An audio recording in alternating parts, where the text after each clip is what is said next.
السلام الملكي.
السلام عليكم ورحمة الله وبركاته.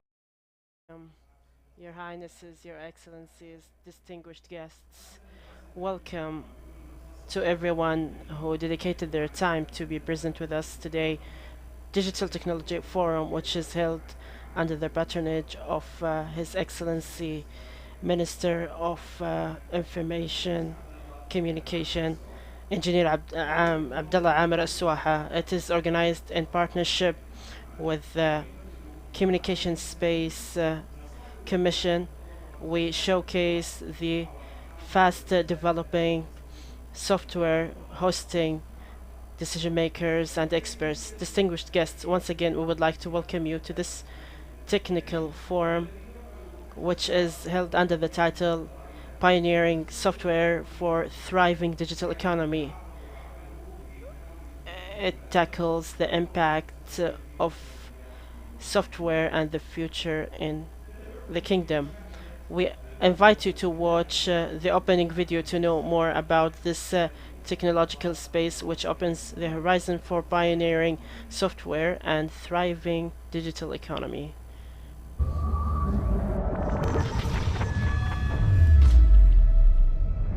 التقنية حولنا وأصبحنا نراها في كل مكان. Where now it has become a source of inspiration for us as Saudis. This inspiration promotes digital transformation that we witness in multiple sectors. Technology facilitates adopting innovation, healthcare, education, industry, finance, communications, government services, and others that came in time in unprecedented growth of the technology market in the kingdom to be the largest by far in the region. It is expected to reach to 130 billion reals by 2025. Software has a pivotal role to foster digital transformation and create digital economy models. It also contributes to use AI, Internet of Things, blockchain, blended technologies, 3D printing, augmented reality, and virtual reality. Software come in trend like microservices, open source software, and coding. So software are like the heart for technology. That's why we would like to welcome you today to Digital Technology Forum in its third edition under the title Software Technology for Thriving Digital Economy, which highlights market for software and its impact in growing economic digital economy, so the Kingdom of Saudi Arabia can be a center and hub for digital technology and economy.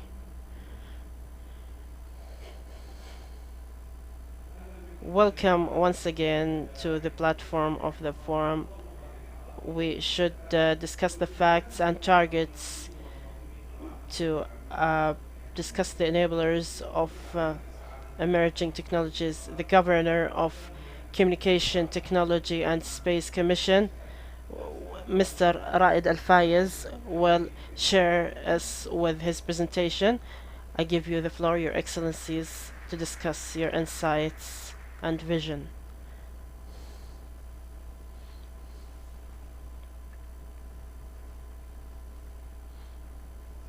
Your Highnesses, Your Excellencies, distinguished guests, hello and welcome.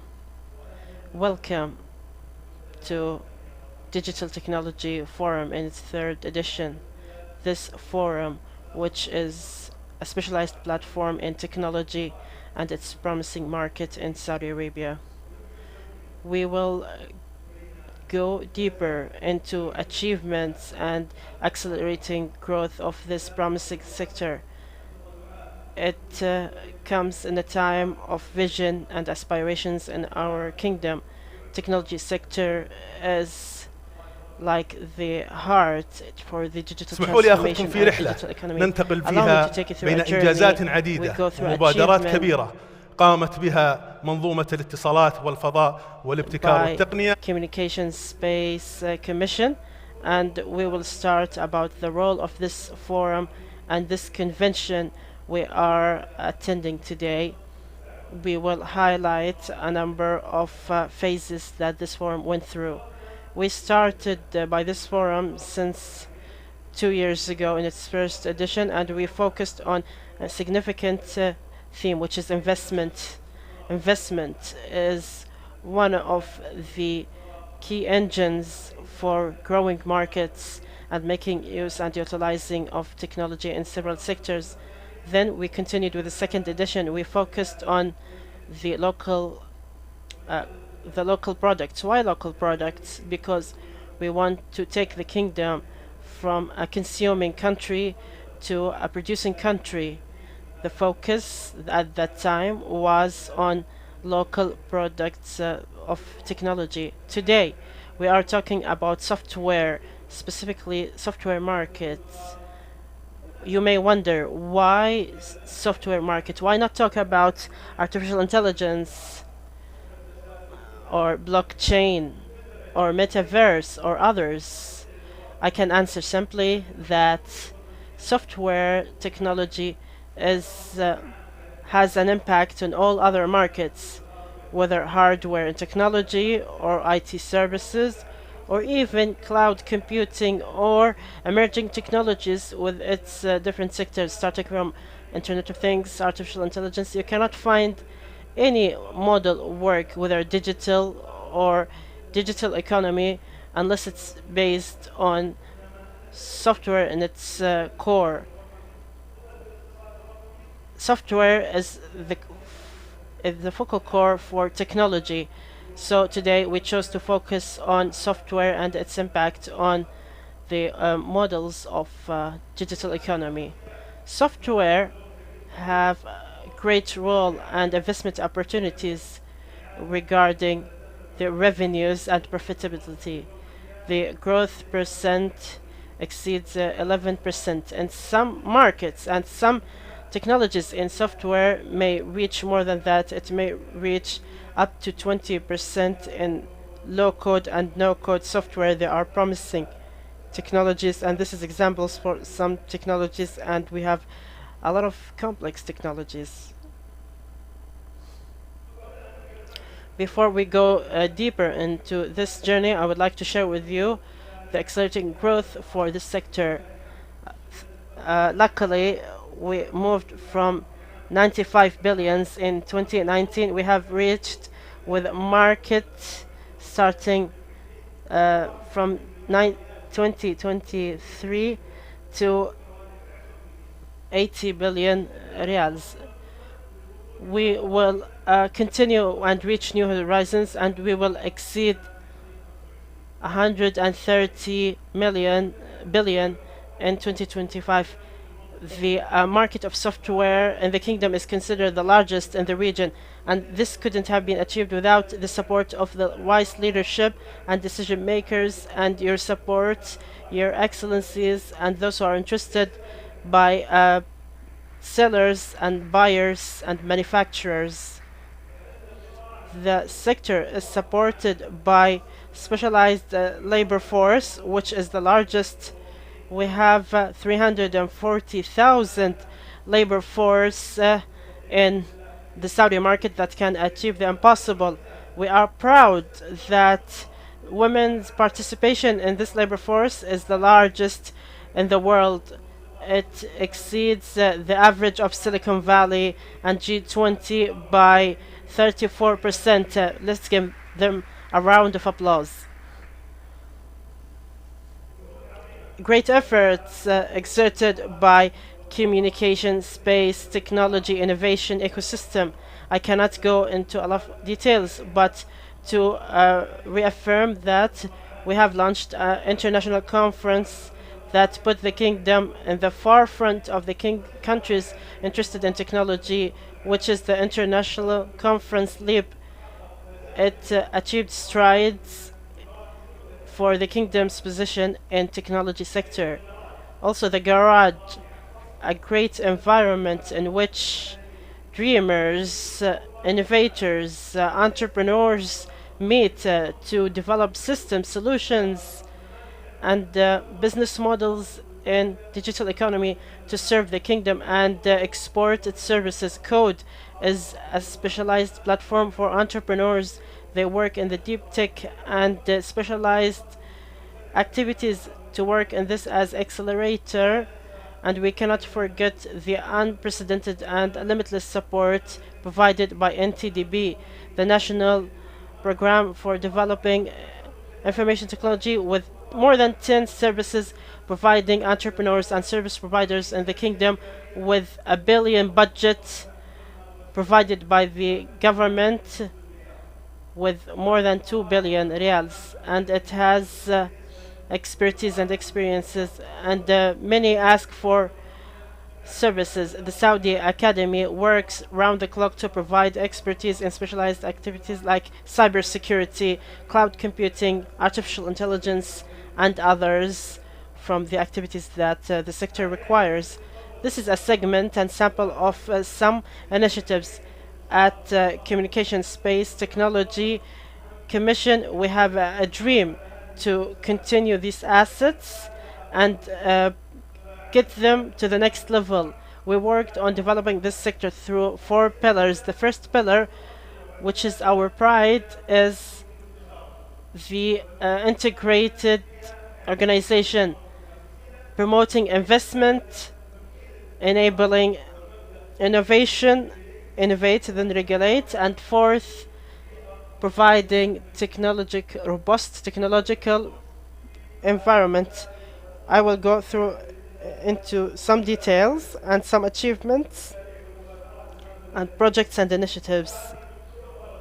This is the essence of the integrated work under the supervision of Ministry of Communication and Information Technology and the Commission of Chamber of Commerce, to guarantee the growth of the market by supply and demand. So we made sure to form consultant groups. We have service providers, and you can see them before you, formed by 10 international and national entities that have multi-stakeholders. Also, by demand, we have the buyers in petrochemical, finance, 10 organizations that help us in identifying the requirements in information technology, supported by government entities that directly and indirectly impact the sector. They work together hand in hand so we can ensure sustainable growth for the market. We have launched this initiative, the sustainable voice for the market, not just the voice, but we worked on identifying more than 90 opportunities, challenges, initiatives. In each market, we have challenges and opportunities. We cannot identify them unless we have a comprehensive perspective. We identified the challenge and opportunities, we put the targets, the rectifying measures, then we start the implementation. Everyone works in the consulting groups to grow this promising market. Also, we share the strategic directions, and we share putting the regulations and laws. We try to come up with these regulations and laws by integrated work that covers the market in its all aspects and different angles. And these consultant groups, they have the growth workshops. We have held more than 20 growth workshops to understand the market and aspirations, and by support like the government procurement, by the support of His Excellency the Minister, and supporting the policies and innovation. Mr. Munir helped us, so the ecosystem works hand in hand. So if we can have anything like laws and regulations, we have an integrated manner of collaboration, so we can ensure growth of the market. To incentivize competition and investment, we launched a platform. We integrate with service providers, we give them enablement, and we share with them a number of initiatives. We have registered more than 1,000 technical companies and more than 150 technical services. You can go to the website of the Commission and get to know products and companies that are available in the Saudi technology market. As you can see, the figures, more than 500,000 million are registered, but these are for the 150 products. The figure that stunned us, we have 120 countries that benefit from our local products. It was a stunning figure, but it is a great achievement. We asked ourselves that the kingdom started to produce technology. Do we have appearance in IDC or reports that are specialized? And we found that unfortunately the kingdom is not present in these reports. So we have launched an initiative that focuses on how our national products can reach to the global stage. We work hand in hand with IDC and Gartner, and we held workshops to have guidance, and in a short period of time more than 20 products were registered in international reports. Let's give them a round of applause. Now the kingdom is a producer for technology globally, and it can be compared with international big products. We made sure that services and products can be present. We want to mature companies as well. We tried to introduce the IPO, the stock market of Saudi Arabia. So we worked on with them hand in hand with Capital Market Authority, Tadawul, and Munsha'at, and we have launched a number of services and awareness campaigns. The number of registered companies jumped in Tadawul from 2 companies to 18 companies, and the value market jumped from 100 billion to 20 billion to 120 billion Saudi riyals in the market. Innovation and enabling innovation. Innovate, then regulate. We should have the pilot environment and the regulated market for which is known as sandbox for emerging technologies, environment that enables manufacturers and developers to test their products, maturing their products, knowing the policies that enables them to verify the products. We have launched the regulating environment. We have received the orders. Today we will celebrate the graduation of the first class. We have obtained 8 qualitative products.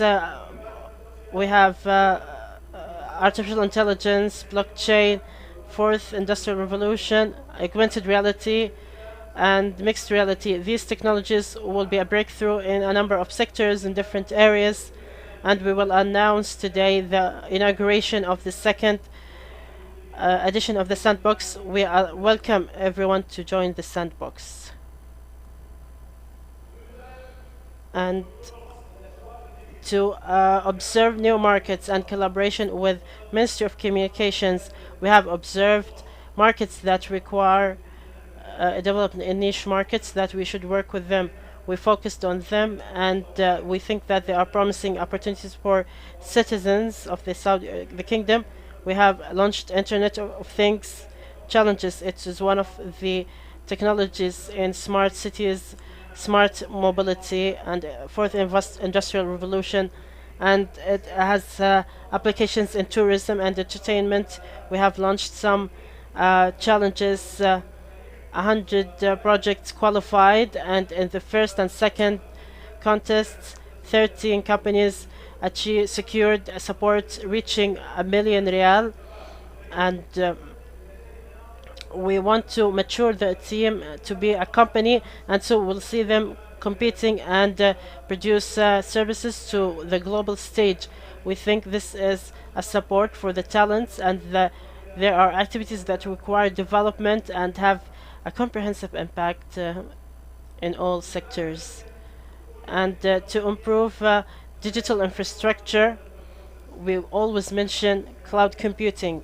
Cloud computing with its different areas, whether SaaS, PaaS, or IaaS, is very important to serve business digital models and enable digital transformation. We tried enabling two aspects: increasing service providers of cloud computing. 2 years ago, we only had 11 certified cloud computing companies. Today, we have 31 cloud computing companies providing services to the kingdom and near areas. The second track we worked on, we wanted to secure investments. We have 5 international companies providing cloud computing services, and in collaboration with other entities, we will attract the largest cloud computing as announced in LEAP recently, and we will host more with a blessing by His Royal Highness the Crown Prince and his interest in cloud computing. We have launched the digital area for cloud computing to secure investments in this promising industry.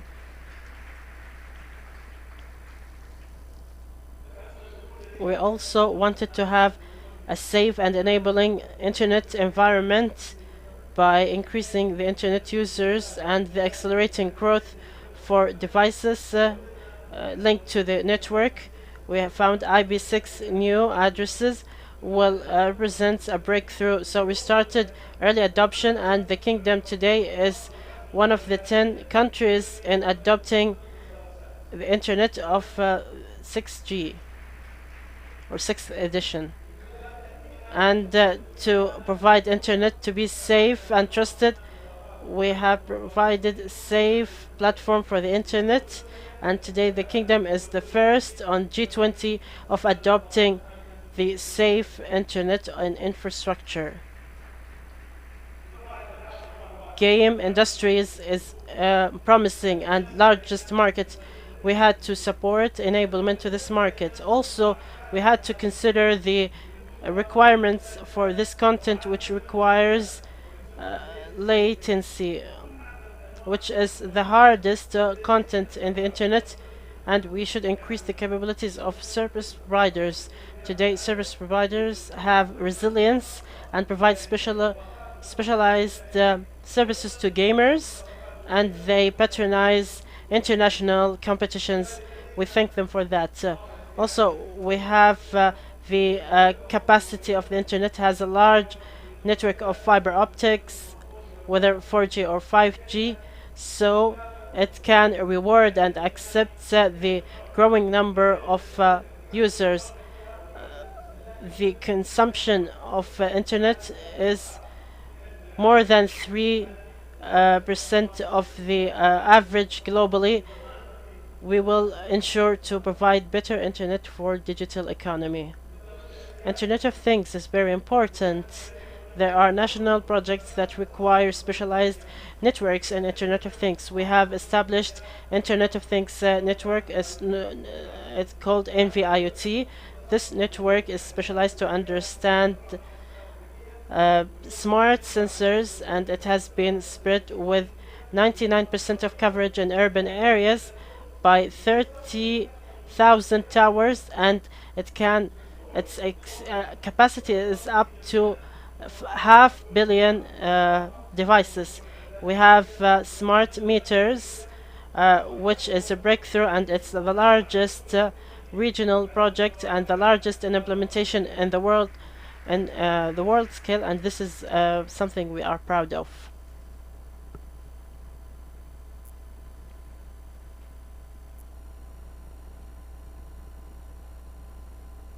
Today we will talk about software. We will have a number of launchings, and we will have sessions provided by international and national panelists.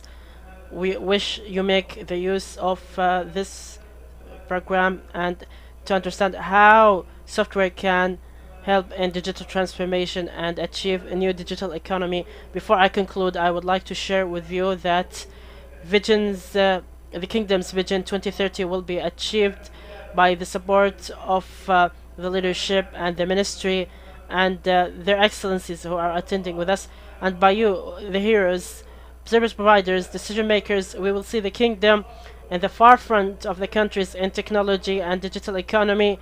Thank you for attention, and I wish you a pleasant experience in this forum. Thank you so much. I'd like to thank you, Your Excellency, sharing these facts and figures that affirms the importance of this forum. We are in a race with the time, and with our leadership we will reach the best distinguished guests. The forum of the platform will have some launching which are very important to meet the aspirations for local technology market. We'll start announcing the first launching by inaugurating Fusion Company, which represents initiative in the region by providing products using big data to support government entities in decision making and improving the quality of services and its diversity. We invite you to watch a video to introduce this initiative. In a fast world, lifestyles are changing and their needs increase and their preferences are taking shape. How can we keep up with latest development? With Fusion, we can answer this question. Big data that are based on what's provided by telecommunication companies with big data. A minute by minute, Fusion uses data science apps to facilitate processes and to build marketing strategies for government entities to reach Kingdom's Vision 2030. Data are the fuel for any project, for crowd management, providing information, and other projects that can be used with data in a safe environment. We have technical, innovative solutions that are in line with the fast changes and to reach the highest levels of regulatory maturity, providing incentives for innovations and helping growing digital economy. Fusion, a partner for big data.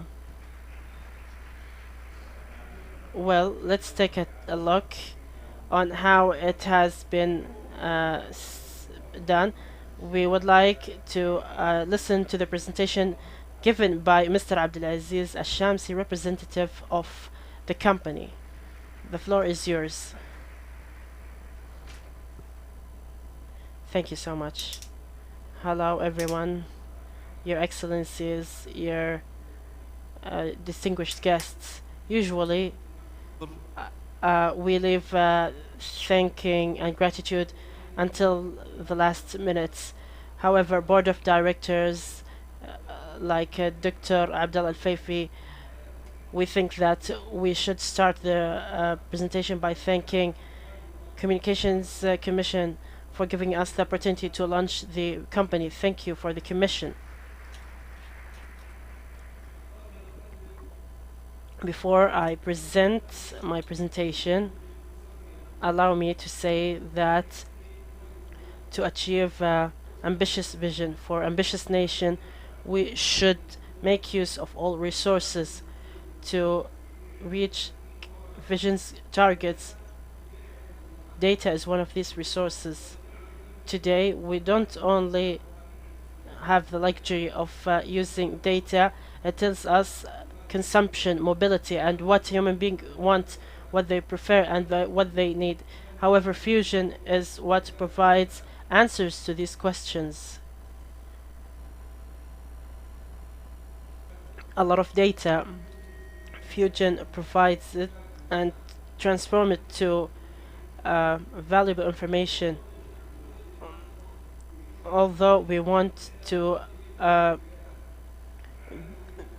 thank ourselves, but we would like to thank the minister, the governor of the commission. They help us with the ideas. If we want to thank them for providing us the platform, we extend the gratitude. So please give them a round of applause. Distinguished guests, Fusion is a collaboration mutual for telecommunication companies STC, Zain, Mobile in Saudi Arabia. I would like to thank these companies that not only driven by commerce, but they give example for how the private sector can add to the development and contribution to the vision. Fusion is a group of smart solutions based on information and data. Data that are not just in words. It's a partner that can give you what's reality. Fusion means the merge of information in every project to make it impactful.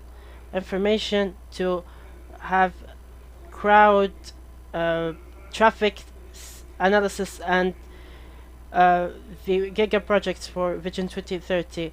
It gives data for designing means of transportation to make roads more effective, why projects are built, and how means of transportation should be allocated. And today, with investment in tourism, Fusion is a real partner that provides data to help you to build strategies to achieve your goals. In an era of big data, we cannot limit the projects because the amount of data that go through communication channels increase each minute. Fusion builds all of that with its partners.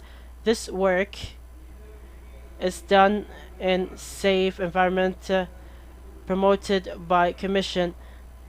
It's an environment that is attractive in the private sector and promotes innovation and investment. In conclusion, it's my pleasure to announce the first 3 clients for Fusion. Today, we will sign 3 memorandum of understandings on the sidelines of this forum with Ministry of Hajj and Umrah and the Municipality Ministry and Ministry of Tourism to launch services of Fusion to the public sector. And we ask the God Almighty to bless our services to help the kingdom achieve Vision 2030. Thank you so much.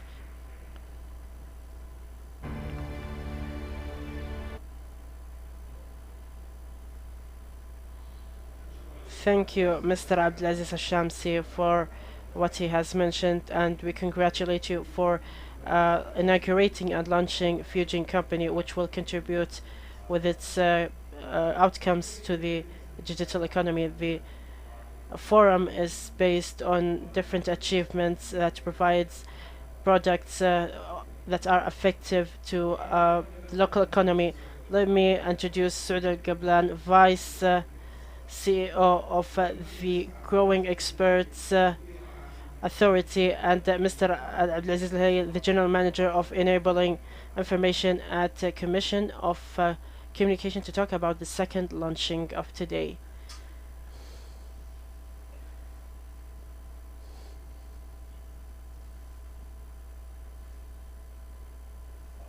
Your Highnesses, Your Excellencies, distinguished guests, hello and welcome. we are pleased as one team by different sectors to support the local technical product by achieving harmony and collaboration to launch the identity of Saudi technology. The national identity, which is relevant to the technical products, allow me to share with you the targets of this brand.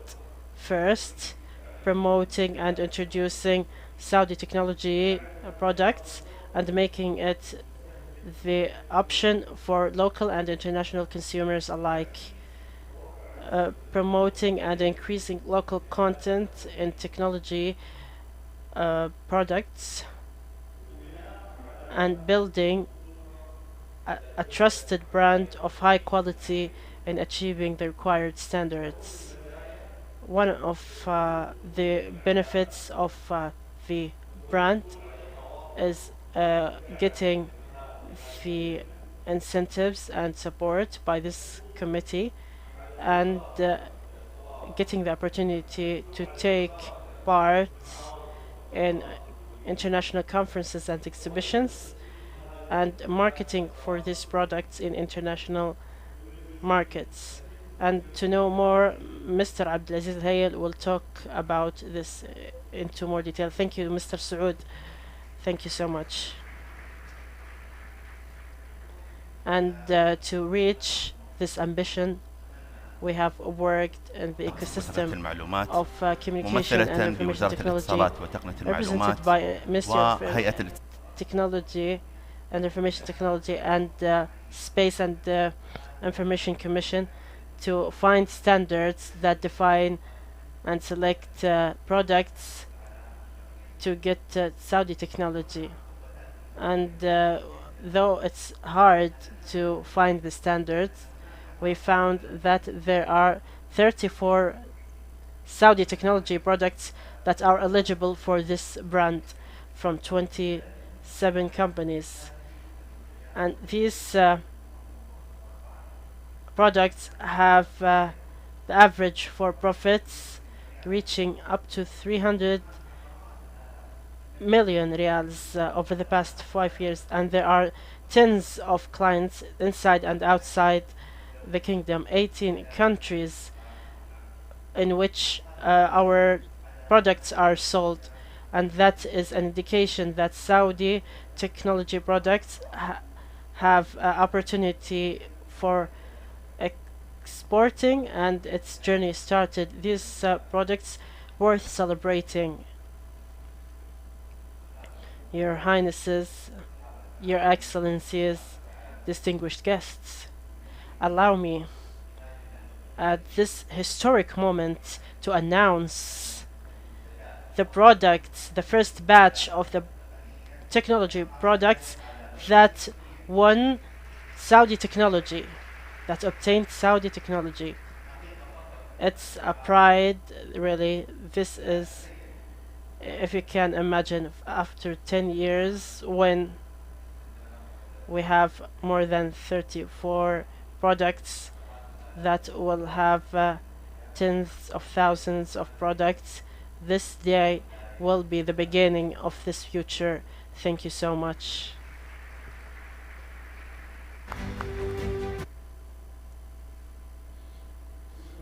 Thank you, Engineer Abdulaziz and Saud, for what they have presented, and we congratulate the companies that won the membership of Saudi Technology. Distinguished guests, the Commission aspires the kingdom to be a hub for software globally. The Commission introduced the no-code, low-code challenge. Software with no code is one of the enabling services to develop software with visual interfaces and tools that allow people who are non-specialists in developing apps with simple methods. This initiative that is provided by the Commission to solve technical issues without learning languages of software by using platforms of no code to develop software coding by using and developing websites which help companies and users to develop software solutions quickly with high efficacy. This challenge has been designed by a number of technical projects that require developing systems, apps, and inviting specialist companies to prove that. And for a comprehensive outlook for this challenge, let's go through the details of this achievement. To keep the pace with the development, new technologies have emerged for software no-code coding, which enables designing through a visual interface that allows non-specialized developers by using simple methods that ensure for the users to develop software with less costs in short time with high quality. Commission of Communication and Space introduced the challenge of no-code coding to meet the demands of the sector.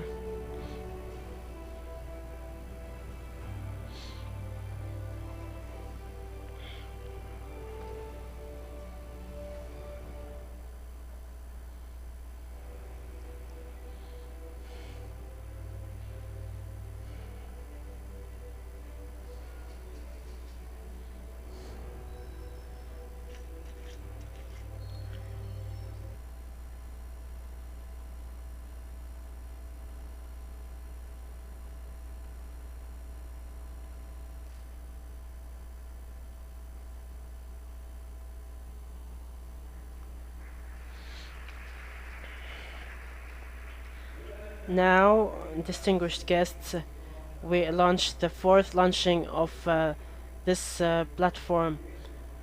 The environment with emerging technologies is one of the initiatives of Communication and Space Commission to introduce new services and business models that are innovative and recent for the Saudi market in an attempt to achieve economic growth and increasing investments. Let's present the experiences of companies in the first edition.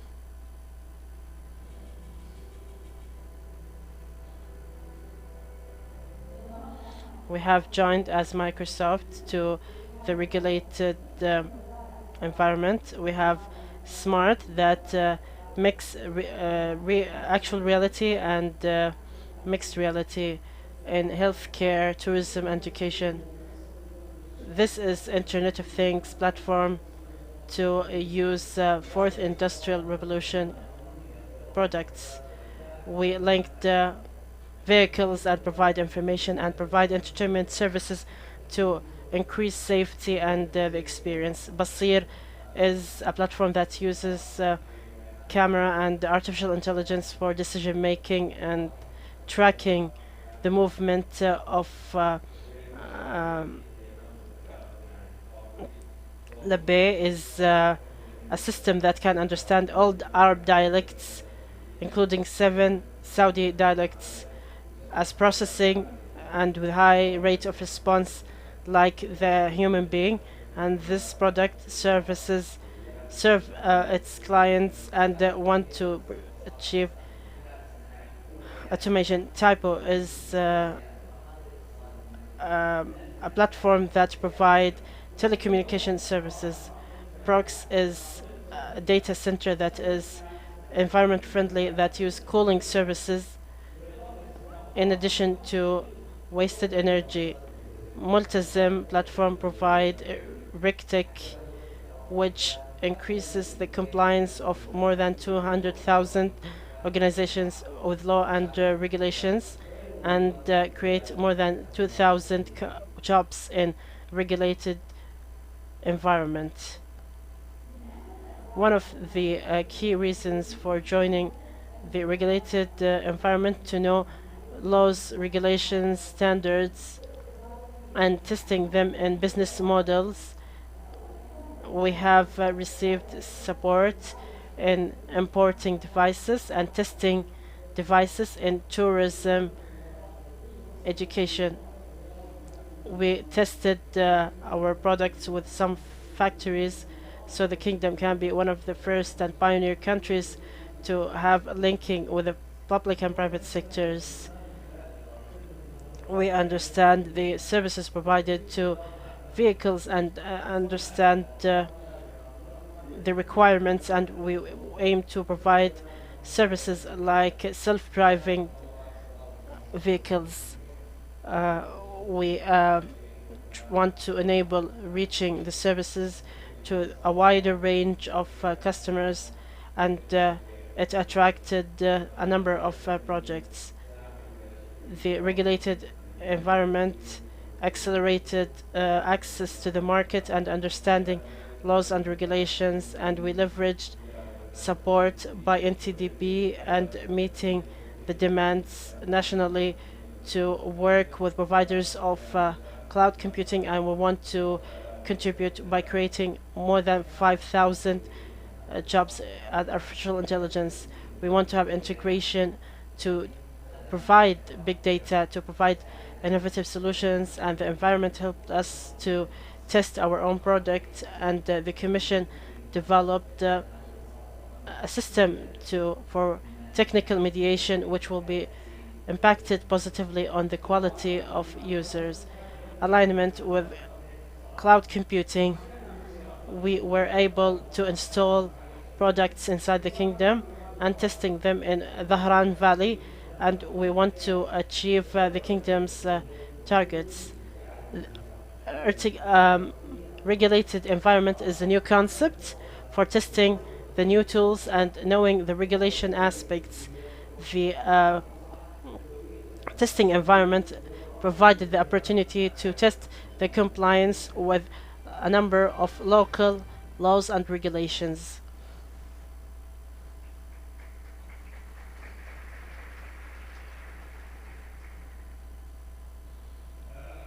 Distinguished guests, we invite the Governor of Space Communication Commission to honor participants of the first participants in the first edition for this year, and we invite them to come to the stage to take a group photo. Their names are Microsoft Arab Limited Company, represented by Turkey Badres. Siemens, represented by Fawaz Shamiri, the Regional Director. Tata Communication, represented by Ali Al-Gahtani. And the Uthman Hagel. And لمحة المستقبل for technology, represented by Nahi Al-Saud. Future of Communication for Telecommunication, represented by CEO Abdullah Shahri. DIMA, the Advanced Holding, represented by the CEO Faris Al-Jani.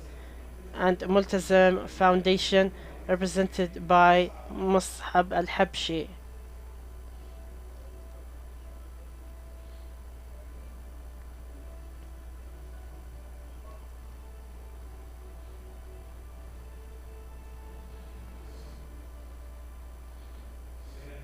So congratulations to all participants and their distinguished products that will enrich local and international markets, hopefully. And to move to another launching and celebrating moment for the importance of collaborative innovation and its importance. Now we will announce winners in the second edition of Collaborative Innovation Competition. We would like to congratulate service providers for local providers and government sector. Their names are Medina Al Munawwara Municipality, Under Secretary Engineer Mohammed Al Jahani, in collaboration with Sadim, and they will receive the co-founder Mustafa Al Musa. That is for the innovation of the smart regulation system for water discharge and drainage for water coming from flooding.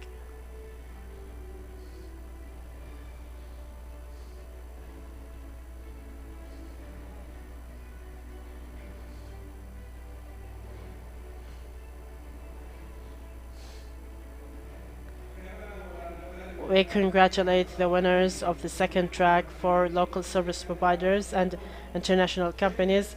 The company of Deer for Information Technology, the CEO, Matlig Asbe'i, in collaboration with Hick Vision and the CEO in the Kingdom and Bahrain together, Amin Chen, will receive the award for Falcon Eye product.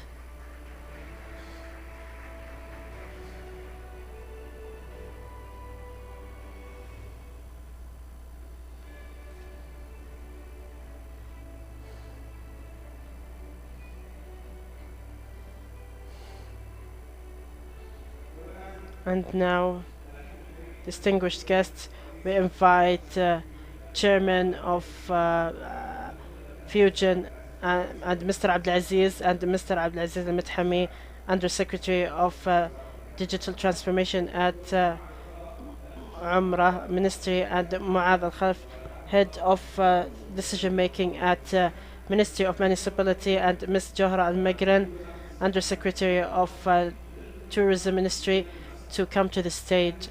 This invitation is a documentation and celebration for signing 3 memorandum of understandings to understand and improve quality and promoting economic growth and its sustainability.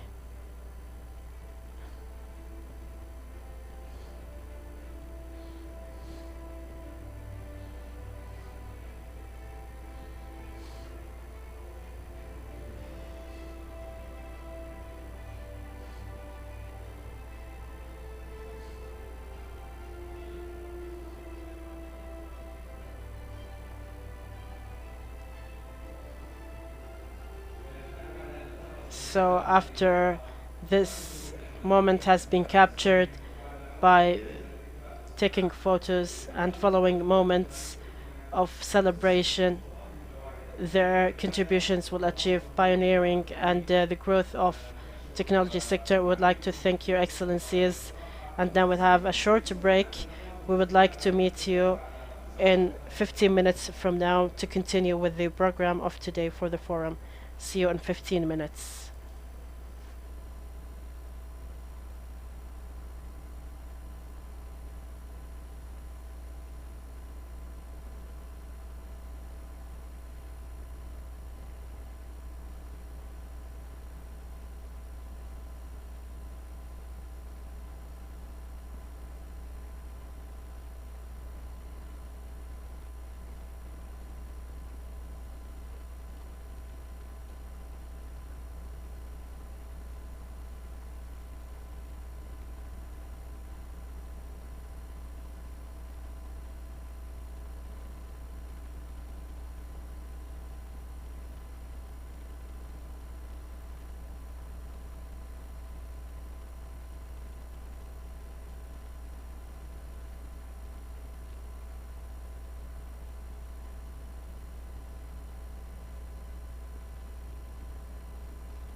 بسم الله الرحمن الرحيم. تيست.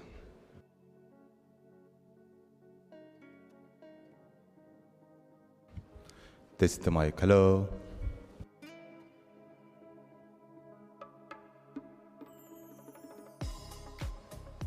بسم الله. تيست مايك. تشيك.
الأعزاء الحضور، سنعود لاستئناف المنتدى بعد دقيقتين من الآن.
الحضور الكريم، نجدد الترحيب بكم في أعمال منتدى التقنية الرقمية again in 2023. the Digital Technology Forum 2023, and to continue our agenda and exchange our informations from the experts, let us move about our first panel برمجيات discussions. ونماذج We're أعمال talking الاقتصاد about الرقمي software and digital بإدارة economy الشريك في business ماكنزي models.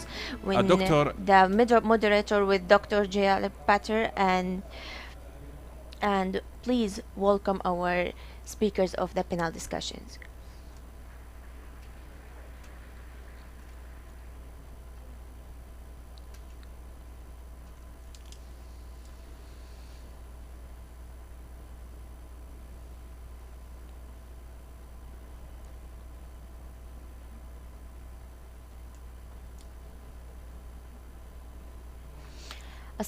أسعد الله Excellencies and our distinguished guests.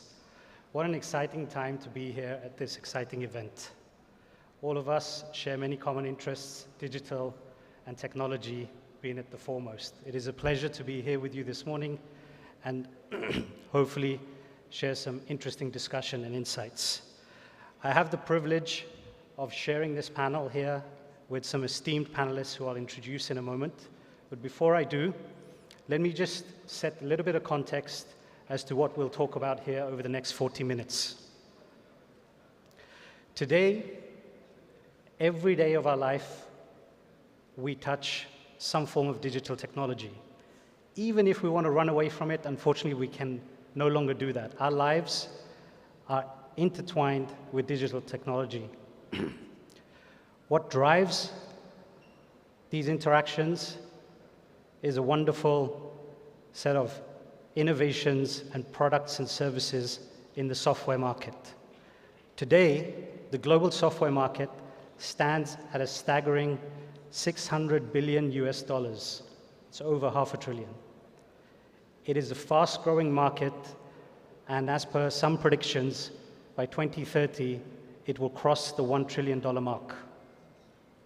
There are many, many exciting trends that are driving this growth. One of those trends that I want to highlight is that more and more of our software products and services are becoming what I would call one-stop digital shop, or as some may call, super apps. That segment alone is about 10% of the global market. It's $60 billion, and it's growing at 23%. It's an extremely important segment. If some of these numbers are not exciting enough for you, then I'm sure the discussion around the trends and the forces that are driving these numbers will be. The innovation and growth that we're about to see and how that will change software and business models that will fuel our digital economies is what we're here to discuss this morning over the next 40 minutes. And without further ado, let me introduce my esteemed panelists. First, Karanpreet Singh, Assistant General Manager at Paytm and formerly at Google. Rudolf Lohmeyer, Partner and Head of National Transformations Institute at Kearney. And Amin Atajer, CEO of Infiniteware. Welcome.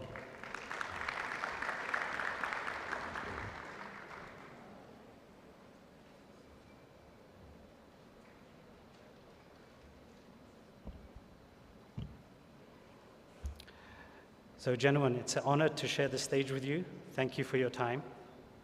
Let's get straight into it. Given some of the exciting things that are happening in the world around us and the exciting forces at work, it will be great to hear from you. How is the world reshaping in terms of demand and supply for software products and services? Maybe Rudolf, you can kick us off.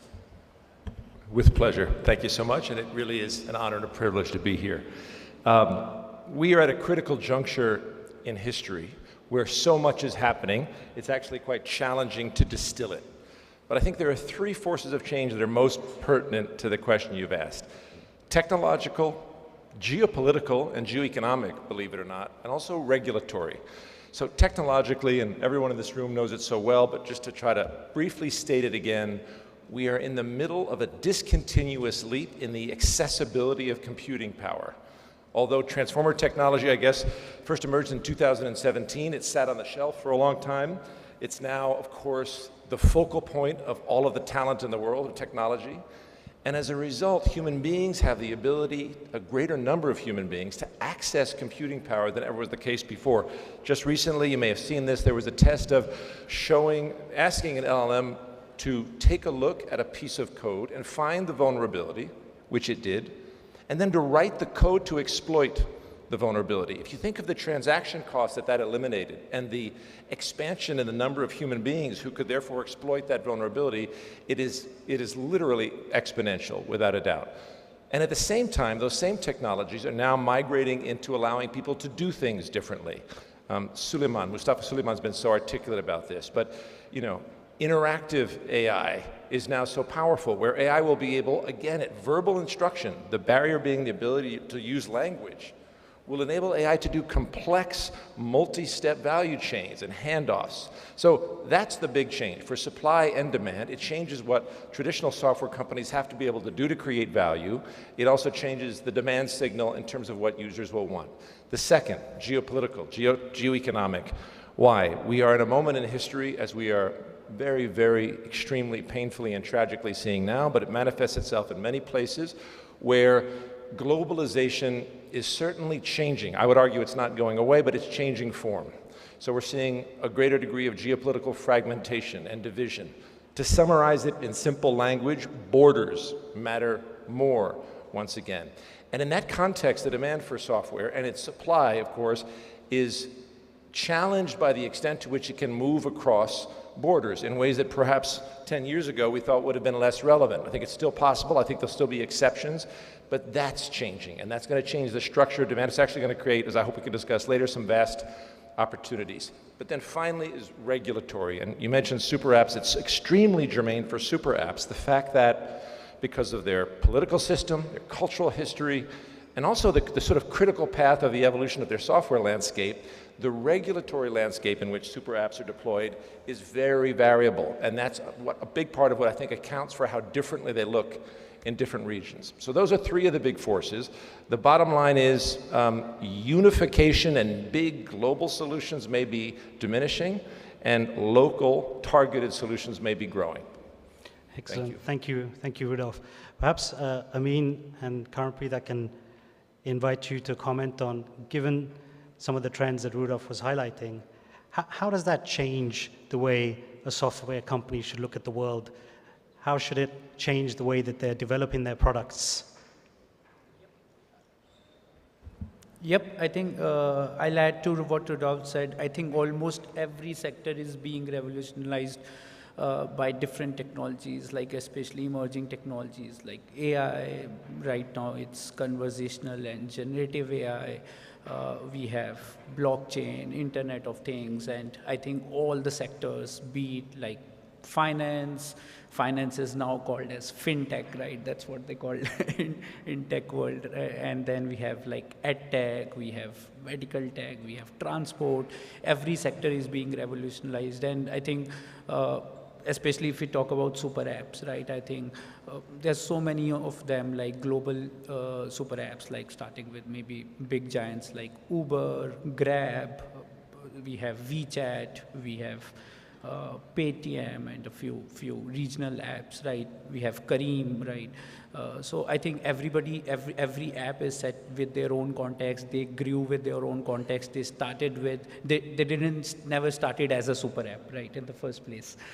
They started with one core business, be it transportation for Kareem or Uber, be it like finance for Paytm, or something else for a different app, and then they emerged into a lot more services and products, and now they are a super app, right? So I think there's the entire journey they have carried, and now I think there is a playbook, right? I mean, you can actually really fast forward that journey in a couple of years and provide a lot more services in a much better way, especially I think thanks to all these upcoming technologies, right?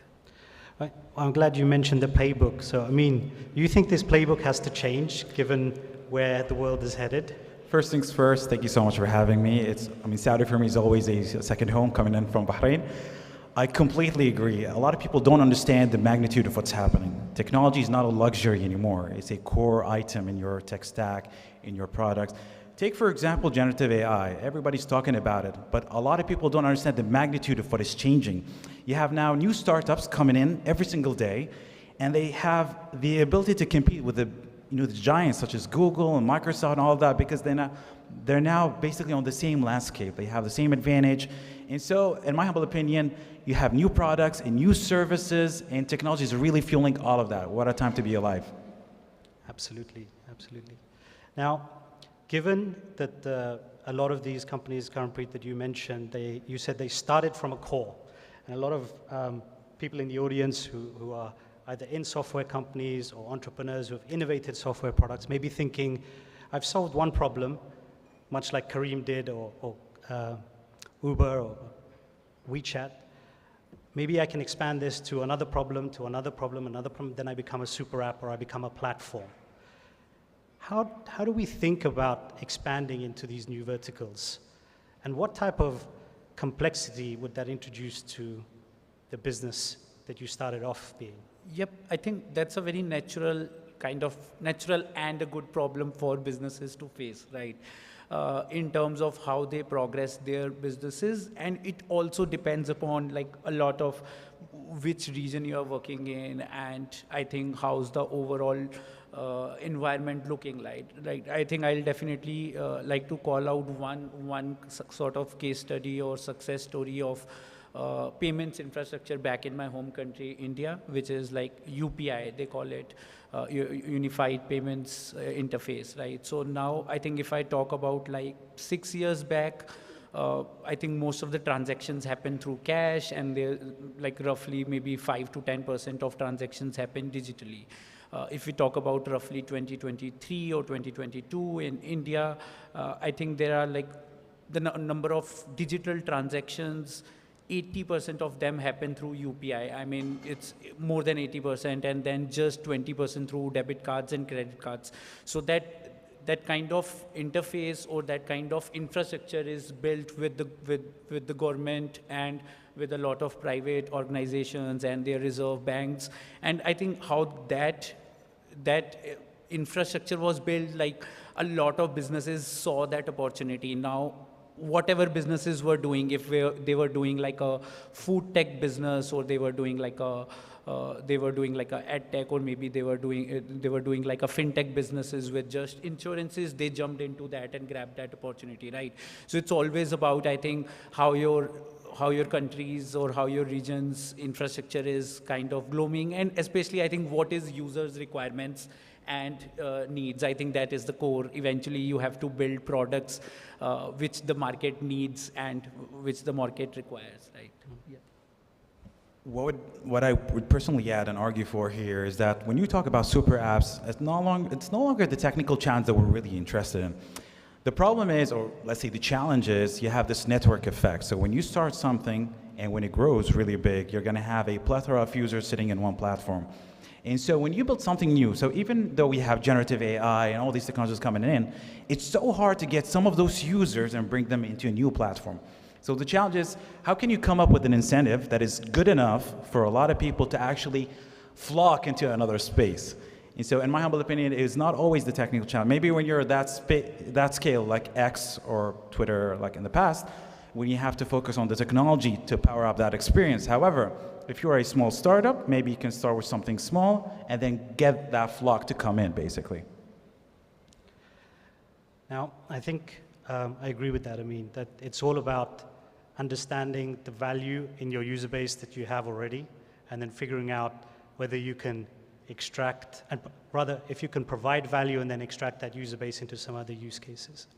I think one of the things that I find myself thinking over and over again when it comes to these more diversified, multi-use platforms or software is that, are they going to survive? Is that model going to survive? Rudolf, you mentioned, the global models may need to change and adapt. I mean, you mentioned that startups can compete with the titans of industry and the distance between them in terms of power of innovation actually has come very, very close. That all, to me, points to a world where tomorrow it might not be Google and Microsoft that is forefront in our mind. It might be a company we haven't yet heard of. Is that a potential future? Maybe Rudolf, you can start us off on that one. Thank you so much, Jigar. I think, I mean, that's such a central question. In fact, if I had to add a fourth fact in the future that will most matter, it's the one to which you refer. It's almost the cognitive boundary and the relationship between our bandwidth, our ability to manage complexity on the one hand, and the value of depth in a certain service and its differentiated quality. So it's a fascinating question to see. To what extent, to your point, to what extent can a super app aggregate and keep expanding the range of things that it offers before it falls prey to what, years ago we used to speak about in the context of conglomerates, where a conglomerate is beginning to blend so many value propositions, so many business models, there aren't clear synergies between them. They built them because they could, but it sort of decreases value because investors, for example, don't know what they're valuing. They're valuing a blob.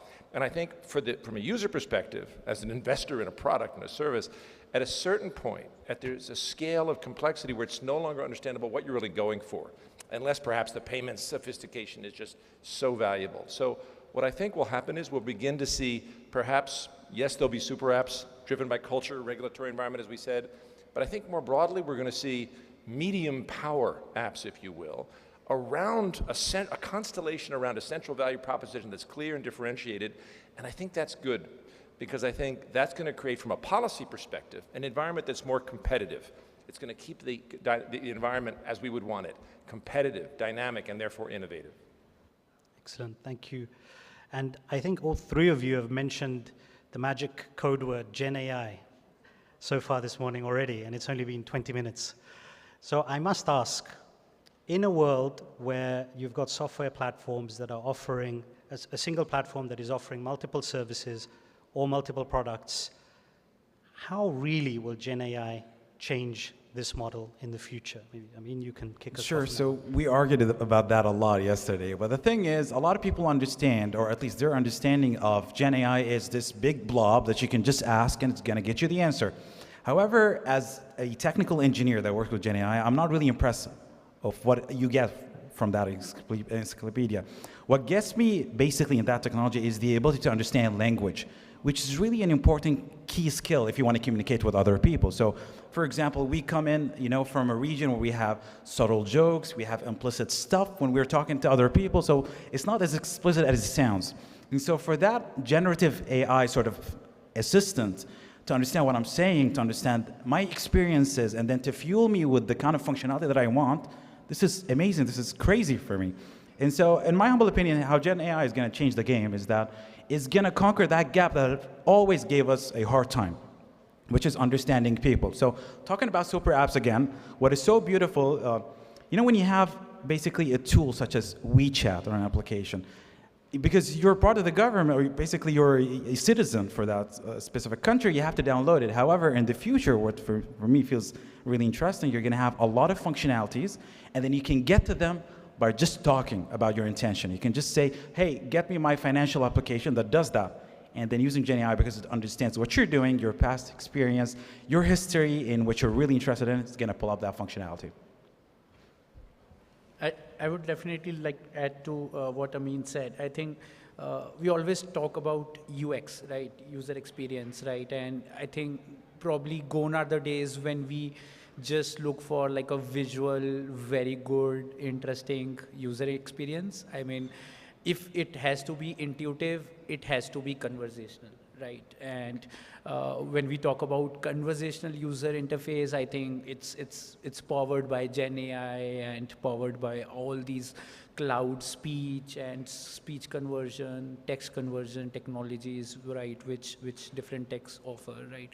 So you can just imagine that, because especially where the complexity is such high in case of a super app, right? When you open it, you can ask the app to basically check your bank balance, to book your flight, to check in, and to book your hotel, right? All at the same time while talking to the app, probably not I think, and it is much better for everyone from accessibility perspective. So you can actually deal it like your own virtual reception where you can go and do a lot of things, right? So that's how powerful it is. And I think the other way generative AI kind of helps is also it kind of expedites the development of these applications, right? And I think always we think about that, oh, this is like an assistant, this is going to give us a lot of answers. But I think what Rudolph said, that I think now Gen AI can actually find bugs and vulnerabilities in your code and actually fix them. And there are tools, right? There are already tools like Code Labs and different other tools provided by different cloud partners. So I was reading an article that now you don't need like a programmer or a developer doesn't need another developer to do pair programming. You can actually do a pair programming with Gen AI, right? So I think that's interesting. That's very interesting, actually. Sorry, I mean. Yeah, there's one thing that I have to shed some light on, which is, look, we work in organizations, right? Some people, work in government organizations, business enterprises, but eventually they all share the same thing. Every organization has wisdom, has knowledge, and they're really dying to get to that. And now with Gen AI, instead of looking outwards and basically getting information from Google and all that, you can actually put it inwards. So basically you can ask a question to a smart bot, and it's going to get you the answer directly from your organization. Think about the realms of that. Your emails, your documents, your databases, everything that you've worked hard on across the last 20 years, 30 years, is now as easy, it's basically easy to access those things. Pretty interesting, honestly. So I think we've covered a lot of ground already. What I'm hearing is that there are changes in the way that we would develop software. There are changes in the way that developed software will interact with the outside world. I guess, what opportunities does that create for new business models or new ways to commercialize these types of products? Is it still always going to be the, buy a license from me, or is it going to be a pay-per-use? How do you guys see that evolving?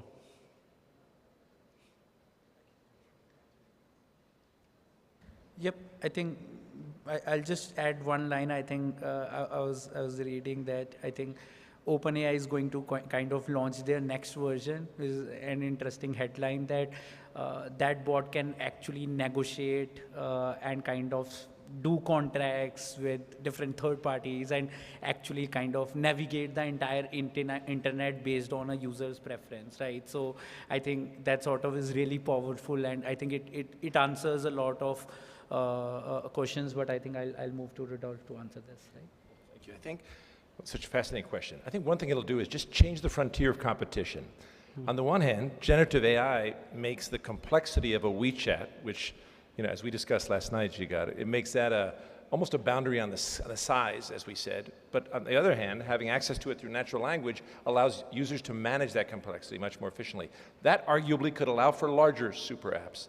But on the other hand, to the extent that generative AI can do that across the boundaries of any given app, arguably it decreases that value of complexity. You can use the tools to create your own portfolio of apps and so forth. So that's one point. I think the second point, though, and I think it's a vast opportunity, because of the changing nature of globalization that we spoke about, some of the regulatory divergence, the increasing importance of boundaries, and because LLM is, of course, denominated in language, I think there's going to be a vast opportunity for language-specific solutions. So Arabic is a preeminent example. There are others. I think the demand signal, by the way, it's not just language, it's also cultural nuance and meaning and framing. There's much more to language than the words and syntax. And so I think there's a huge opportunity in many regions of the world for culturally and language-specific solutions. And we're going to see for the next 5 years tremendous growth in that area. For me, honestly speaking, the cat is already out of the bag. We have the technology and we have the tools, and the open source community is really amazing. So everything that OpenAI has already came up with, for the most part, can be replicated on-prem, basically. So this is why it's so exciting for governments now to tap into the same technology and run it while respecting sovereignty, for example. So Governments, financial institutions, they all care about having confidentiality and the regulatory points being met. And so now with all these tools, the open source community is just a matter of having the abundance of compute, and now a lot of data centers are actually accessible here for that kind of task. So one thing that really got into me is when I looked into the people that actually won some of those awards, you can really tell that they are now able of replicating the same technology and competing with OpenAI and all these people, at least in this region, because they have access to the tech, because of it's so open. So awesome. Like I said, it's a wonderful time to be alive. I think one of the other topics to perhaps explore is, it feels like, if I sum up some of the things, software products are becoming more and more intelligent. And we as users, having grown up by instructing the software, that interaction model is going to change to we will collaborate with software. That is a seismic shift, I think, in the way that we use everyday software. Microsoft has announced Copilot, and for those of you that have seen the videos and the trailers, it is truly phenomenal what that will be able to do. But those types of smart collaborative software platforms that can do many tasks together through a very collaborative interface, I think that changes the entire industry. Again, taking a lens of a software company, today's software company, what would you be worried about, given that that's where the world is headed? I think one area I'll definitely like to mention is, I think, overall overall security, privacy, right? I think all of those, and if I have to kind of list down some of those just for better clarity, I think the first part is operational risk, right? I think you need to find out, list down what is your operational risk and how do you mitigate that. You need to have that plan. I think the second is fraud prevention, right? I mean, fraud prevention for the users. I think you need to be very, very careful. I think just not for fintech or finance or banking applications, but I think it is for every sector. I think that is one second area which our organization should keep in mind for. The third is specifically around revenue leakage, right? Because you sort of work with different types of consumers, like you work with end consumers, you work with merchants, you have your own agents, and I think, I mean, because there are so many stakeholders, I mean, you have to look at each layer that your revenue is not leaking up, right? I think that's the third part. And the fourth one is specifically around user privacy and data security. It's the most critical of all of them, right? Because I think within one inherited advantage with Super App comes with is that you can basically use data, right? If you have your user's data and behavior, his shopping behavior, you know what he loves to buy, where he loves going, right? And you can sort of use this data to give ads, but at the same time, I think you need to comply with the data security laws, especially at all the regional levels, right? Nowadays, I think that is really critical, and I think that's something you need to focus on. But yeah, I think there are a lot more areas which they can cover. I would definitely argue that security is the hottest thing ever, because especially now with AI, everything revolves around data. If you think about it, the cornerstone is definitely data. And the problem is, a lot of startups, when they come in, they want to ship really fast. And the way to do it is that they consume APIs.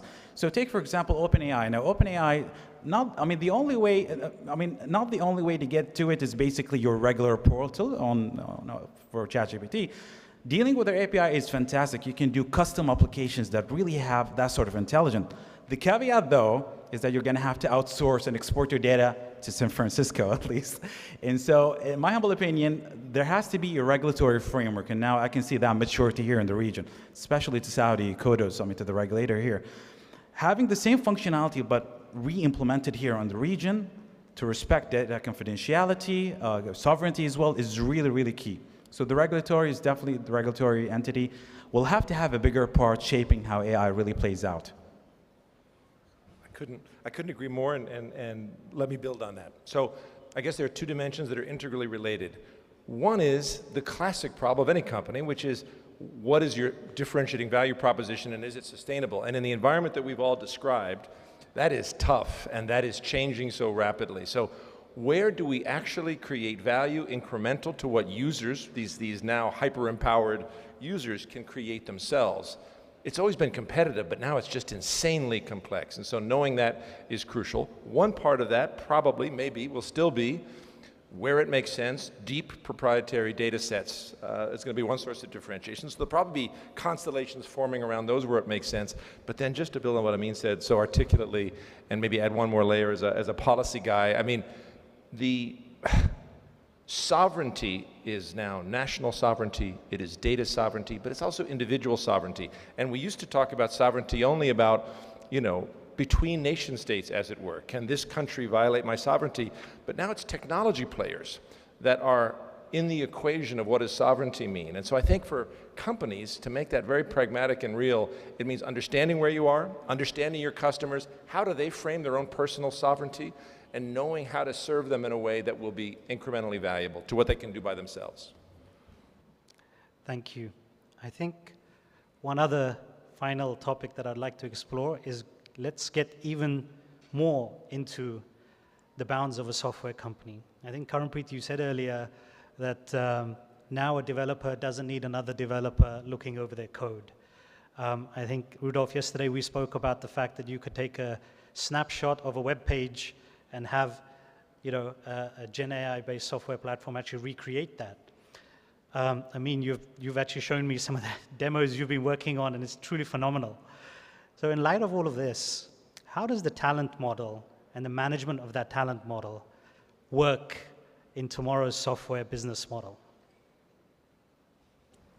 I think one aspect is it starts right from our education, right? I think when we talk about our talent model, I think the way people, what they are learning, how they are learning, I think is changing and has to change, right? Especially with Gen AI, I think your school and your university curriculum needs to be updated with respect to it. It needs to accommodate. It's not just Google now, right? It's a lot more applications which include like which everybody can use to learn, to sort of prepare, to build websites and to practice, right? So I think from that perspective, your entire education, edtech, and your training models, right? Even your ongoing or lifelong learning needs to change, right? And I think that's where one aspect we need to definitely instill is lifelong learning, right? Because eventually these technologies are going to change, right? Like 5 years ago, we had NLP and AI, now we have Gen AI, and probably 5 years or 10 years down the line, we would have something else. So I think in a way that your training and your talent pool, how you train that needs to change. But yeah, off to Rudolf or Amin. Like, to be extremely blunt about it, finding talent is extremely hard, especially at this age. Talk about web, for example. Every single day you've got something new. How can you conquer that without sacrificing, you know, time that is dedicated for the family or so? So what I would argue for here is that education will have to be very pragmatic. Now, if we talk about demos, for the sake of demos again, LinkedIn, as a great example, is a very lucrative space. You find people with demos, but the question is, can they really get it into a product? Can they get it to a product from A to Z, which is the challenge? So demos might not be that hard to come up with, but finding a real product or integrating it in the product line is the challenge. What I would argue for in this age is that now with LLMs, just like what you pointed out, large language models, even the education subject itself is going to change. So I'm a big fan of personalization, just like everybody else in here. I like when the products that I use are so tailored to me that I feel that I'm at home, basically. And so that also is going to work with education. So an education platform that is supported by LLMs like Khan Academy is going to tailor information not only to your language, but to the way you understand stuff. So I'm personally a person that understands stuff from examples. Another person might be into the Socratic method, understanding by logic, right? So having that process being tailored to you is going to be phenomenal for people at this age. just to add in one line, everything needs to be personalized. Your user experience, your education experience, right? How you study, what you study, and everything can be personalized, right? So I think in that way, that really helps, right? And I think that is really critical. Something we didn't discuss, a bit of an edgy Faraday hypothesis. Engineering and technical skills will become table stakes. So for a country thinking about the future, it's got to have that foundational layer. But precisely because of how sophisticated these technologies are becoming, it is, I think, decisively going to no longer be sufficient. We're going to be freeing up a huge amount of human cognitive capacity and what to do with it. And all of us, we lead teams, so we know. I think the capacity, that fundamental ability of a human being to generate a hypothesis, to have an insight, to understand meaning and narrative, I think we need to see, and I think the countries that in 20 years will have been most successful will have had that engineering foundation, but they would have also cultivated the humanities and the social sciences, psychology, the study of the mind, neuroscience, cognition, philosophy, meaning, history. Without those tools to create strategy, to create direction, to understand meaning, we won't be able to create products and services that'll be compelling. And the baseline skills are going to be increasingly maybe diminished in relative value relative to their AI competitors, if you will. Thanks. Excellent. Well, I think that would make for a very interesting environment in the dev lab of a software company. And we have a few minutes left.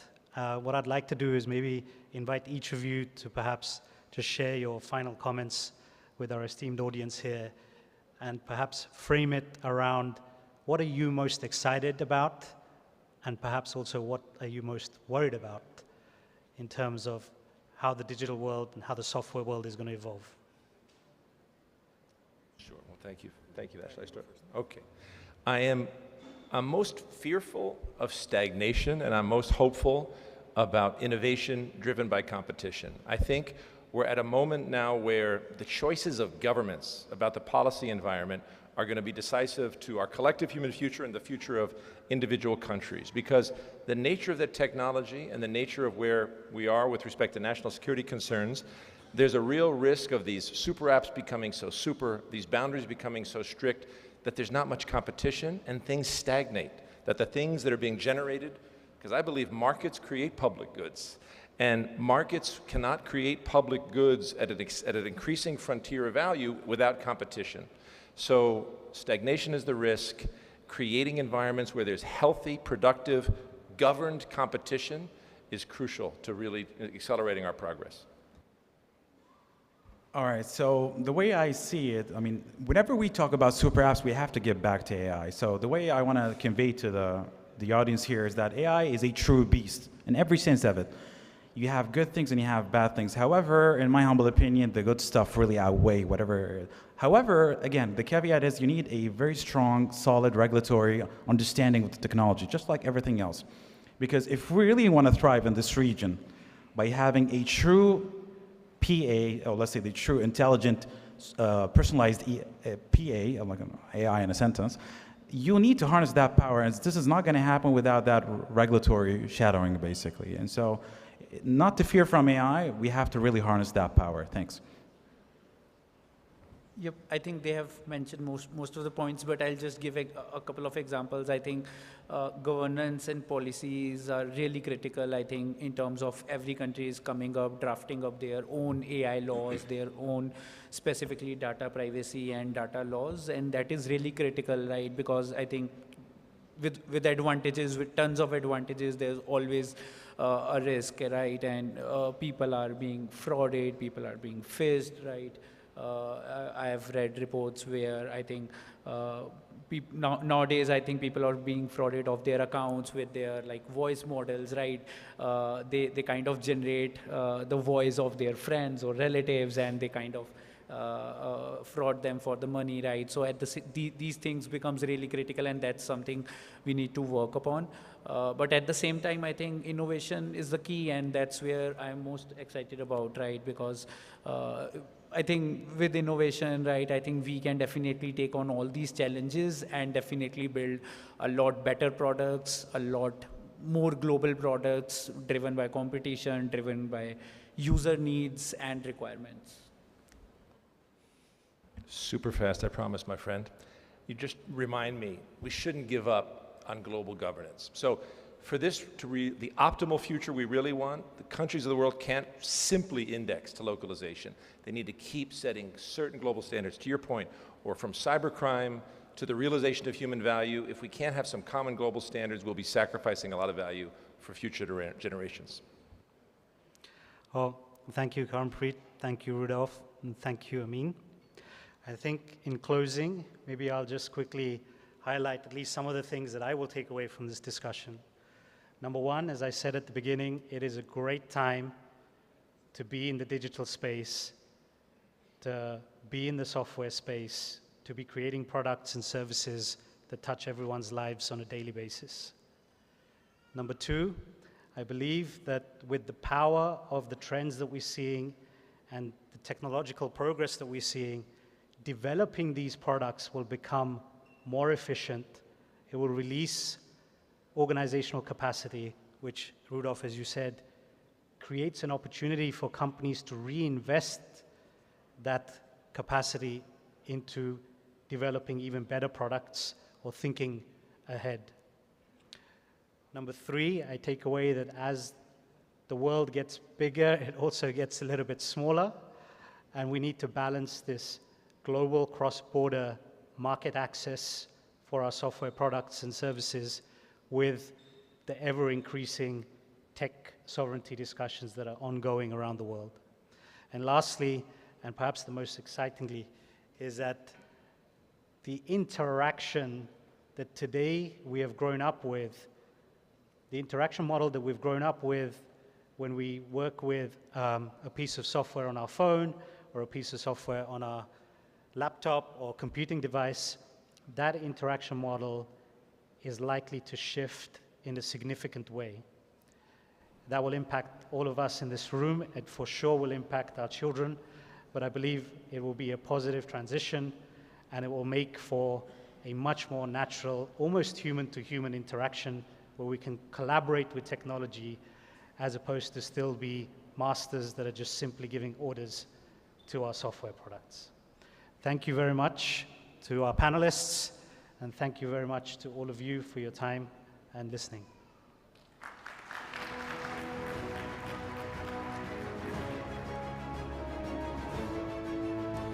شكرا لك دكتور جيجار باتل ولضيوفك الكرام على هذه For this informative presentation. Following these fruitful discussions, we will give you now a wider view through a presentation about local and international software markets with Vice CEO of IDC, Mr. Jyoti Lauchani.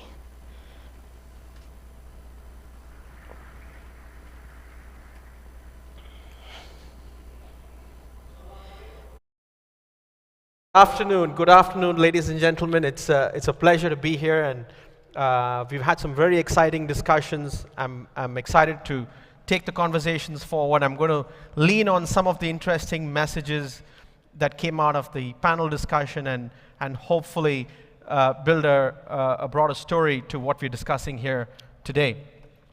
My name is Jyoti Lalchandani. I run IDC's business across Middle East, Turkey, and Africa. And it's a pleasure to be here, and thank you, special thanks to CST for giving IDC the opportunity to collaborate on this very exciting event. We've had a lot of interesting conversations around software, on the industry at large, looking at the impact of Gen AI and software in general. But what I want to do is to kind of pick up on some of the key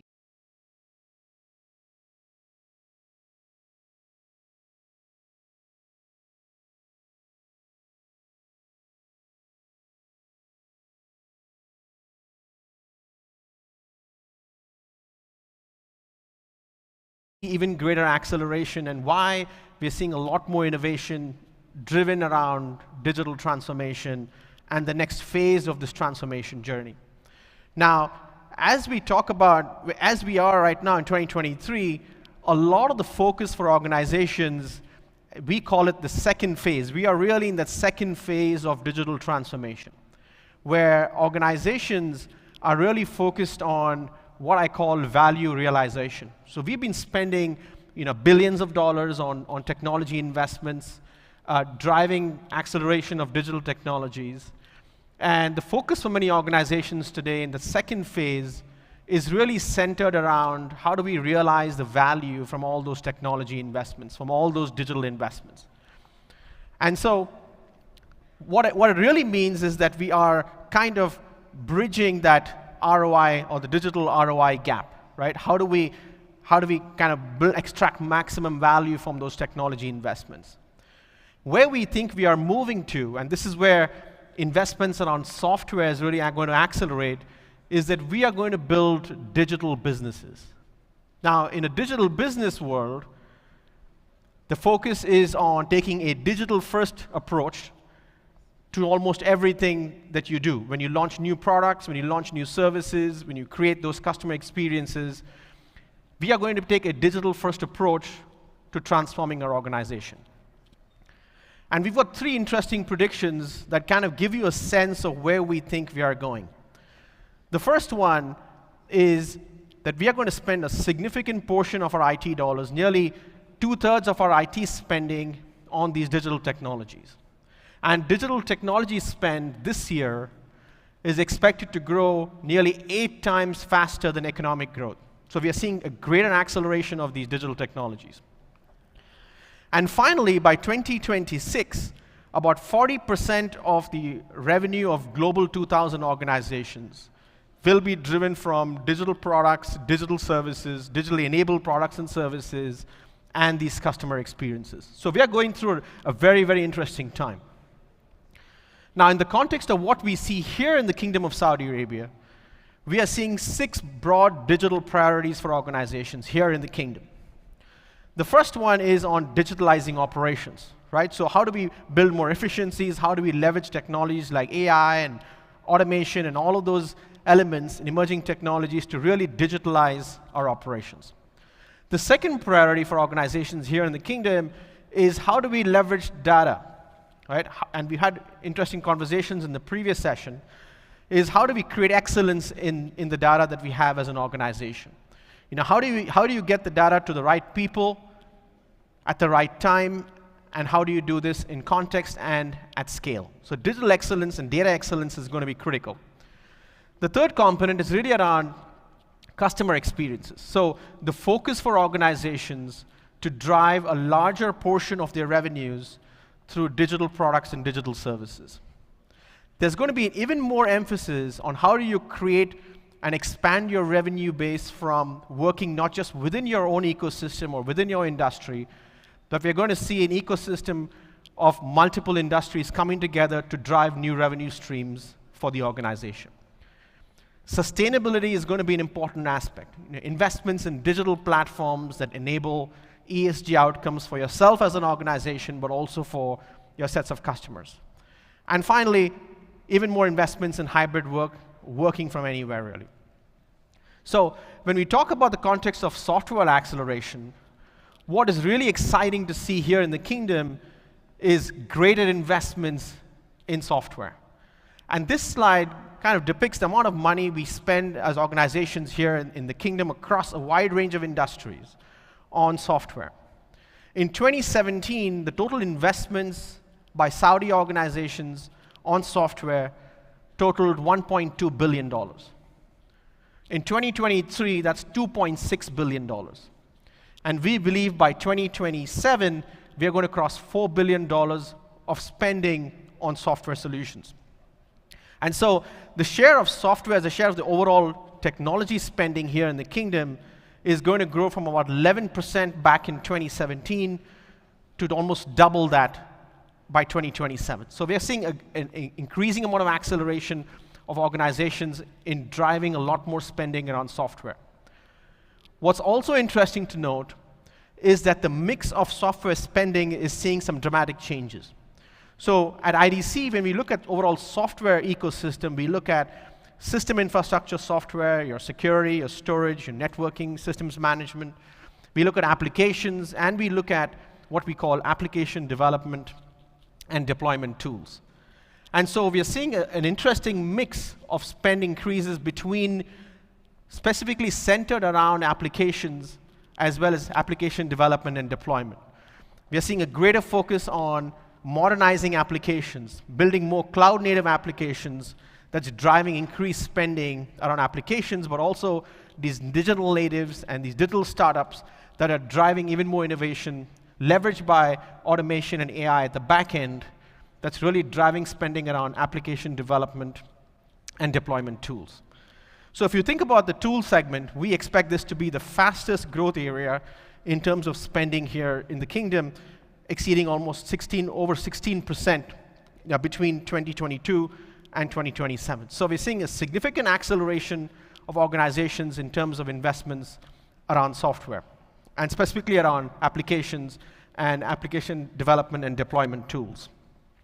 Now, so what that really means is that as organizations move to becoming a truly digital business, software is now becoming a very strategic area of investments. And look at any sector in banking, financial services, or retail, or even public sector, we are seeing significant amount of investments that organizations are making around accelerating greater investments around software, with a view to create more jobs, to hire more software engineers, developers, and quite frankly, as a means to become more competitive, to drive more innovation.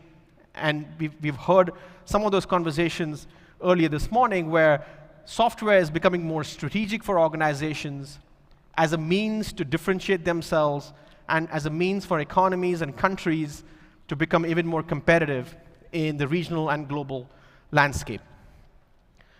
Now, having said that, we are seeing by 2026, IDC forecasts that there are going to be 750 million new applications built on the cloud, cloud-native applications built on the cloud by 2026. So we're seeing 750 million new applications, and this is going to have a dramatic effect in terms of how organizations are going to scale and innovate. At the same time, we are seeing a greater focus on speed. We are seeing a greater focus on agility. And we believe by 2025, 7 out of 10 large organizations will push code daily to production. So a significant amount of impact this is going to have in terms of driving new products and services, becoming more agile, becoming more flexible, and helping organizations take products and services to the market at a much faster pace. So significant amount of investments in new cloud applications, and of course a much more faster route to market, moving from code to production almost daily for 7 out of 10 organizations, large organizations around the world. And this is going to have a profound impact. But having said that, I think in order to give a much more balanced view, we also think that modern application delivery is not easy. And we've discussed some of that in the previous session in terms of the complexity, in terms of the architectural design, in terms of some of the security concerns that I'll talk about. But very importantly, the big question that we all as an industry need to think very clearly about is the access to skills.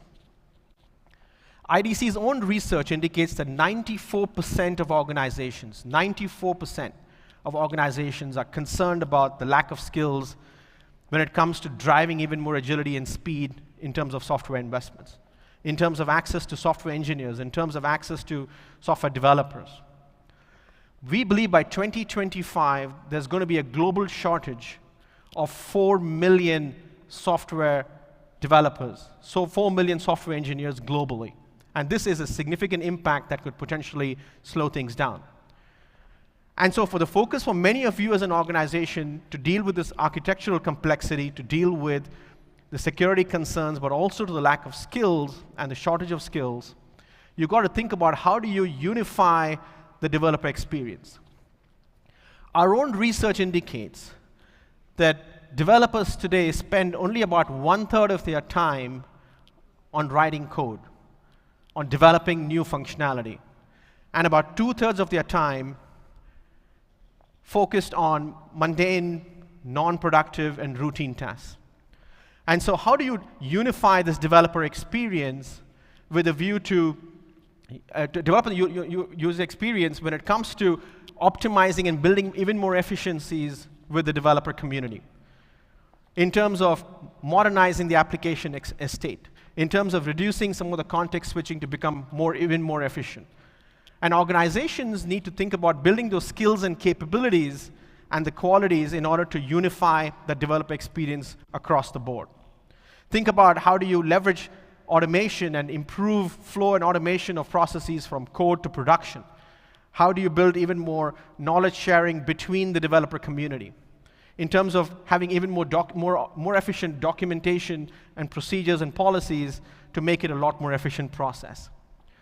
And we are seeing, interestingly, that some of the software innovators around the world are making some interesting technology investments that's driving a lot of investments around two broad areas and two broad objectives.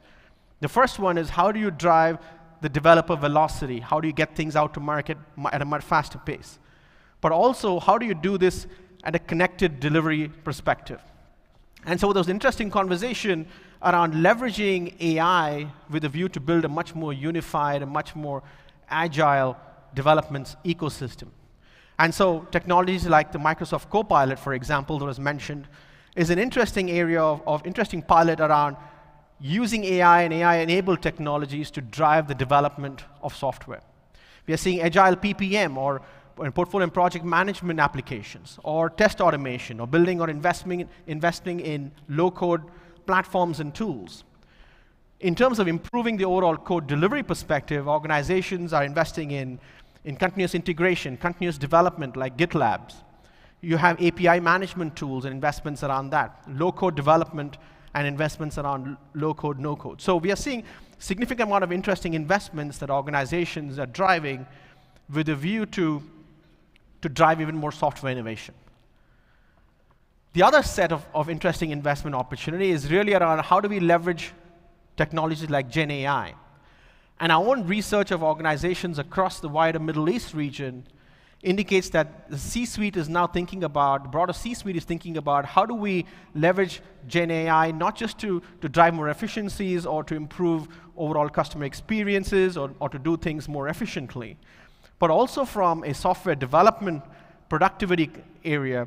About 25% of the organizations of medium and large size organizations across this region are thinking about how do we leverage some of these Gen AI capabilities to build that developer velocity, to drive more innovation, and to develop that wider ecosystem. But at the same time, there are concerns around the intellectual property, concerns around security, concerns around privacy related to data leakage and who owns the IP and so on. And so the balance for organizations the focus for organizations is to think about how do you leverage Gen AI in order to drive even more efficiencies in the software development ecosystem.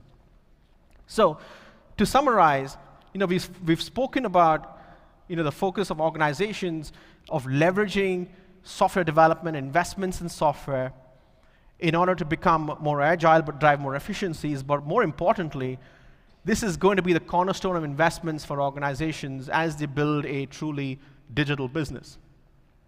Unifying the developer experience is going to be critical.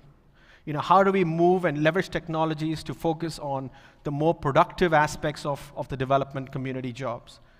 Moving away from mundane, repetitive, and non-productive areas to driving even more innovation. And finally, the skills is going to be a major concern. And this is an area that organizations need to think about of how do you build a much more wider ecosystem and build a more efficient skills base, because there is a global challenge and significant shortage of skills within this ecosystem from developers and from software engineers globally. With that, thank you very much for your time, and look forward to continued conversations. Thank you.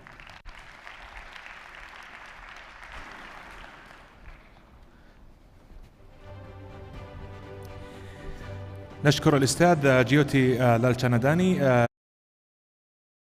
This presentation and the details which affirm the importance of this forum, its pillars and its targets. We would like to pause for a short break for Dhuhr prayer, then we will continue the forum and its diverse presentations.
أعزائنا الحضور، سنستأنف أعمال المنتدى بعد قليل.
أهلا وسهلا بكم. Once again, in continuation for the agenda of the forum, now we will have the second panel discussion moderated by the consultant at deputyship of digital transformation for Dr. Uhud Abaoud. We will talk about distinguished software that made difference. We will hear to this distinguished panel for the upcoming 30 minutes.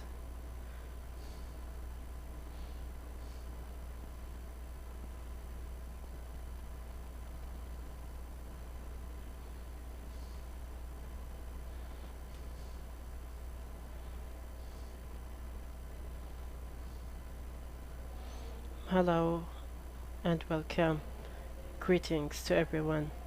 I would like to express my gratitude to be part of this forum with the elite participants, to be part of the changing journey.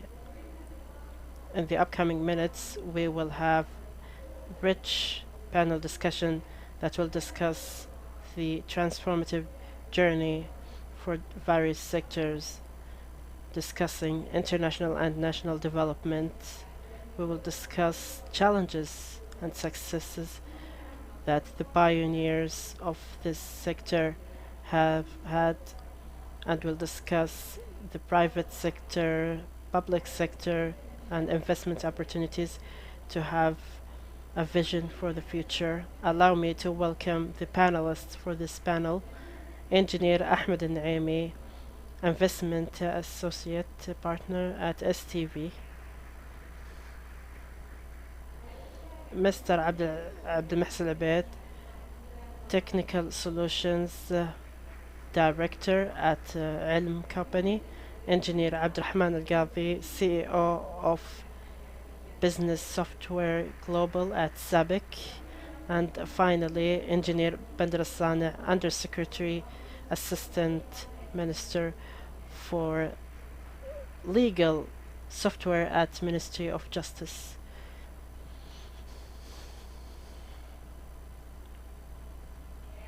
Welcome everyone. Allow me, Engineer Bandar, start with you. From your perspective, what's the relationship between development of software and achieving thriving digital economy? First of all, good afternoon everyone. I think that we have a strong relationship between promoting digital economy and the software development, especially if software development came as part of comprehensive digital transformation for the whole organization. And I think in our time, any business cannot compete, thrive, or participate in economy without relying on software. That includes the use of IoT technologies, AI technologies. I think there are three basic components that significantly promote digital economy and software. First, software are permanently increasing efficacy and productivity, especially if all procedures have been automated. For example, the procedure that has 10 steps, with automation it can be shortened to 3 to 4 steps. You will find that there are some procedures and steps that can be merged with other steps, like what we had in Ministry of Justice. Many procedures have been re-engineered and automated without human intervention, and these services are now provided online and available around the clock. The second thing that has to do with promoting digital investment, that software is open to beneficiaries and investors. For example, if the company is headquartered in Riyadh, it can provide its services to other countries. One of the examples is that Ministry of Justice helped beneficiaries in more than 100 countries virtually, so they don't have to attend the court's hearing. Also, a second benefit for promoting digital economy, software enable organizations and government entities to transform its technical solutions to digital platforms. So organization can provide APIs, especially startups and for entrepreneurs. So it can enable them to provide new innovative services that haven't existed before. This has a role to shape new markets, build companies, job creation, adding new financial capital. I think these are the three components that directly improve digital economy. Thank you so much. Moving on to the second aspect of the ecosystem, Engineer Ahmed, from investment point of view, would you like to add anything?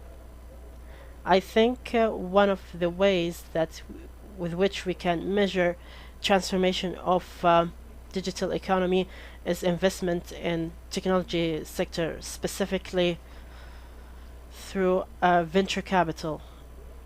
I just took a look at figures before the panel. In 2018, when we started, we had $60 million that were invested in Saudi Arabia in technology companies. In the last year, 2022, it reached nearly 1 billion Saudi riyals. So it increased by 17 times over 5 years. Is this realistic and true? Yes, that's true. If you compare Saudi Arabia with counterparts in Latin America and some countries, with some countries there, you found that we have reached 1 billion riyal annually, but we still fifth compared to some countries in Latin America. However, we are more youth, smartphone penetration and internet penetration, disposable income is more, yet compared to other countries we are lagging behind. That means over the upcoming 10 years we will see even more growth in technology investment. Also, another way to look at the question and digital transformation is publicly traded companies on Tadawul. How many are they today, and how many should they be in the future? The number of technology companies represent less than 1%, but if we look at some mature markets in the US, for example, in some years they reach up to 30%. So we have a big gap we have to fill, and if you quantify it, you are talking about $1 billion of technology companies that are expected, or we have opportunities to be enlisted as a IPO on Tadawul, and hopefully we can see other companies that are willing and preparing for IPO, and we have 5 out of 30 companies that will be ready for IPO in the upcoming months. Moving to Engineer Abdurrahman, we know in-house development, SaaS software, startup software, and others. What are the impact that different types of software create, and does the impact differ from an area to another? Answering this question, as Mr. Bender mentioned, the priority for current software increasing efficiency, productivity, quality, and governance. There are some specific goals, but there are objectives that top software we need in Saudi economy, that are innovation related software or building comprehensive ecosystem software. If we take this matter and discuss in-house software, what makes it special, if I have competitive advantage in work ecosystem, governance, measures, procedures, I have to do it by myself, and that cannot be done without the in-house software. I have some software that I need with affordable costs, and I know their procedures and simple. I can go to off-the-shelf applications. However, SaaS or cloud software are characterized by the flexibility and scalability. So it gives me the ability to roll out the application to several sectors and several organizations with speed. I don't have to build the ecosystem and infrastructure from ground up. Each one has its own challenges. For the in-house, they have cost challenges and building internal capabilities and maintenance and development. While off-the-shelf will have limited customization and may not be compatible with cybersecurity in the sector itself. So we may face some challenges.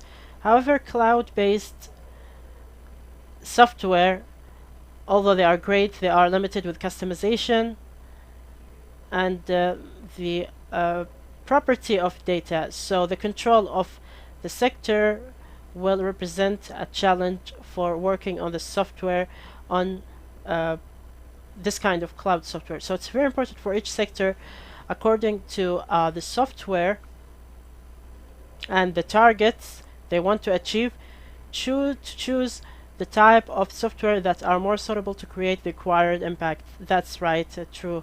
Thank you. Mr. Abdul Mohsen, based on your experience in the private sector and the software you have dealt with, can you share with us success stories that we haven't heard of about software that achieved success in this sector? First of all, hi. I'm very happy to be a part of this forum. We have a lot of stories, and I think that organizations and entities in the government and other sectors were part of the success. However, the impact on society and economy, especially Saudi economy, are good and inspiring stories to be shared, given the work of Ilm and other entities closely. Recently, I will mention the achievement engine and the social security and eligibility engine that was built in 2009. Social Security Agency back in 2009 had cycle for providing beneficiaries. It took some time for waiting for beneficiaries, and what happened is that we worked with the deputyship and we built some parameters based on which we defined how eligible were the beneficiaries. We collected data in the markets and we took them as real data back then. That was in 2009. When we collected data, we built the engine. The beginning was based on the parameters set by the deputyship of Social Security back in 2009. We were able with the deputyship to increase the efficiency of providing from work that was required some months to provide the support 2 days, and thanks to the deputyship, and here comes the role of leaderships in the change and transformation processes.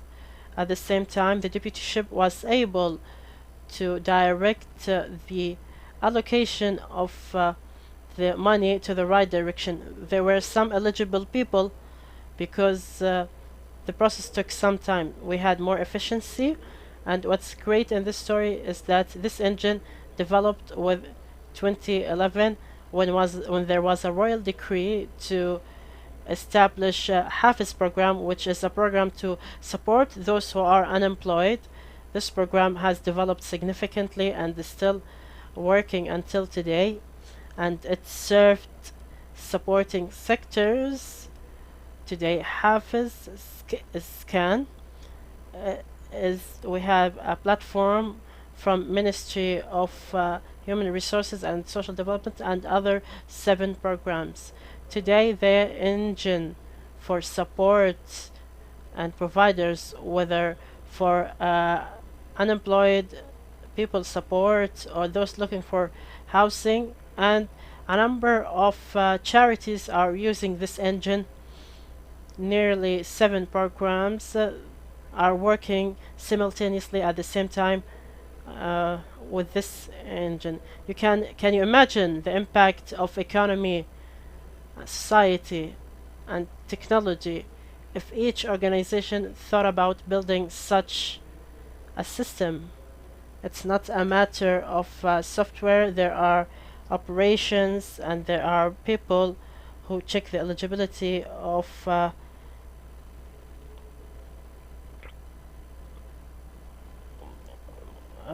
we think this is a great story, and we should believe in that. Some sectors believed in this engine, and they believed that tedious and traditional procedures should have changed.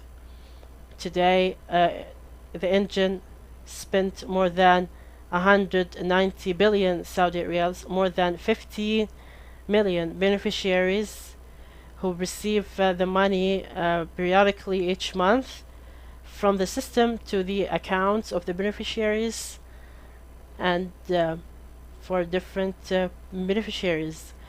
So maybe today I would like to mention one final point, that the software is still working, and it went through phases of development, and the company applied some AI applications to increase the efficiency, and today we can ensure the eligibility and verification if someone is eligible for social security, a piece of property, within a few seconds. It's one of the patents that Ilm obtained. It won several awards nationally and internationally, and we are still proud because Ilm couldn't have achieved this achievement without these sectors we have worked with. This is one of the success stories we are proud of for when it comes to software. Thank you, Mr. Abdul Muhsin. Engineer Bandar, we always know about the success stories of government sectors. Can you share some success stories in the public sector from your side? I think the experience of Ministry of Justice for digital transformation is incredible achievement, and it has a positive impact on users. We started digital transformation and the ministry following the launch of Vision 2030 by His Royal Highness the Crown Prince. The Ministry of Justice has transformed significantly. All the services that took time, that required visits to the centers of Ministry of Justice, now are provided online around the clock, and many procedures are provided without human intervention around the clock. For example, power of attorney, it can be issued within few minutes online, anytime, anywhere, whether in public holidays or working days. As for property ownership, sometimes it is done traditionally, but now it is done without human intervention. Now any legal procedures are done completely online. Beneficiaries, wherever they are in the world, they can file a lawsuit, attend a court hearing, receive verdicts, appeal for verdicts, and application is online. If we suppose that the defendant will pay 1 million riyals, it will be immediately taken from the account of the defendant, and all the parties are in their homes. The impact of this transformation is significant, and one of the positive aspects of this transformation over the last year, more than 64 million visits have been spared in more than 100 countries around the world. So deep investment and great belief in software has increased efficiency and increased productivity and was reflected positively on the KPIs of the ministry and reduced the life of the case by 97% and has increased the satisfaction rate of users. This is a brief success story about our experience at Ministry of Justice when it comes to relying on software. Wow, it warms my heart to hear about such promising success stories, and wishing you more success stories. Moving to you, Mr. Ahmed, what are the examples for the companies of software that improved technology sector and provided a new sorts of software to the Saudi market? What are the promising areas that innovators and developers in software should focus on in the upcoming period? Luckily, we have been blessed. Part of our portfolio investment are mainly success stories. Our method of looking at investment opportunities is to look at how households spend, how individuals spend their money. If you take a look at statistics, general authority, restaurants, banking, and all these areas, if we use these areas like restaurants, we have Foodix, Ahmed Zaini and Mus'ab. Foodix is, as you know, some of you, is a cashier system for restaurants. They started in Khobar back in 2014, then they moved to Riyadh, and they were in Badr incubator. So Badr had a role in their development. Fast forward for 5 years. Last year they invested in Sequoia, PIF, Naspers. Their initial investments were in this system. So there was $130 million investments. Now it has the largest market share in Saudi Arabia.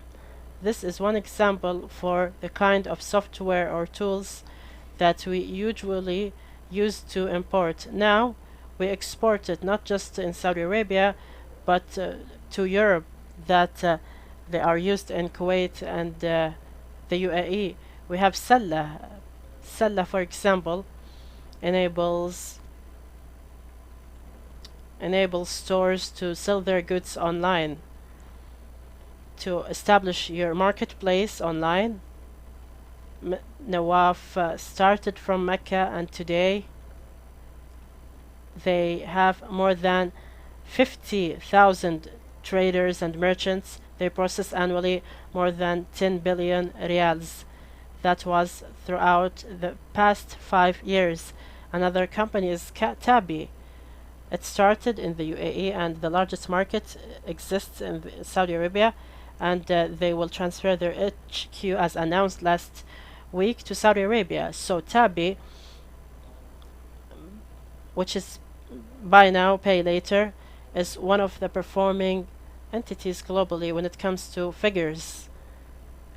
They found a large market and a large base of employees like clients, and this year they will have achieved 20 billion riyals of sales. We have success stories for a lot of companies that are exporting to outside Saudi Arabia. Back to you, Abdul Muhsin. After we heard some success stories from on your perspective, what are the success factors as part of digital transformation in organizations? I will go back to Engineer Bender. He mentioned that Ministry of Justice started and succeeded. I think the success of Ministry of Justice is not technical success, is ecosystem success, and I think the success that I have witnessed with multiple sectors depend on three areas: business solutions, operating model, requirements, framework of the business. Then we have technology, and is the technology scalable on the shelf? So this is the second component. The third component is the user's experience.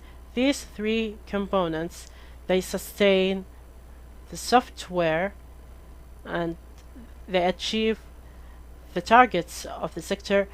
We should have these components in parallel. It's not just a matter of technology or solution or business operation or business opel. A lot of software failed because of the weakness of business requirements and lack of vision, or weakness of business model and operation model, and that was reflected on the ecosystem around the solution if it relies on other parties, organizations to continue. So when we say business solution, user experience, this is from my point of view. I think my colleagues agree with me. I think this is what impacted the sectors. Let's continue this valid insight with Engineer Abdurrahman. How do you think different organizations, whether in the public or private sectors, facing obstacles to achieve success for sustainable software, whether these obstacles related to surrounding environment, how to construct the software and its targets? I can summarize it in one word: partnership, integration and collaboration between private and public sectors, and startups and regulatories. We may have watched this morning success stories. They couldn't have been achieved without partnership of incubators provided by the Commission and the unlimited support and the will and determination to create an impact and difference in the market, without which success couldn't have been achieved, or we wouldn't have a final product and the transformation couldn't be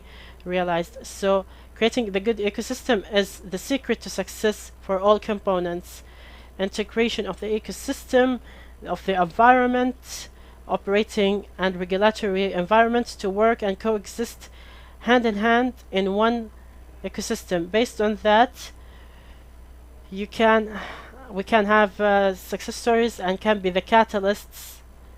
If I can comment, I don't think we have time enough, but if we look at B2B company, I guarantee it that its success story will be similar to we have made MVP and convinced the larger company to make pilot, then we attracted investors.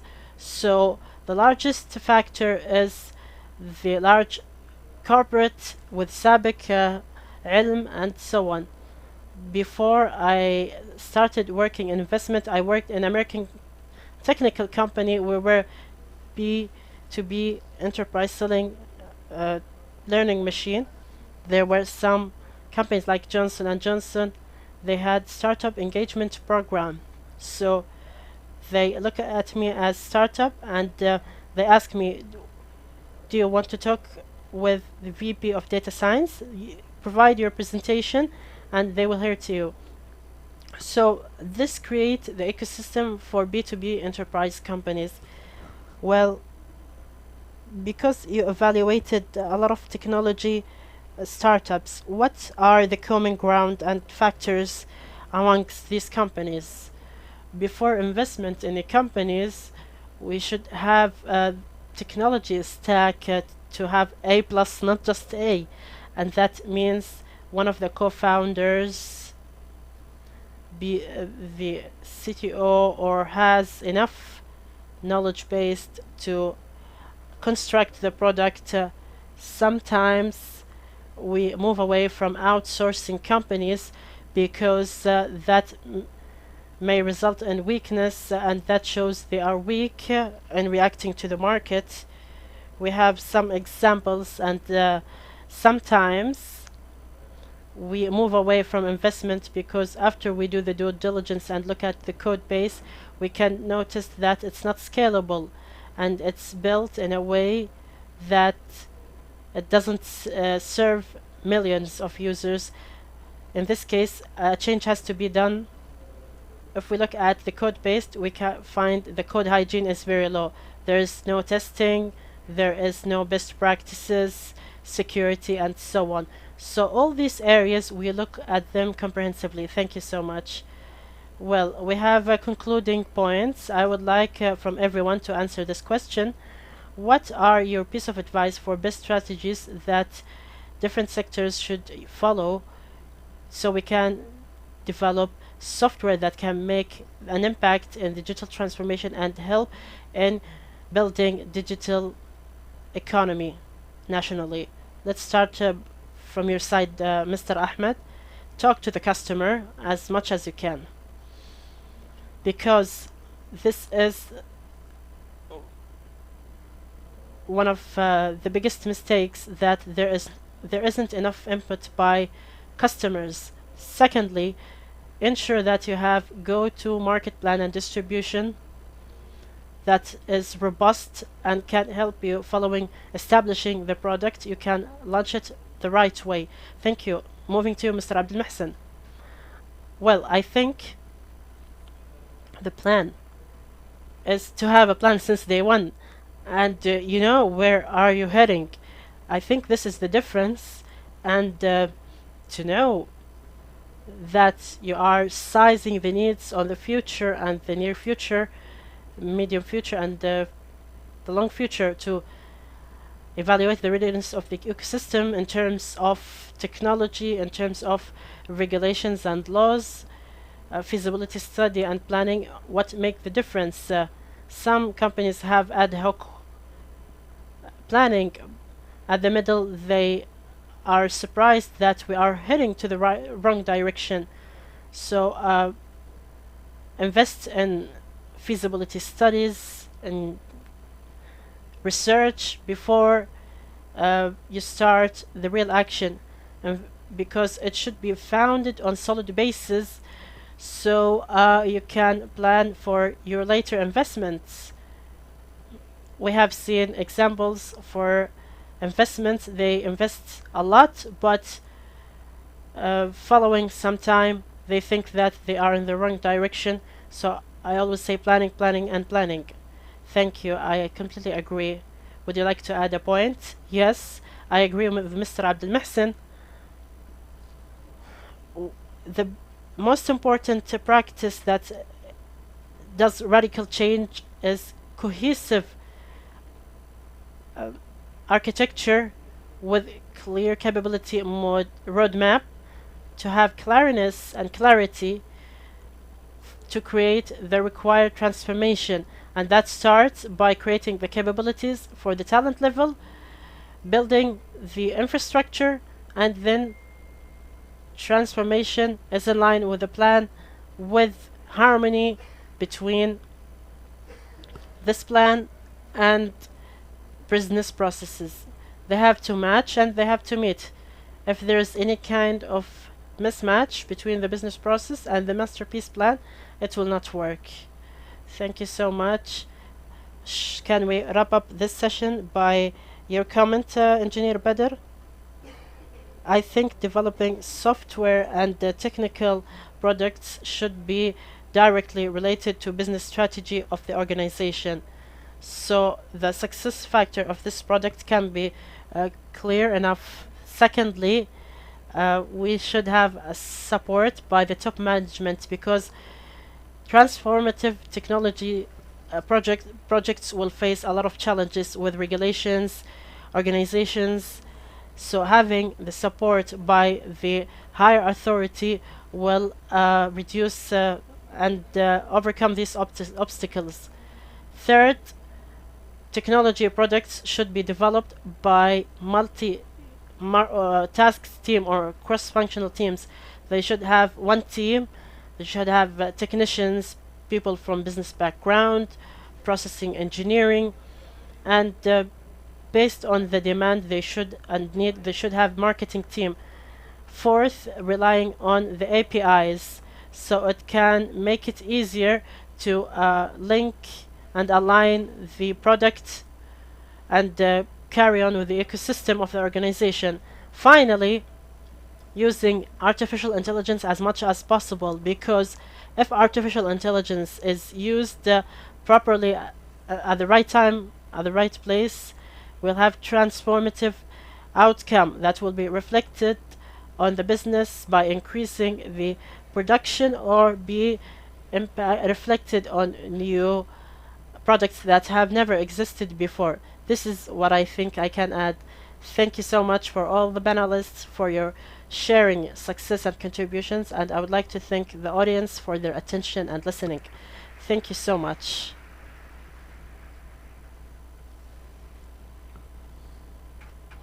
Thank you, Doctor, for moderating the session and for the guests.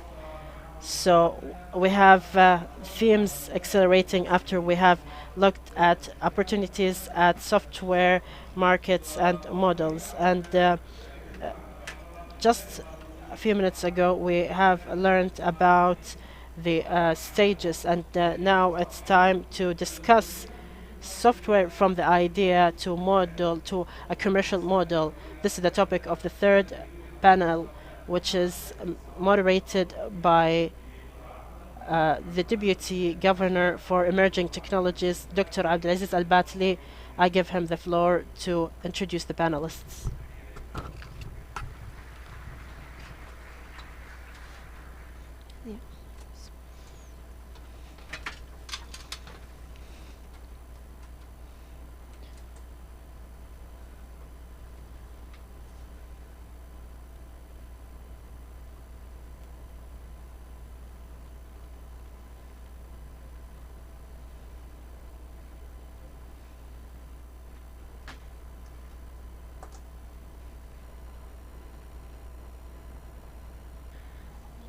Hello everyone, peace be upon you. Welcome everybody to in this digital technology forum. In these panel discussions, we will discuss the journey of a transition of the software from a tiny notion into a commercial models, and what's, since we know that the digital transitions, it's going through a certain and several phases. So today we will discuss all these journeys, and we will discuss some success stories and how we reach the internationally to import and export their products, and also, as today we have witnessed in the previous keynote speech, all these successful stories. So we would like to welcome in the most prominent speakers in these panel discussions, and as they have been so please welcome with me with Dr. Ibrahim Niaz,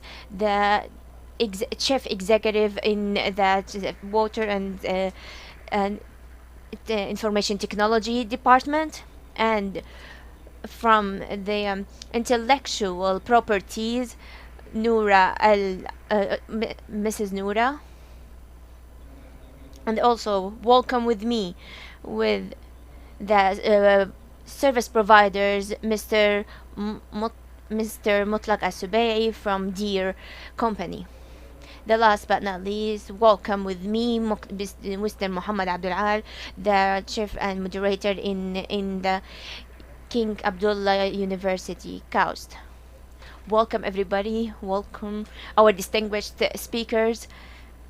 Initially, let us start with talking about vital topics and how today we are transforming just a tiny seeds and a tiny core and tiny notions into a commercial models, and it will be a commercial product. So I will start with my first speaker Mutlaq, and how for the companies transfer their notions into a commercial or a trade models. Do you have a certain strategic from your background in your company?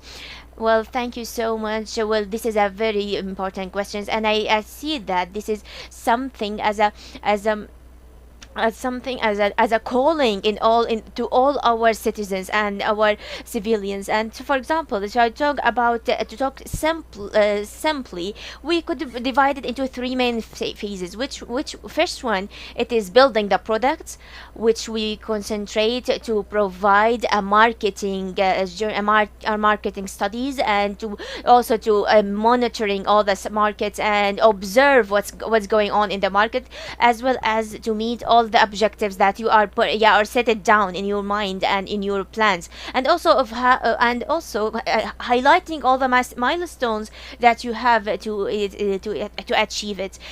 The second phase, which is after you adopt all the market's informations, after you observe the market, and you have now a phase, you have now the faith to achieve. So you have to start with the MVP. This is a very important step that will provide as a sense, or the initial sense, or what's your expectations when you are going to update your products.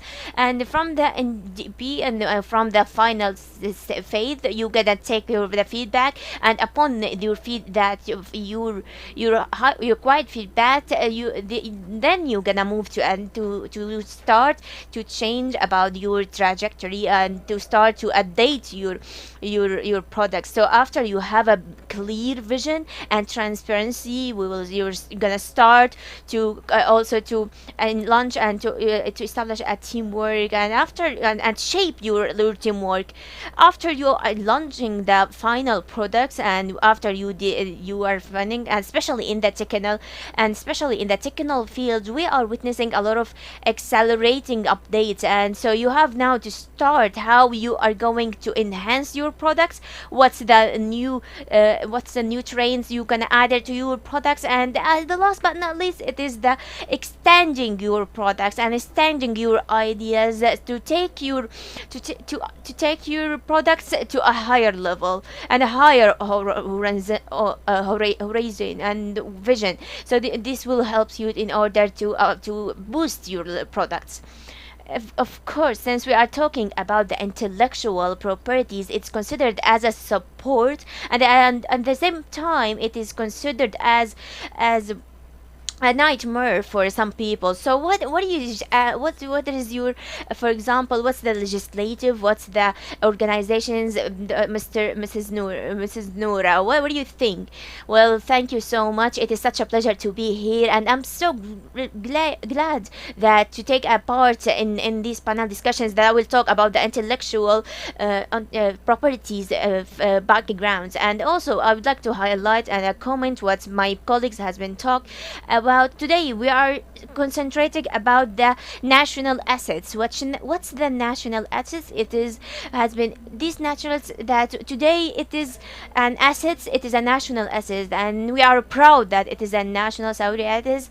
It will not be achieved until you will take all the requirements under a certain consideration that you can invest. And here it comes the intellectual property. So for example, the intellectual prosperity it is based on the assets, that non-tangible assets, and today we are concentrating about the software field.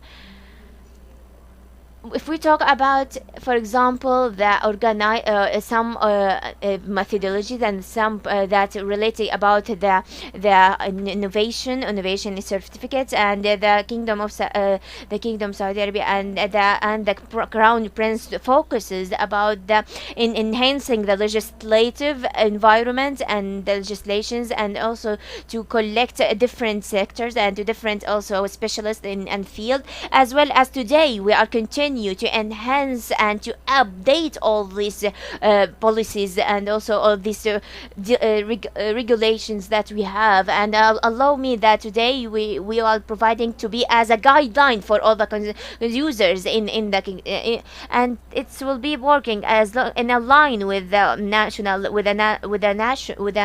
national parallels and national process. And this is will what we need to approach to import for others. So I would like also to say about the last motions that our commissions for the intellectual property as governmental entities works as a catalyst and an enabler for we are taking in under responsibility not just to enhance the legislative process. However, we are adding and providing the main components to develop. And for example, today, what as we talk about FAD, it is sometimes we have to respect the intellectual property, and sometimes we need to declare and to discuss something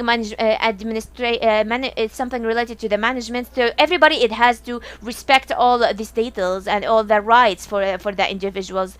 Throughout all these procedures, we are working so that our national assets, it is we could provide it as an innovations, but we have to take under consideration all the safety, security, and also, for example, when we are talking about the transition between an ocean into a commercial trade, a model is very important. Yes, wonderful, well said.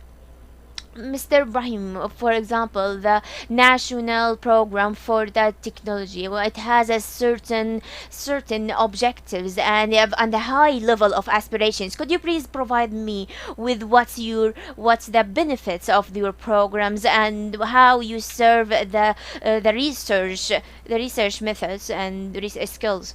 Well, good evening, everybody. Well, initially, Dr. Abdulaziz, I would like to congratulate and congratulate about the success of this brilliant and amazing forum. Since you also and also I would like to congratulate about all the achievements across the kingdom and beyond the Kingdom of Saudi Arabia. So we need to raise and we need to provide, and of course within the wise leaderships we couldn't be achieved all of these projects. And so for example, for our program is at the national programs, and it focuses in order to rehabilitate and to develop all the citizens and the startups companies within concentrating about the entrepreneur or the pioneering and the digital pioneering in the Kingdom of Saudi Arabia. So we are working with the commission, and before we are launching the programs, and until we will reach pre-seed and seeds, and until we will reach the final phase, and we are always in alignment with the technical companies, as well as we are in alignment with the governmental sectors, as well as with the accelerating business and the business and adopting businesses as well. So our main goals and what's our target segments, it is to establish over than 17,000 of job opportunities, and also to increase the GDP of 10% at the final at the end of the result of the day. And this is what we need, and also among the 3 coming years we will achieve and to reach and to establish new companies in the Saudi markets, as well as to increase the investments in the IPF. On the other hand, increasing the innovations, searching it and development throughout technical companies. We have over than 12 products, or we have 13 products precisely, and most of them they are working within. We are adopting the notions and also moving to startups companies and prototyping until we will reach a higher and millions of companies. So we have 13 companies. They will support all the entrepreneurship and entrepreneurs in their whole journey. So what's our main goal? It is to target all the peoples that they have a notion, ideas, or a proof of concepts, or a feasibility study. So we could take this prototype and we can add a little bit, and we are transfer it into a product, and we will help them to adopt them and to develop their products until they will be indulged themselves in the Saudi markets. And what we provided in Bilad, we are provide each entrepreneur, we provide 150,000 riyals as as a guarantee financial fee that will adopt their notions, and also the adoption period, it will it's between 4 months. And also we provide help and all the consultations with training systems, with HR, as well as a marketing. So all of these services that we provided to utilize and to facilitate the journey to indulge themselves in the Saudi market. So we have a chain of companies. We work together, and we have also next era, which is targets and to support the innovations and developing. So of course we always concentrate and focuses on the digital companies, also for the small and digital enterprises to work and to know and to work also to search and innovations, and also to get deeper on the DICTEP programs. So that will be providing a bigger and high programs, as well as isolation to create and renew stream inside, including all these companies. So we are providing so any research or any so we cover 70% of the cost as a scholarship. It is not as a fund. We are concentrate. It is as a scholarship. So for example, we provide also. We cover 70%. We have, for example, if we have 1,000, we will cover 70% of the 1,000 to provide it for the whole the startups, companies, and the entrepreneurs. Sorry. So, Mr. So since you are talking about KAUST, it is one of the outstanding universities in the kingdom. So we could say what's the services that are provided for the entrepreneurs, innovators, especially what it comes to the innovating and developing the software.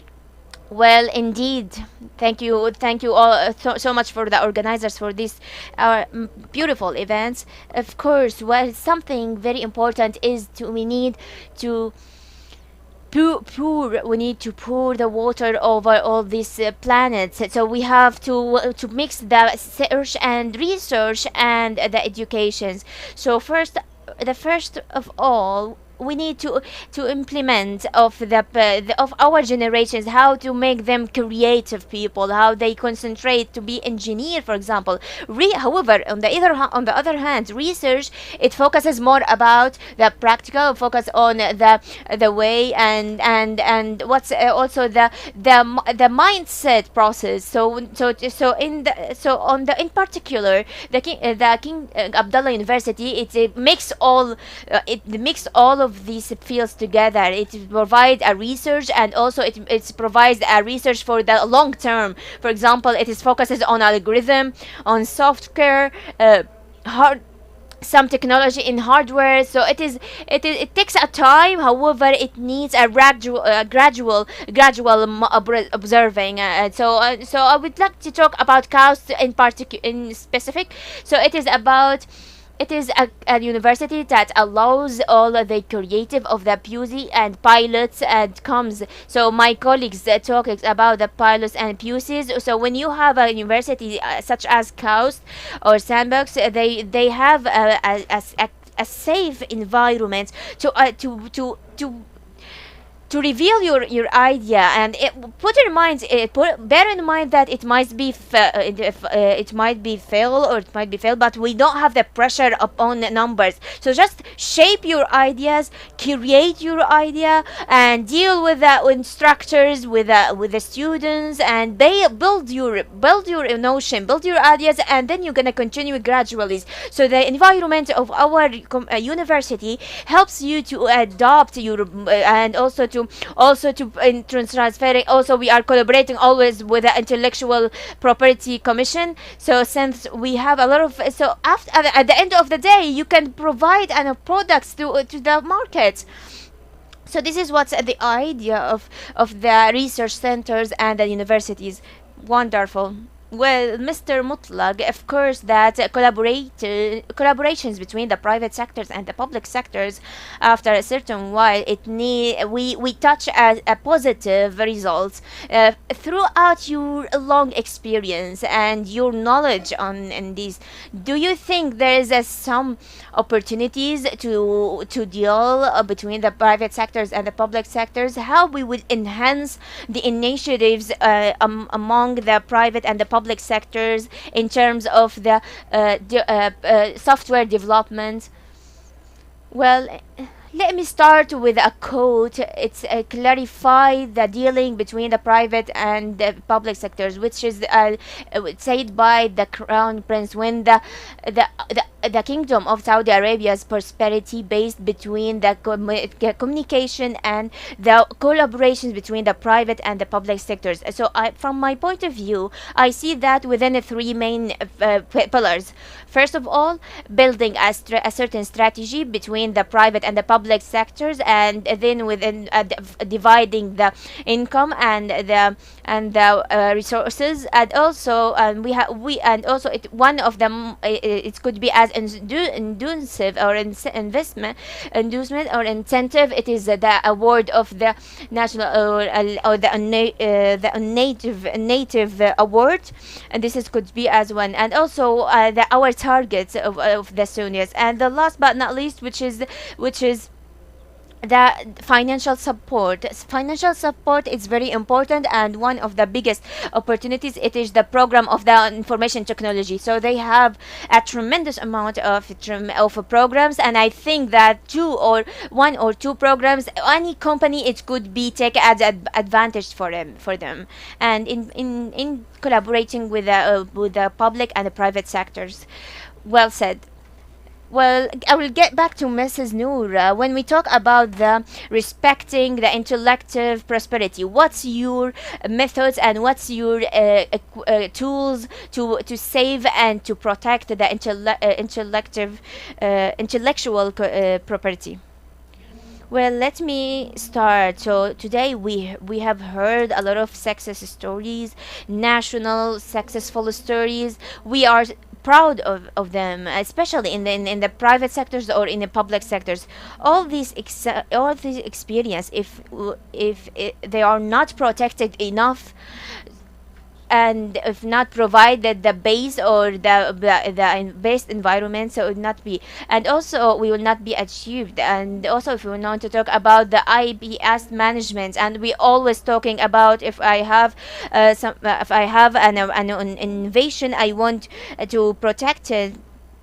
I want to invest and so we need to provide the IP. So rather than focusing about some rights, we need to focus on the collecting these assets, since we are living in accelerating technical era, and since all that it does start our technical products, it needs updates gradually. And so today we are talking with over than attitude for any products or any innovators. So please keep in mind that, for example, if you have a digital products, we have today approximately over than 50% digital products, and they have a brand, and also they have a brand in the market. So it always comes about for the development about the instance of the about the explanatory. So today we are talking about some certain, if we are lose some about our distinguished mark, and that will affect negatively our areas. So today we are talking about the utility models, which is one of our intellectual properties that we are seeking to provide them, and of course they are less demanding than the counting, but still more strategically than the design. So today, if we talk about the knowledge, and one of the most utilized method, it is focuses in micro business or large incubations, or even for the investors that would comes in the international markets, we could provide, and we could and our first idea and our first concentrations is to build your portfolio. Since you are building your assets in your portfolio, that you will increasing the competitives and the value that you are going to beat your competitors, and will raise the value of your companies in the market. So if I want to answer directly, no, there is no one way of. However, we need to implement, and we need to educate our peoples about regarding the portfolios and rather than assets, and also to think that takes time. We have to build a strategical pathway, and to what's the how I'm going to protect my innovations, and what's the also and what's the liberties that I will talk about it. And this is very important point, and it needs to each a product's owner need to know all of these notions, and today we have aspirations, and we are looking, and since we are standing in the Kingdom of Saudi Arabia, and we need to amplify our voice beyond the Saudi Arabia, and the first and foremost way it is to protect our intellectual properties. Well, very important. Thank you. Well, Mr. Ibrahim, always we know the collaboration between the private and the public sectors comes out with a fruitful income and results. So from your point of view, how we would increase the collaborations, and is there any initiatives provided to the private or public sectors? Well, in the NTDB, we always say we are from the market to the market. When we start our first programs in the NTDB, we start and we were asking what's the best products we could provide it for our sectors, and our main objectives it is to develop and the growth the sectors. So all our portfolio it is focuses on the private sector. So this is what it is our first ideas. We are concentrating about all the investors, and we sit with a multiple startups companies in the early growth and the growth stage. We have sat down with the corporates. We sit down with the different also governmental companies. We were always keen to understand where is the gaps in the markets, and based on all the data that we got from our meetings and from our workshops, and of course we spend time, and we have set with over 150 companies, startup companies and developers and all of that. So of course, and and after that we moved into to design the products, and after from the ideation and the course, and after that we start to design the products. All our products contributed with private sectors. We have over than 160 partners, and 85% of them from the private sectors. We have also products. We have a product, it's called Boost. Boost, it's concentrated for the entrepreneurs, and most of the ECDs or funds, they don't have enough time for their business.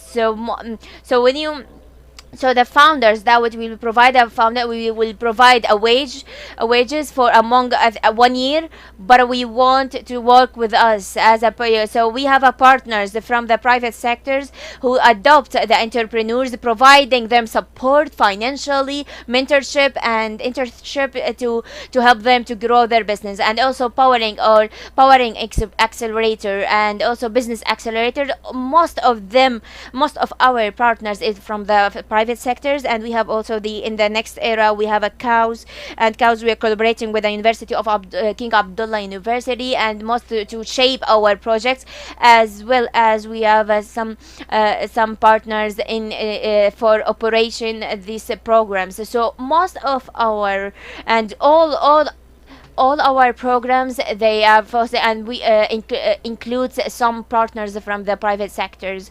So most all our concentrations is focuses on the private sectors, and we have something very beautiful, which is a connect program, and it helps all the startups and medium startups to take a contract from the big countries, from the bigger companies, sorry, to take agreements and to enhance their company work and business. Wonderful. Just to assure about the wages, is it covered from the program or not? Please assure. Please, I want to make a confirmation about this point. Well, Boost, it is for focuses for the startups, but they are not available to continue their business, but and also for the entrepreneurs that the founders, they're not focused or not available to continue. So we say and we concentrate for the founders, continue your job even though you are not available full time. So or sometime, or on the other hand, we could be as a founders, and we provide them a wages and a salary, just to enhance, to convince the entrepreneurs to focus on their business. This is what we call it. This is why we call it boost programs. And well, Mr. Mutlaq, could you share with us some successful stories regarding transforming the notions into a trade model? Well, I just would like to thank you, and I'd like to thank all the since they are providing a good products, and the best thing that we could see always the opportunities that we could see it, and we could take advantage of it later. So we have a simple programs. It comes out 2 technical products, and one of them, it has taken the innovation and the intellectual property. So it was as challenges for the one of the companies, and one of our clients in the Saudi Arabia has some realtors, they do not follow the procedures of the safety, and so they were, and after that the client was searching for a visual sectors of so we have enhancing an AI programs, and it was excellent to observe accurately all the data. And the second challenge, for example, if I instinct and some fees or some, for example, we could provide some of a violation. If I want to see some offense or violation, so I want products that observe and instinct all this thing, and to provide all this data. And also we are providing a hardware that calls an X, and this hardware, it's based on chips that it's related to Google, and also copying all the processing units. It will enable you to programs the AI data within a high speed time. We provided a 10 processing unit, and it's one of the very important and intellectual properties provided in the Americans, and innovation patent independent we provided until we reach the accelerated to discuss, and also to discover all the damage in 10 or 10 seconds. So we have a Falcon, and we are come out with a Falcon Eye and AI card. So thanking God that we reach, and thank you so much for all the teamwork into your company. Well, Mrs. Noura, I will get back to you just in a few minutes. What are the support programs that you provided for the users in terms of the intellectual property? So we could see about the enablers, that it is focuses on building the capacity and skills. Also today we are working about with the intellectual capability, and also it is a free in charge, and it's open for everybody here. And also we working with a different also aspects in that's related to the intellectual prosperity. For the as in addition to that, we're working in investment in the intellectual, and we're working in the innovation to transfer it into a commercial models, and to transfer it and to provide the safety, for example, to the users. And also, if we want to talk about for example, about the energy sectors, the space sectors, to know what is our guidelines today, what's our rating and what's our dimensions in the market today, and we will provide. And also, we would like more happy to collaborate in any companies that are interested in this part. On the other hand, promoting the utilization of the assets and UI asset, and throughout this framework, we provide some certain workshops, and it is guideline workshops to provide. And this guideline, it is considered as a concept, as a visual hubs. You could find it on our website or any area to take or if you have any questions, how you gonna protect how you going to protect your products, what's the legislative, what's the information and procedures that's related to the governmental entities. So any charge you could take all your informations from these services. And also, we have the souk for the intellectual, or the marketplace for the intellectual properties. It was opens for artists, for all innovators. For example, if you wanted to sell your products to provide it, or you can take and you get benefits of these programs. And will be as a parallel with a market, with a Moazi market, and it focuses to support or taking the products from a notion or a concept into a commercial product and to real life products, or all of these and also all the services that will be provided at providing a training workshops to benefit from all the services that we have, and on the technical parts. So what I want to say, I'm looking forward with what's coming. I assure you that what we have coming, new ideas, it's a forward, and what we have, the announcement and the announcement that relating about the preserve of Saudi Arabia and about the technical Saudi. It is a step. It makes us closer to you, and we would like to collaborate today, and hopefully together, working hand by hand, we would like to export our products and our national domestic products in beyond Saudi Arabia, and to get the world benefits from them. So, Mr. Muhammad, what's the most important things that we have under certain serious considerations when you are accept the users? Well, we have two main points. One of them, which is related to, we don't have to forget hardware. We don't talk too much today on the hardware side. Hardware is very important when of course our mind sense. For example, we have the devices that we are holding down today in our hands. How many sensors it has? It is a tremendous number. For example, 15 or over. It is a base. It's regarding on all the innovators. So as you are a programmer, or as you are a software engineer, how you gonna take the sensors? So all the transistors also, it will come tinier and tinier each year. It's going to be tinier, and it's going to shrinking. So as economy, as an opportunity, so as you as a programmer, think how you going to use these devices. It's very important part. And on the other hand, the second point, the experience of users and the design thinking. I will always say it. Put yourself on the user's shoe, and in the user's shoes, and design what's your use, and how you gonna see. For example, it is very important, as we are a technology and engineers, we don't think in that part, but you have to think in the part of the hardware, how we gonna use the device, what's the most important points, and the innovation that we are building. Don't think about the customers. The customers sometimes is the fund, but the user and the hardware user, you have to put yourself in his shoes. Well, thank you so much, everybody.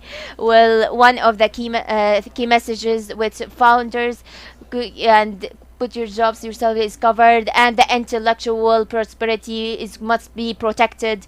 Thank you so much for your listening. Good, highly intention, much appreciate it.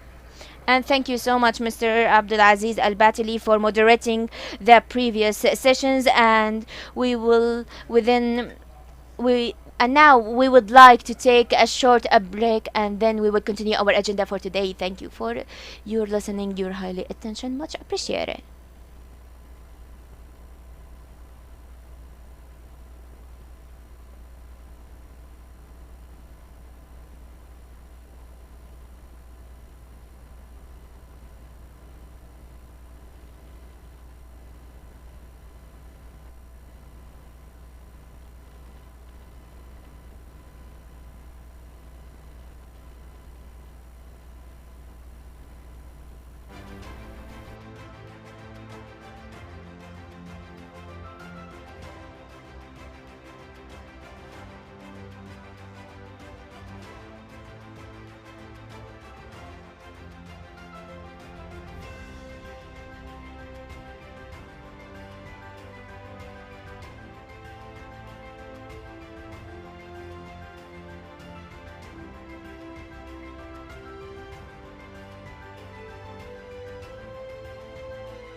الأعزائي الحضور، سنعود بعد دقيقتين لمواصلة الساعة الأخيرة من برامجنا.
Welcome once again.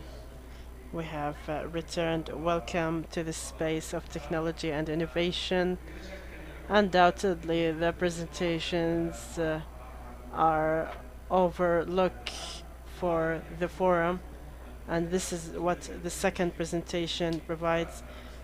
Mr. Abdullah Al-Shamrani at Gartner provides coding with no coding, providing business opportunity. What do you mean by programming with no code? Is it code-free programming, or is it prepared in advance or edited? Thank you so much. Hello everyone and good afternoon. Let me start by answering this question. Mr. Hamoud asked that this question is repeated quite often. Let's define programming with low code or no code. There might be some definitions in the market, but from Gartner perspective, the definition is that there are platforms that help in establishing digital platforms that help organizations in providing excellent digital service without writing any text code or using any code in this service. The idea is to build experience. In addition to that, facilitating and accelerating development process and reaching to the end client. This is answering the questions that I would answer and tackle on one of the slides.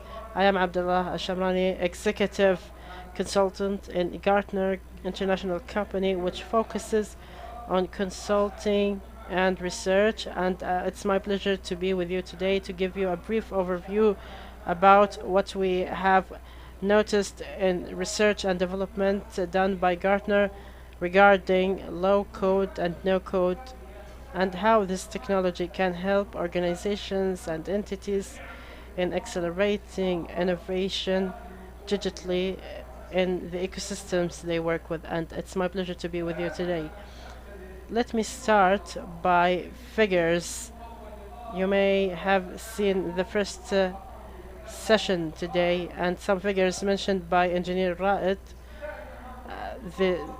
This survey mentions some basic technologies for organizations that focus on building digital businesses for its clients. Low-code technology is one of the main technologies, and what's significant here is the difference between high success rate in using these technologies compared with low success rate. The best technology for establishing digital platforms for businesses based on this figure is low-code technology. This gives you perception and perspective about low technology, low code, and the sectors and you serve and the organization you represent. As for the market size, low code technology today in general represents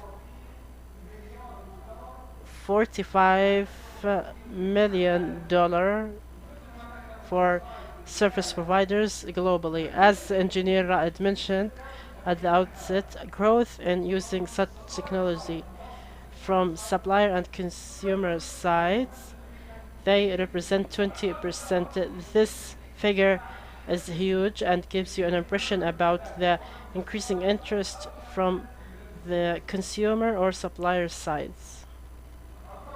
These figures hopefully have given you a curiosity about what low code is, and let's start why low code technology is important for many organizations, especially today. The definition, answering the question of Mr. Hamoud, let me go to one of the most important aspects that shape the landscape of designing and creating digital services and products. One of the challenges facing information technology sector in attracting talents and maintaining talents, it was mentioned in one of the sessions. In addition to that, we can notice that software development budgets and budgets allocated to building, designing business is more controlled by business side rather than the digital side. That enables business sector to innovate digital services in addition to interest by the business sector in purchasing ready products compared with buildings products that serve them. They think that purchase will provide better opportunities compared to designing something from the scratch. This might not be correct always. The fourth idea I would like to mention is that we may have software developers, and you know the process of developing digital products and services. Each day they improve and their complexities increase with cloud native technologies and DevOps, which are today part of the DNA fabric of developing digital businesses. Fifth point I would like to mention is the expectations that many stakeholders think that their digital services are expandable and compatible with existing digital services within their organizations or other entities that help in the digital transformation process and building a unique digital transformation in their services and products. The last point I would like to mention, the digital development is not limited to specialists in information technology. We have now a community of business sector. They have better access to many technologies that are provided by companies like Microsoft and help them in designing and constructing services that may help them in a micro scale, but the expansion of that scale we will see over the coming phases. These are fundamentals and dynamics we see in digital development, and it poses a significant challenge to digital development leaderships. This challenge is dealing with the increasing demand on the services they create, and this demand forces leaderships to think outside the box and relying on skills they might be less in number but more in hardware by using technologies to build digital products like the low code. On the other hand, reusability idea, when we talked about this idea, and many stakeholders have expectations that digital services and products that are used are compatible. They should continue thinking about this. I'm talking about the leaderships. And finally, today or over the past period, there might be a type of resistance or not accepting digital development who might not be specialists in digital services and businesses sector. Leadership of digital development should coexist with that, because we will see that in abundance. So all these challenges and aspects that might be looked at as negative aspects, we should look at them positively to reach to the idea of low code and promote low code technologies in general. These are the dynamics and the challenges that are facing digital development leaderships inside organizations they serve. Let's go under the hood for the challenges of application development and accessing to information that low code platforms provide to these challenges. The first point regarding the idea of ease of use. This idea that many organizations focus on and many initiatives in the vision are mentioned always. experience of the customer, the experience of user, before developers of information technology or digital services build their codes in a hard manner that might not provide easy experience. But today with multi-platform can give you access to provide a unique digital experience to the clients you serve.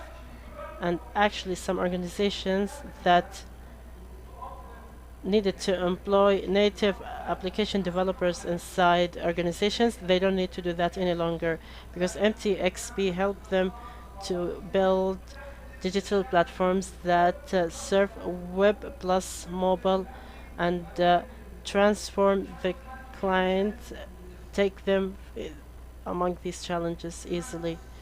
As for scalability,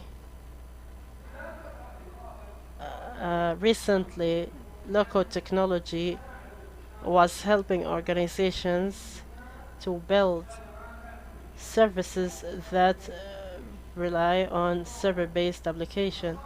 Today, these platforms try to develop its capabilities so its clients can provide services by cloud-native applications. This will help them to better reach scalability with high degree. As for platform costs, it's not a secret that if you want to develop with low-code technology, you have to pay subscription fee. This may not be in some open source technologies, but decision makers should take into consideration the total cost of ownership.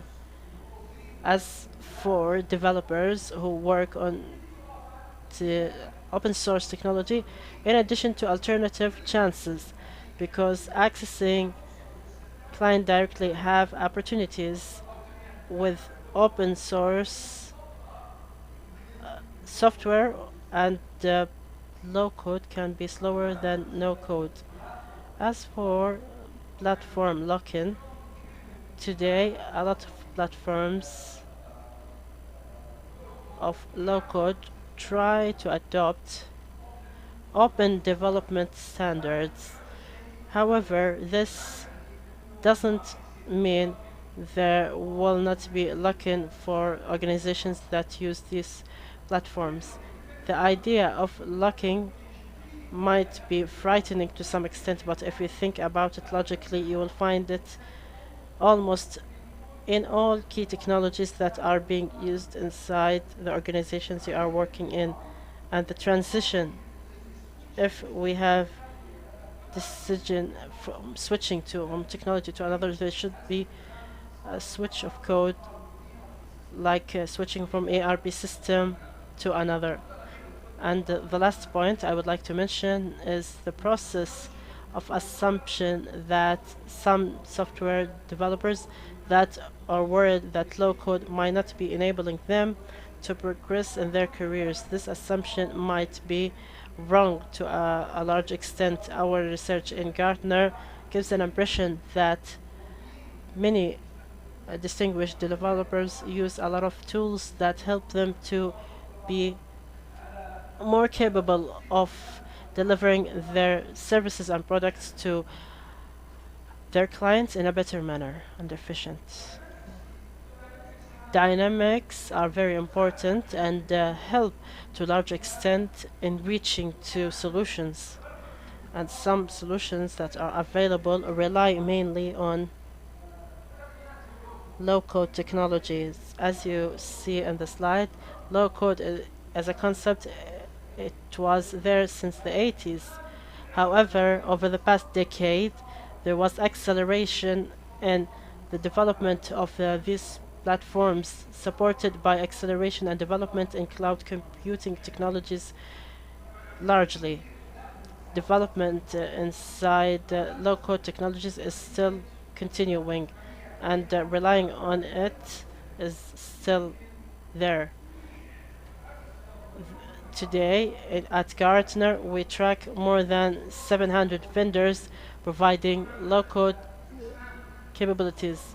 In addition to expanding with the last developments we have seen in artificial intelligence, generative ChatGPT, in order to decide where to focus your attention when it comes to selecting specific low-code technology, we have 3 segments. We want you to consider the organizations that you were working for. Do they try to increase the developers community inside the facilities and organizations in a way making democratizations for the life cycle of developers and extending their digital services to the end user? Or do they try to build a layer over the legacy system they have, so the legacy system becomes a back end while the layer in which it's built in provide a good experience for the end user? Or do they try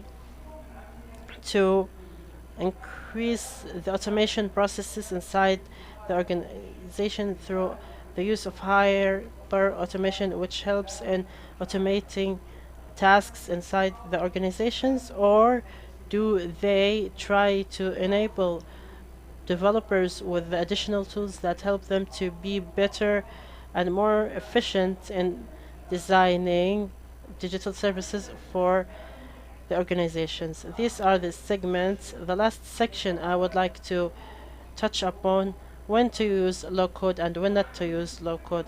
The idea when to use it might be clear. However, what's more important is to take into account that all these technologies today are accelerating on fast pace, and not using them inside businesses of building digital services might not be available soon due to the accelerating development inside these platforms.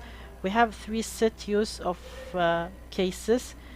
We think we will have synergy between business use case that you are trying to resolve within your organization and between the capabilities of low-code tools.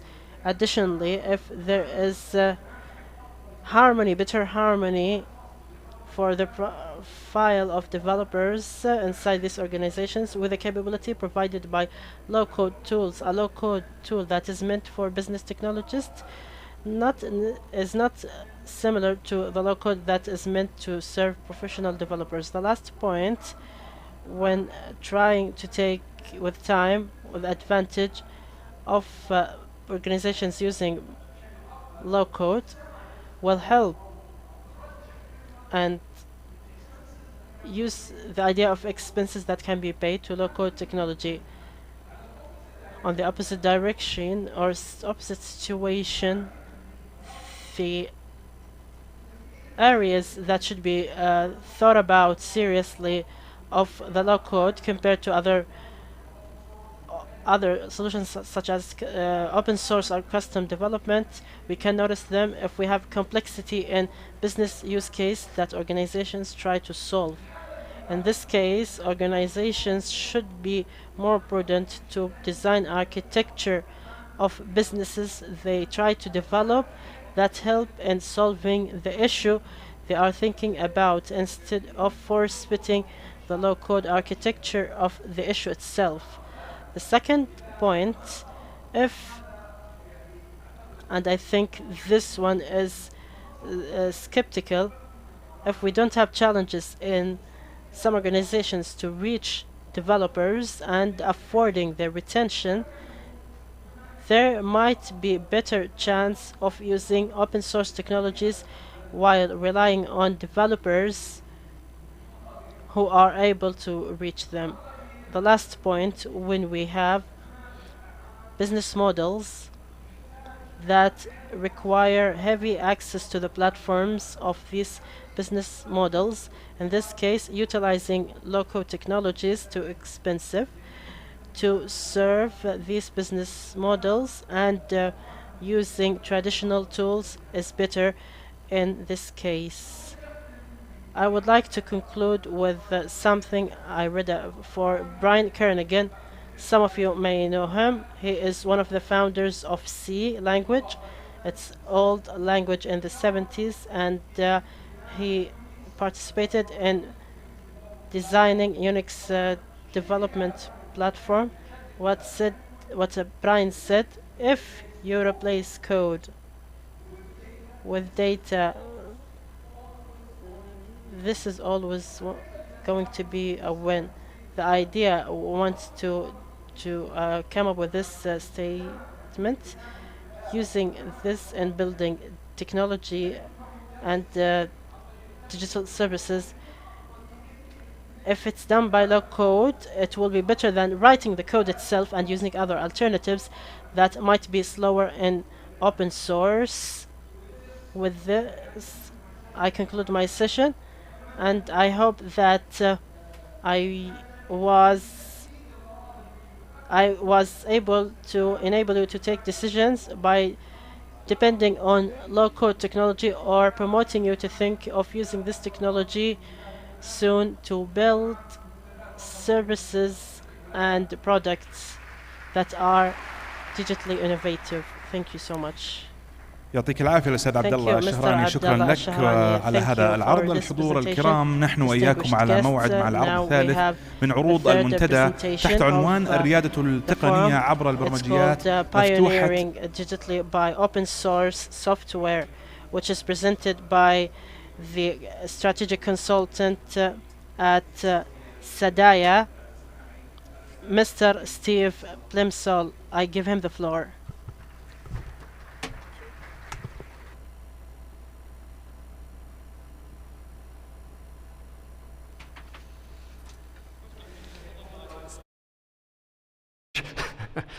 It wouldn't be worth me trying in Arabic. Excellencies, ladies and gentlemen, hello.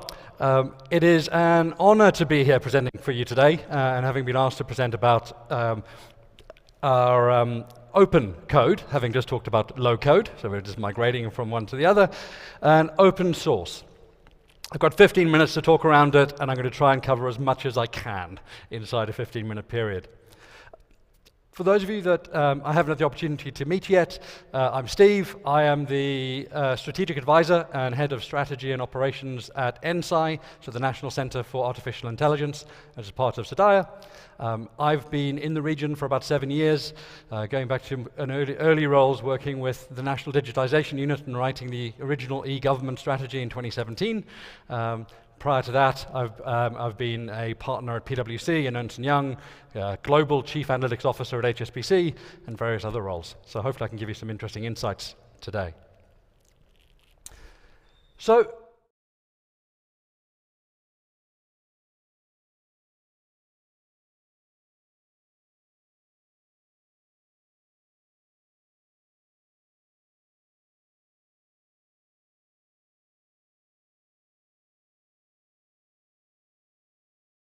in the MIT review.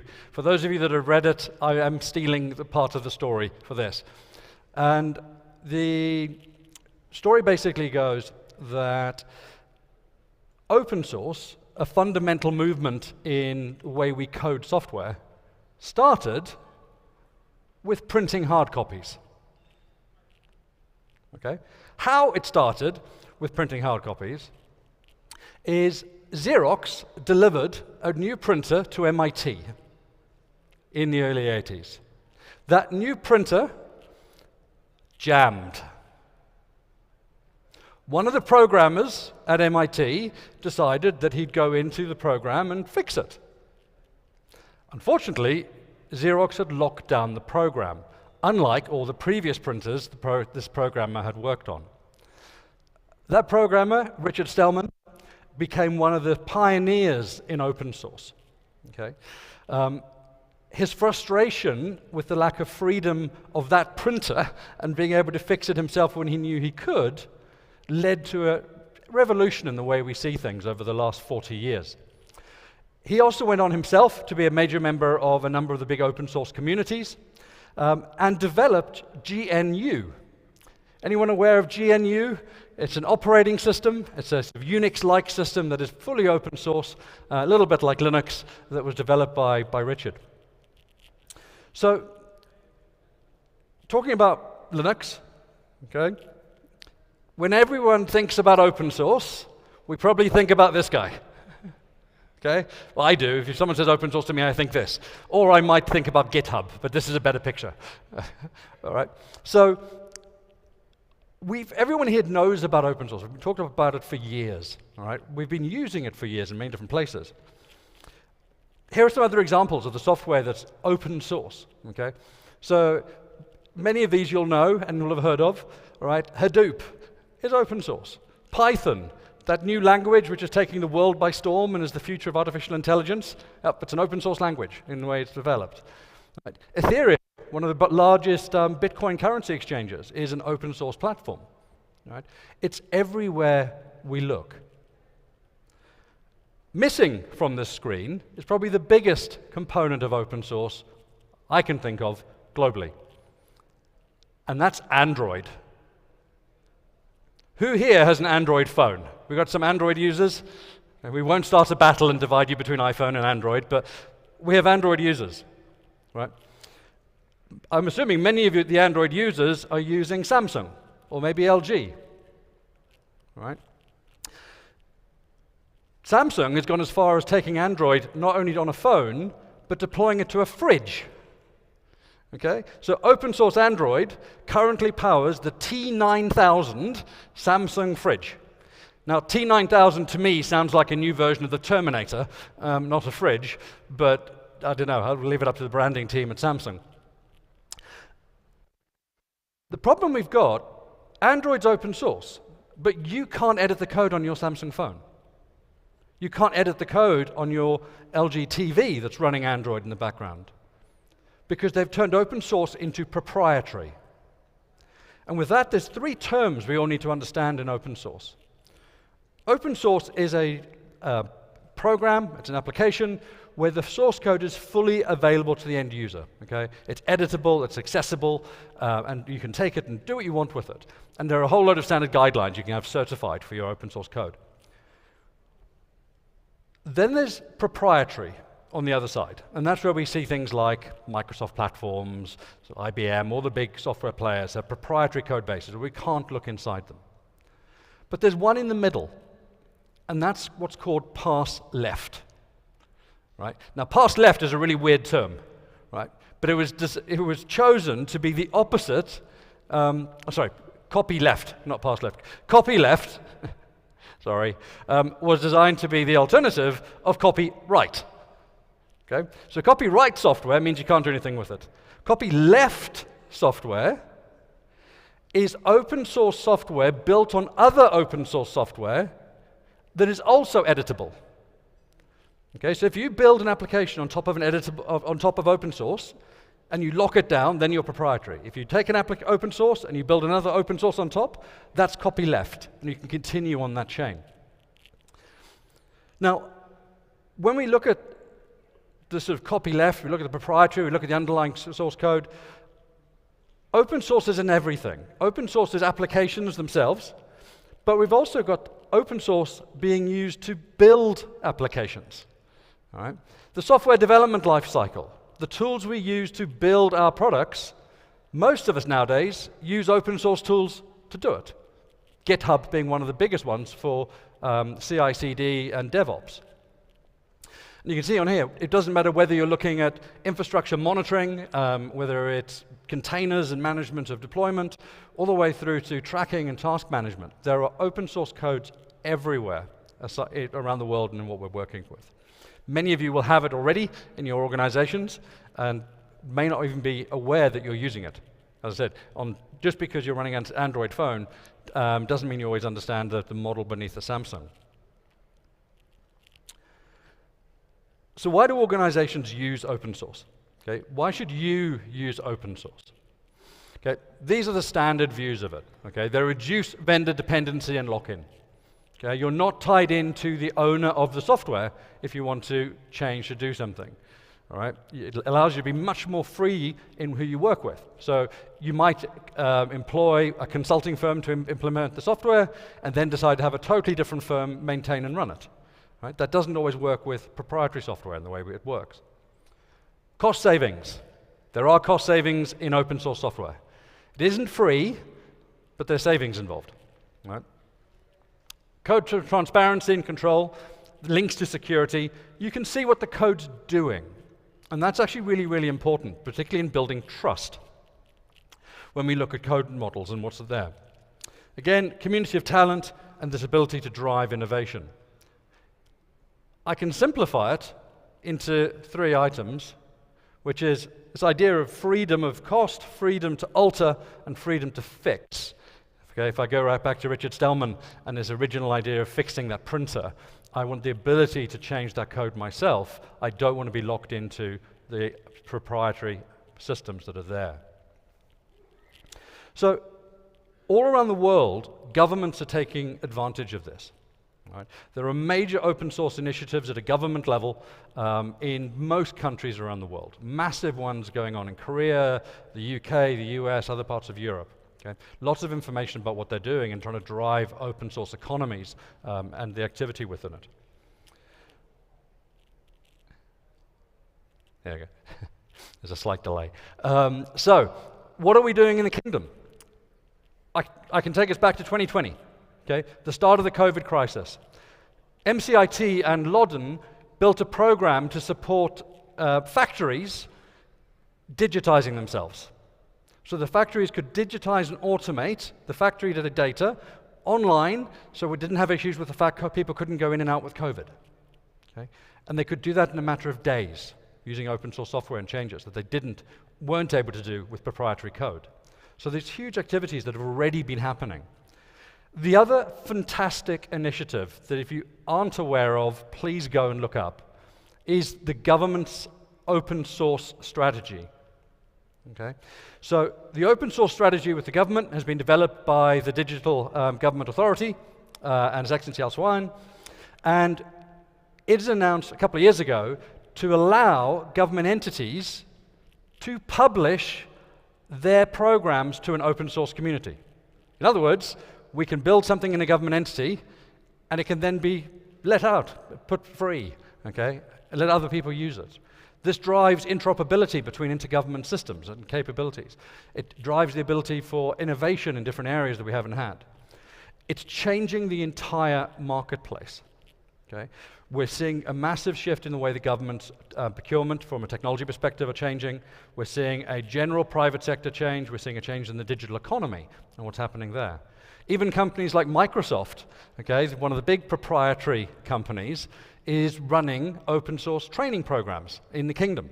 Right? They're getting people involved, they're driving the change of how things work in driving that open source activity around what's there.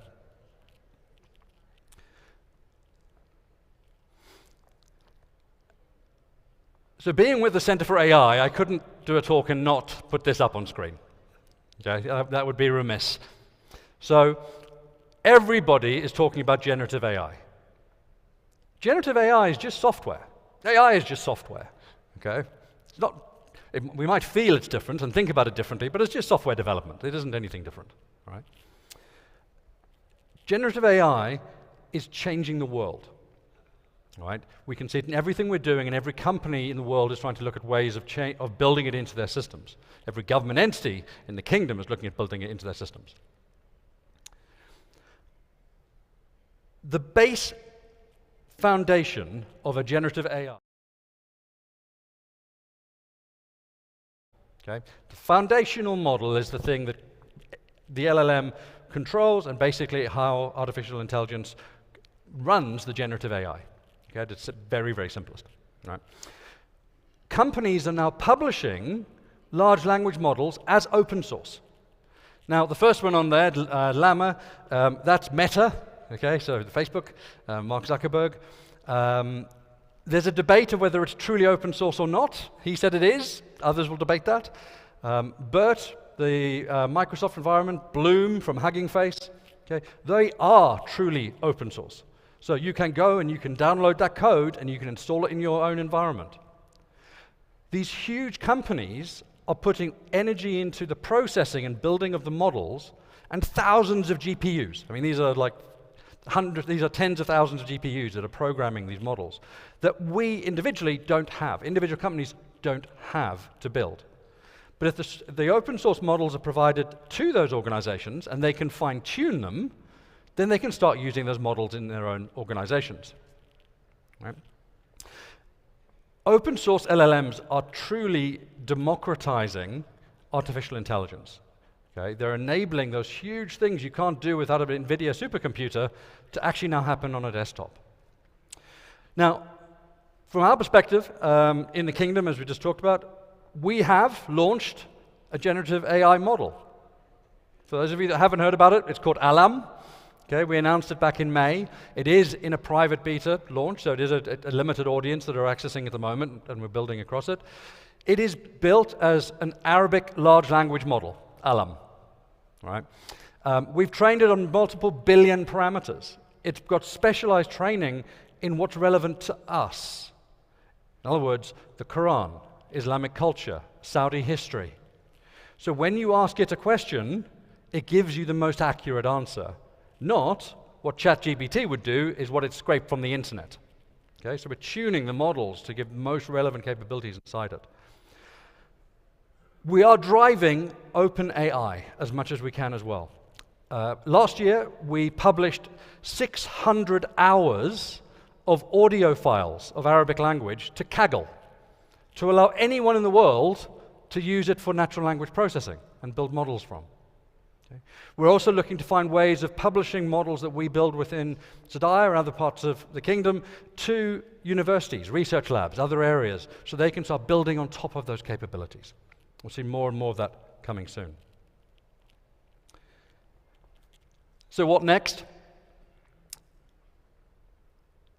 You have to start at the beginning. All of this starts with your enterprise architecture. It's EA. Okay, that's where we actually start. Right? There's no point starting anywhere but enterprise architecture unless you possibly go to the business architecture, which people don't understand. So have a look at your systems. Identify where open source could be used in RFPs. Okay, how do you include our open source models in the future technology roadmap you've got? Does it make sense? Also look at the technology that you have to see if you could publish it. Is it really proprietary? Should you really only be the people to have it? Or does it make more sense for it to be available to others? Right? It's a huge question in AI at the moment, and there's a big balancing act we have between the idea of freedom of AI, where anyone can access and build off it, and the restrictions of AI to stop the misuse of it. Okay, in a negative sense. We have to look at that very, very carefully. But take those two views. Look at your future roadmap, see where you could bring it in, and look at what you've built today, and look at how you could share it. And with that, my final statement is please don't be the piece of paper blocking the printer. Okay? Look at open source as an opportunity for growth in what you're doing. It's not always going to be the answer, but it is a fantastic change in the way the world of technology is evolving. Thank you.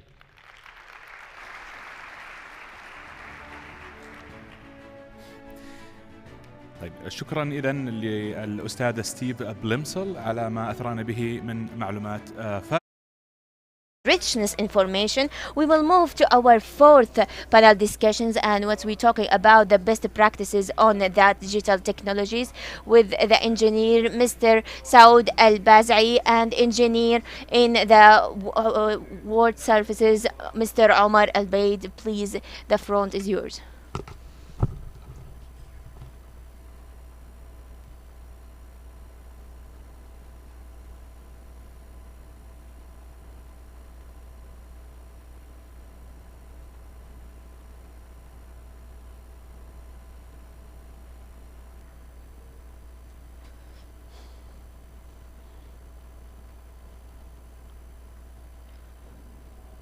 Hello everyone.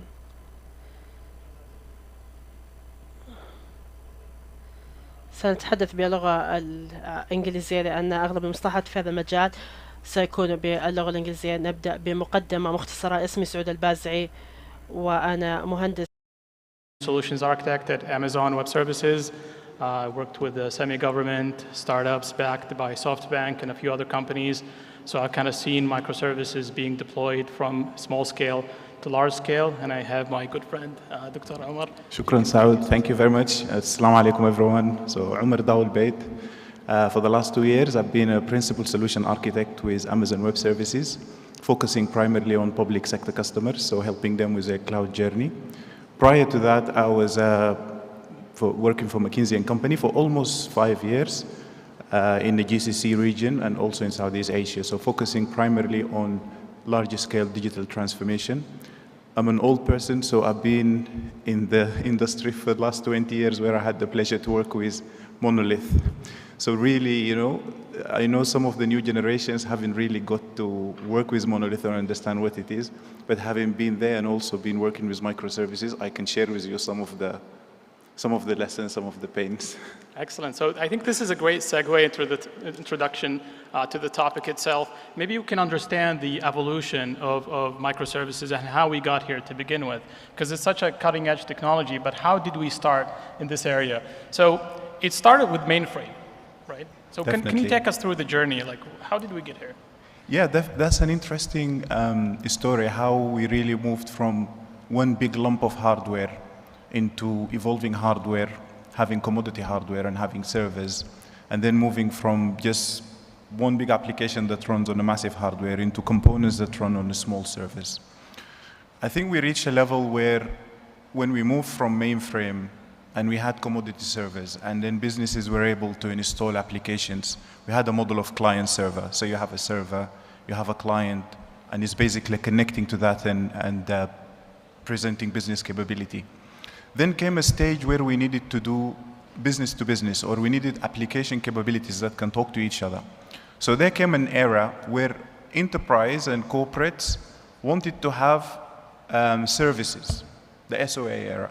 So SOA was about technology being ready with business components or technology components that the business can put together to build something. So you have a service-oriented architecture, you have an order service, you have a catalog service, you have some services, you can also expose them to business so people can use them. But if I take you through this journey to the microservices, and this is obviously, you know, I've been through monoliths all the way to microservices. Personally, I think it is the business that's driving this, it's not technology. Businesses wanted to have fast time to market, to gain competitive advantage.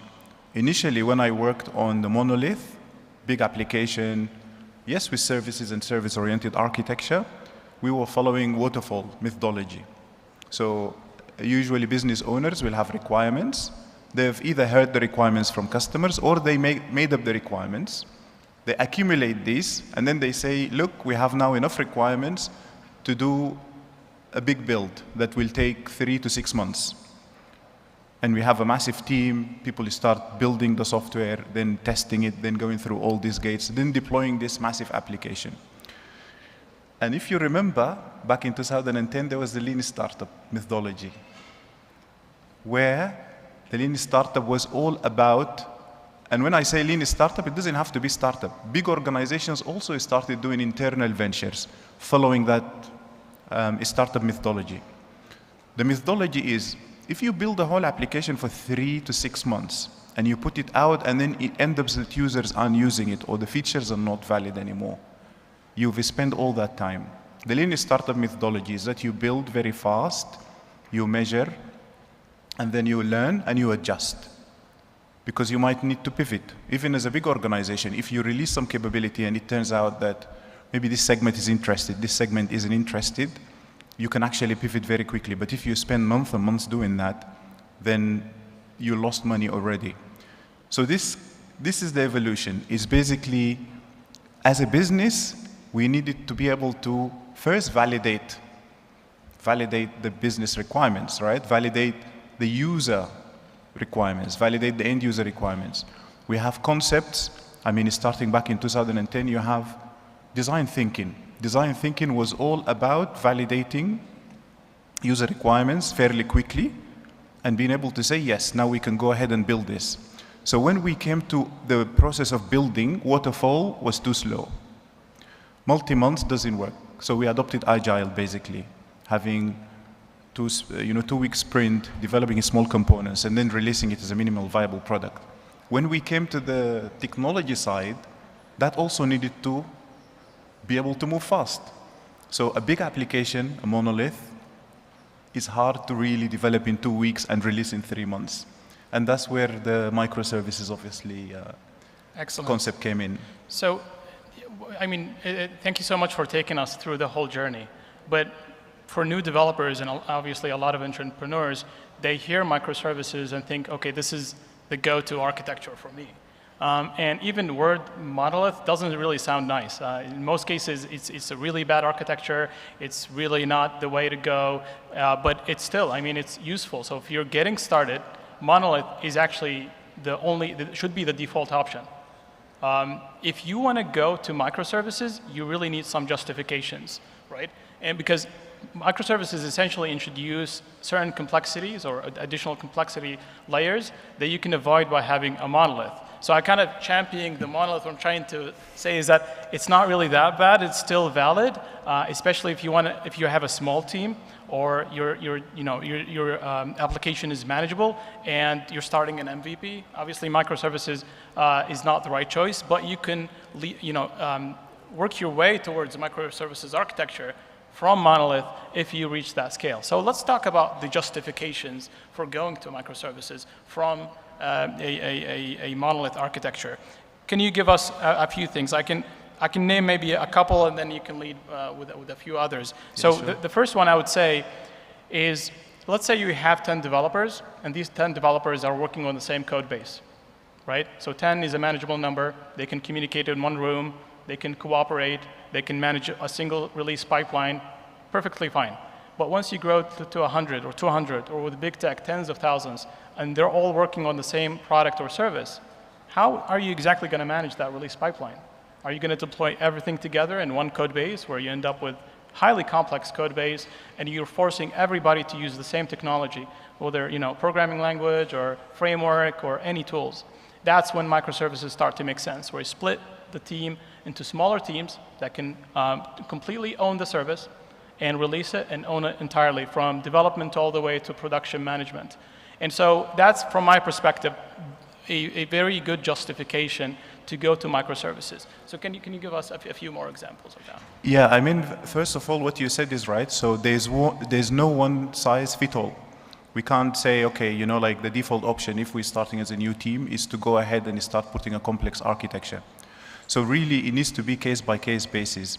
And at the same time, we might be just starting small, but thinking big. So it might be an idea that we're starting on, or a startup. We need to really start very quickly and put something out. We know if it grows, we're going to scale. So think big. Yes, microservices might be the way we're going to go in the future, but you really start small so you can grow. For me, it's like it depends on the application itself. So if you're developing an application that potentially will do one thing and is for a particular purpose, then you might just go ahead and develop it as a monolith. It might be an overkill, for example, to say, from the beginning, let me do microservices. And I see teams also falling into this trap. So teams start with very small business requirements and going ahead and over-engineering a massive system in the hope that at one day it will grow and we will get those million users. So I think, obviously, one thing to also consider, if you're building an application, how many different business domains that are likely to evolve and grow independently, right? So if you're doing, I don't know, an e-commerce platform or something like that, where you think, for example, your product services or your customer services are likely to evolve fairly quickly on a daily basis, while your catalog service will be fairly stable. So in that case, you might start ahead and say, okay, I will start with microservices, because what I can do is my catalog service is fairly stable. I will focus on the user. I will start adding new stuff. However, if you, say, start with a monolith and you have fixed parts of your monolith that are not evolving fairly quickly, but some parts are evolving, you're actually deploying that extra bit, and you're managing it and you're testing it also. But it's not really changing that much. And to be honest, when I started my career 20 years ago, I was a junior developer. I worked on a big monolith. The monolith was so big that deploying it will take 30 minutes for it to just start up, basically. And in that case, if you ask me, I would say definitely this is worth dividing into microservices, because one area of it was changing very fast, where other areas were not changing. Month on month, they were not changing. So you could literally just split. And to that point, when you deploy a monolith, the risk is much greater, because if something goes wrong, your entire platform is down. But with a microservice, it's just that single piece or that component is at risk. So that reduces the risk quite dramatically. So we spoke about the evolution all the way to microservices. And disclaimer, this is a highly opinionated topic, so if you find yourself disagreeing with what we're saying, it's fine. It's totally normal, because it's a cutting edge technology, and that tends to be the nature of these things. But it's based on our experience and what we've seen in the market from both large and small companies. So we spoke about the complexities and the justifications of introducing microservices architecture to your application. What are some of the, so let's talk about what are some of the mitigations or the tools that could be used to help manage these. And obviously, when you hear microservices, naturally, you hear about containers in the same conversation. While they're not the same thing, containers are all about packaging software with a dependency in one deployable package. But container orchestrators kind of make it easy for managing services, communication between them. So can you speak a little bit about that and from your experience, what you've seen so far? Yeah, definitely. And you just mentioned it, basically containers, all of that. So if you think about it and you think microservices, why are they associated with containers or things like Kubernetes, for example? If you think about the monolith was one application that somebody used to deploy manually. So it's a big file, they send it over to some server and then somebody deploys it.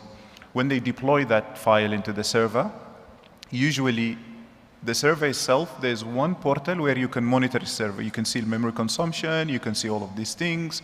Your application itself has one log. Maybe you separate the logs based on the components in the application. So really from an operational point of view, it was one thing to look after. So now you took the big thing and you divided it into, let's say, 100 different components. Who will deploy the 100? Who will collect the logs for all the 100? How do you even see the performance of all the 100? Are they using the right memory? Did they have a problem? What if one of those 100 actually dies? And the other thing, if you have a banking application, for example, where the customer goes through a journey, maybe opening a new account, in the monolith, it was all running in the same process, so you can see the user flow. When you divide it into 100, how would you be able to trace the user journey?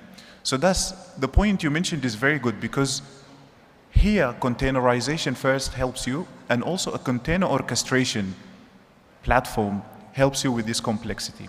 Now containerization helps you in that your services or microservices, their dependencies are fairly isolated. They're not leaking into the operating system or leaking into the actual server itself and impacting others. So you have a nice way of packaging those services, and this packaging, you run it anywhere, it runs the same way. So a developer saying, oh, it runs on my machine, it doesn't run on production because there's some issue there. Actually, it is packaged in a way that it runs on multiple places. Now the container orchestration helps with the other parts.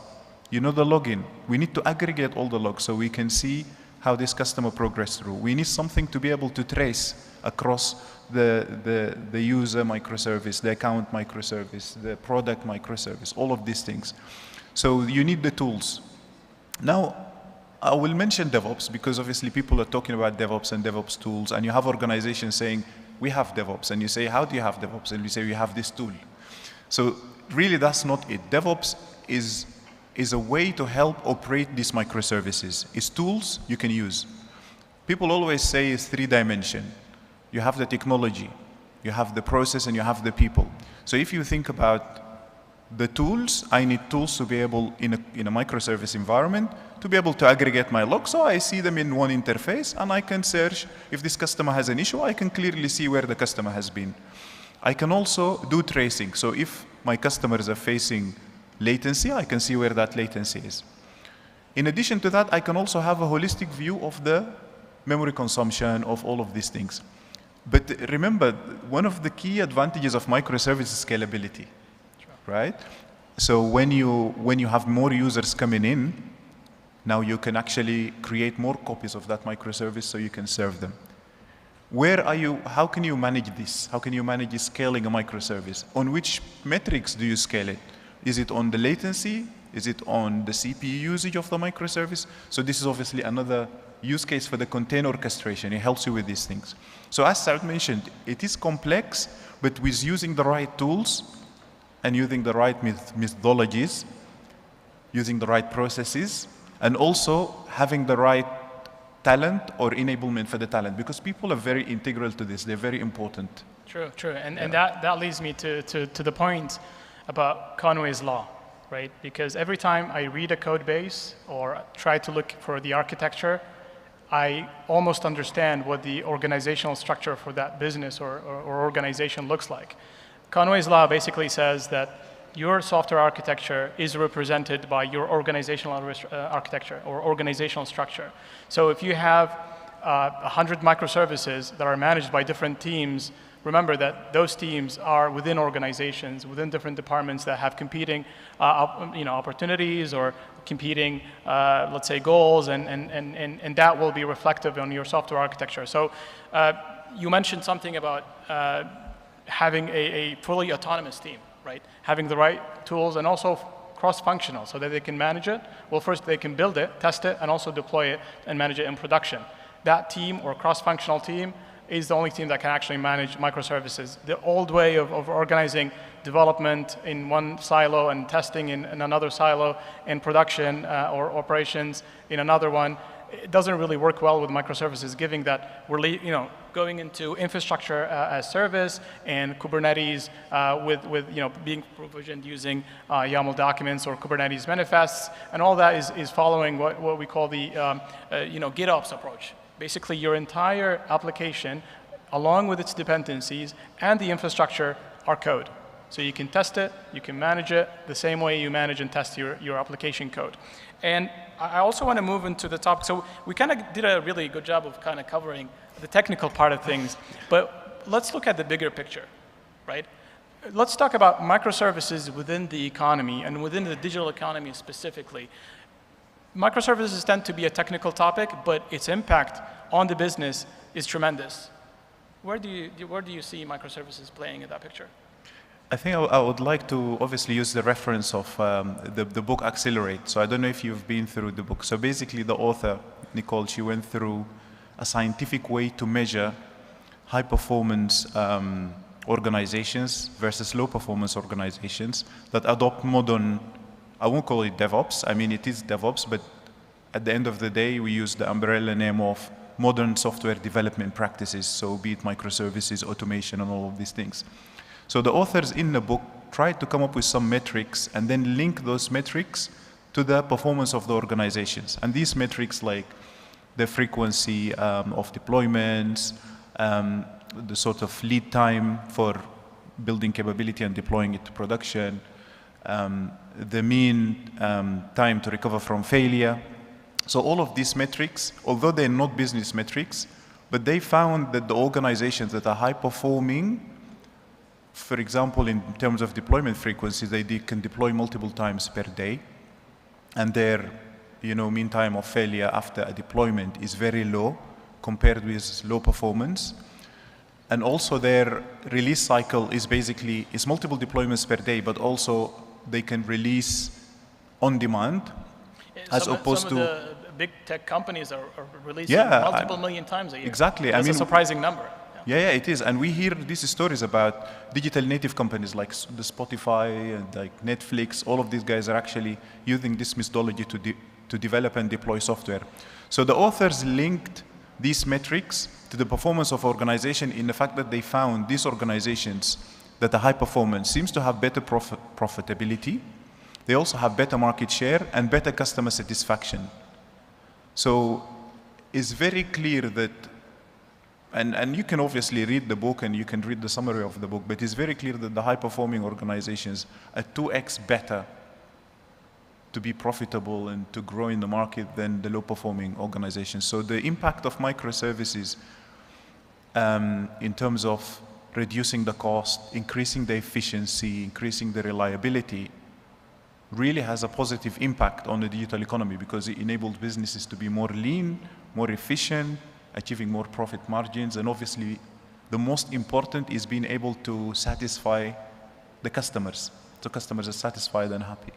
Definitely, and I think agile is a key word there, right? 100%. So, you know, in an evolving world where agility is essential, microservices is the right way to go in terms of releasing features much faster, and that's what you spoke of, you know, being closer to the market in terms of competitiveness. So whenever a competitor releases something, it allows you to actually deploy faster. And I often talk about, like big tech companies, generally speaking, and how often they release. And you know, when we say 100 million times per year, it seems really difficult to believe, right? Because our company is doing it like 3 times a year, and you guys are doing it for 10 million times a year. It doesn't sound right, but it's all about automation, having smaller teams that are cross-functional and autonomous completely, and that team can release to production much faster. And by the way, releasing to production more frequently is actually less risky than releasing to production less often. So because it becomes normalized, you know, to the development team, and it's not really a big event for them, so they can do it anytime. Now, I want to go, you know, before we conclude the session, because we're running out of time, I think we're going to be a bit creative about thinking about the future and what we predict the future is going to be. So maybe I'll give a couple of sentences and give you the conclusion. So basically, so we moved from hardware and mainframe to virtual machines. And from virtual machines, we moved to containers, which is a slightly more abstraction on top of the VM. And I think where we're headed next, especially in terms of microservices, is that the level of abstraction between microservices or the application layer itself and the underlying hardware is going to be completely vanished. So the developer will never have to think about the concept of nodes or 3-tier architecture. I know that's a bit bold, but I mean, basically having the concept of nodes to scale out is no longer going to be a discussion where, you know, hyperscalers, for example, can actually offer that abstraction layer, and the developers can actually focus on writing the code that gives them the differentiated factor in the market. So, Dr. Omar, final words. To be honest, I think what you described, it is logical, right? Because we can see from bare metal, we got into virtual machines, and then on top of them we got, so I can clearly see that, yes, we're going to go to some kind of abstraction until we get to a level where, you know, it's sort of, you just have to write the code. Now, on writing the code, everybody is mentioning generative AI. I mean, today you can actually use generative AI for coding assistant. So basically, as developers, I mean, no longer we have to search Stack Overflow and go on Google. You simply have a coding assistant where you can say, if you write me a function in Python to, you know, split this data into X, Y, and Z, and it will do it for you. I think that should go even further. So we should be able to see AI helping us with the architecture itself. So not just writing the logic, because it's writing a small piece. What if it can help you with more of a bigger of an architecture? So the components, maybe even the domain model of your application. At one stage we will get to, and research is happening and funding is happening in this area where startups are developing using generative AI a capability where it actually builds the application. So you just take business requirements and it makes it.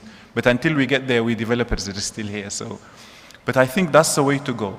Generative AI will benefit because today it is reality for developers. It's helping to generate functions. We need to see it going into the architecture itself and bigger sort of components and excellent. So microservices is the way to go, but start simple. So thank you, CST, for inviting us today, and we hope you find the session useful. So thank you so much. Thank you very much.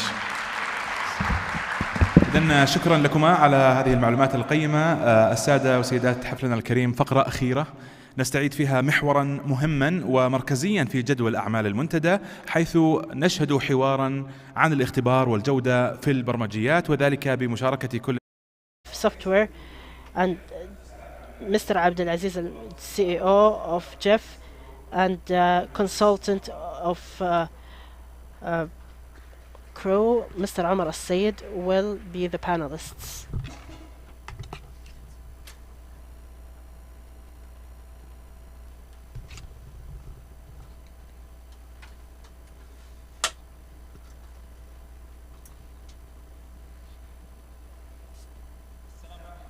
Hello everyone, peace be upon you. I am Abdulaziz Al-Mugran, and I am expert in the technical part. The programming and software, it is one of the most important topics in the world, and it's shaped as a challenge within the digital era, and we will looking forward to have discussions full of our information. I would let me welcome with me with my guest, Engineer Omar Al-Sayed, a member in the CEO and the chief executive in Tesco, and also a member in the 3 Canadian technical companies. We are looking forward to benefit from all his long experience. Please welcome with me with Mr. Omar.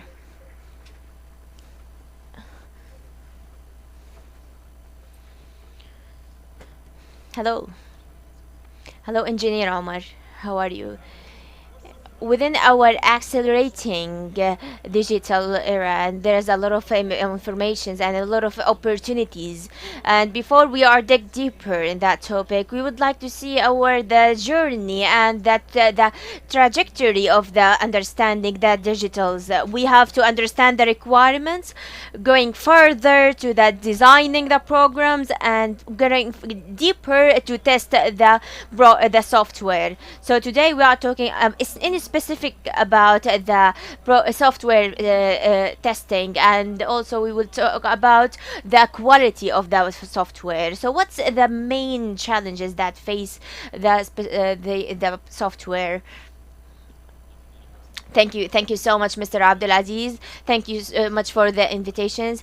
أعتقد أن سوف نريد عليه هو أن الشيء الذي يشكل تحديا هو أن الشيء المثير هنا هو أن الوقت الذي منحونا إياه لنعطي هذه الجلسة، وهي نهاية هذا اليوم، وهو بالطبع هذا الأمر يطابق الاختبار لجودة البرمجيات، لأنه يكون في نهاية المطاف أو لأنه يعتبر أيضا التحدي الذي يرونه المتطورين. إذن أول تحديان وهو أن نفهم المتطلبات كلها، وأن نفهم من خلال كل الفريق العمل، ليس فقط المحللين البيانات أو المصممين، إنه عمل جماعي من فريق واحد، وأنه يجب أن نفهم ونتأكد من أنهم لديهم الوعي والمعرفة الكاملة، وأيضا إطلاق البرمجيات والبرنامج في الوقت المناسب وفي التكلفة المناسبة، وأيضا إطلاقه بضمن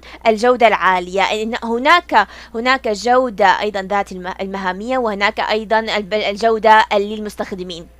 إذن الآن دعنا نتحدث. Let us talk about, does the open source software and technology, is it considered as a challenge for the testing and the quality of the software? بالطبع. إذا أقول الآن وإنني إذا أيضا جدا مشجع، وأيضا إنني جدا معجب بكل ما يحصل الآن في المملكة العربية السعودية. من هناك الحلول الذكية، المدن الذكية، إنهم أيضا يدفعون دفة التطور للأمام للأقصى حد. وعندما أنظر حول كل المدن في نيوم أو في غيرها، وماذا يحصل أيضا في الجدية أو مشروع البحر الأحمر، يمكنك أن ترى أنهم كيف أنهم for these stacks will have to be different. No longer enough is to do the functional testing or basic performance testing or unit testing. Now you have to think as a user, and I will go further. You will have something called robustness testing or freeform testing, where you go with the intent to break and destroy. Because the users, this is exactly what they will be doing. You will be opening an app, you will shift from tower to tower, you will switch off the app, you will do many things. You will bombard the app with lots of logins, with lots of requests. All these things have to be checked in a context of advanced technology. ممتاز. خلينا ننتقل إلى موضوع جدا مهم وهو تجربة المستخدم. دائما في بعض التطبيقات تجربة المستخدم فيها جدا قوية وجدا سلسة، وبعض التطبيقات أو المشاريع التقنية الأخرى فيها خلينا نقول أقل تجربة مستخدم. هل اختبار البرمجيات أحد أدواره اختبار تجربة المستخدم؟ طبعا نعم، إنه جدا مرتبط وعلى صلة عالية مع ما ذكرته سابقا. استخدام المستخدمين أو تجربة المستخدمين، هناك عاملين يدفعهم. أولا بالطبع أن سوق العمل الكبير الذي يمكننا أيضا أن نركز عليه، يمكنك أن تنظر على كل الإحصائيات. على سبيل المثال الآن التي تحصل هناك 25 أيضا من الكثافة السكانية، وأيضا أن كل الإحصائيات التي لدينا والتي لدينا إذا في كل الأجيال القديمة سوف لن تتقبل إذا أن experience is completely different. So factor number one is the demographics. And if you look around the room today, you see young generation, very tech savvy. And the fact is that they are here since the morning, listening to different topics. This is an indication of what we are facing in the industry. The tech savvy young generation are asking for high quality and great customer experience.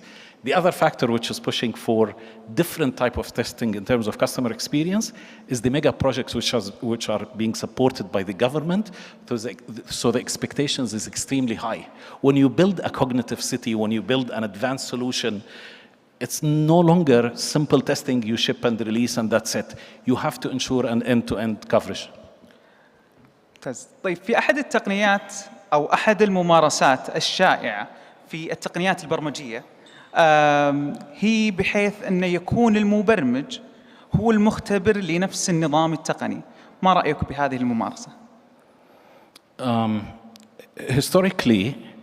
Historically in a waterfall model, and let me just explain what was the waterfall model 10 years ago plus. The idea was you have fragmented teams, they go in series. You have the system analyst, they will do their job, it takes 2-3 months. Then the designers will take 4-5 months. Then the testers will come in and they will say, you know what, I need another 4 months. You spend a year doing testing, and usually the test cycle is squeezed at the end. Usually you want to ship before you finish because you know there's time to market, there's revenue attached to shipment. However, in the new model, you really want to make sure that everybody will do their job. So we spoke about in the previous sessions about DevOps, about agile system, where you have much smaller teams, but everybody is specialized. So you have the designers and the analysts doing their job, submitting the work to the testers who are specialized.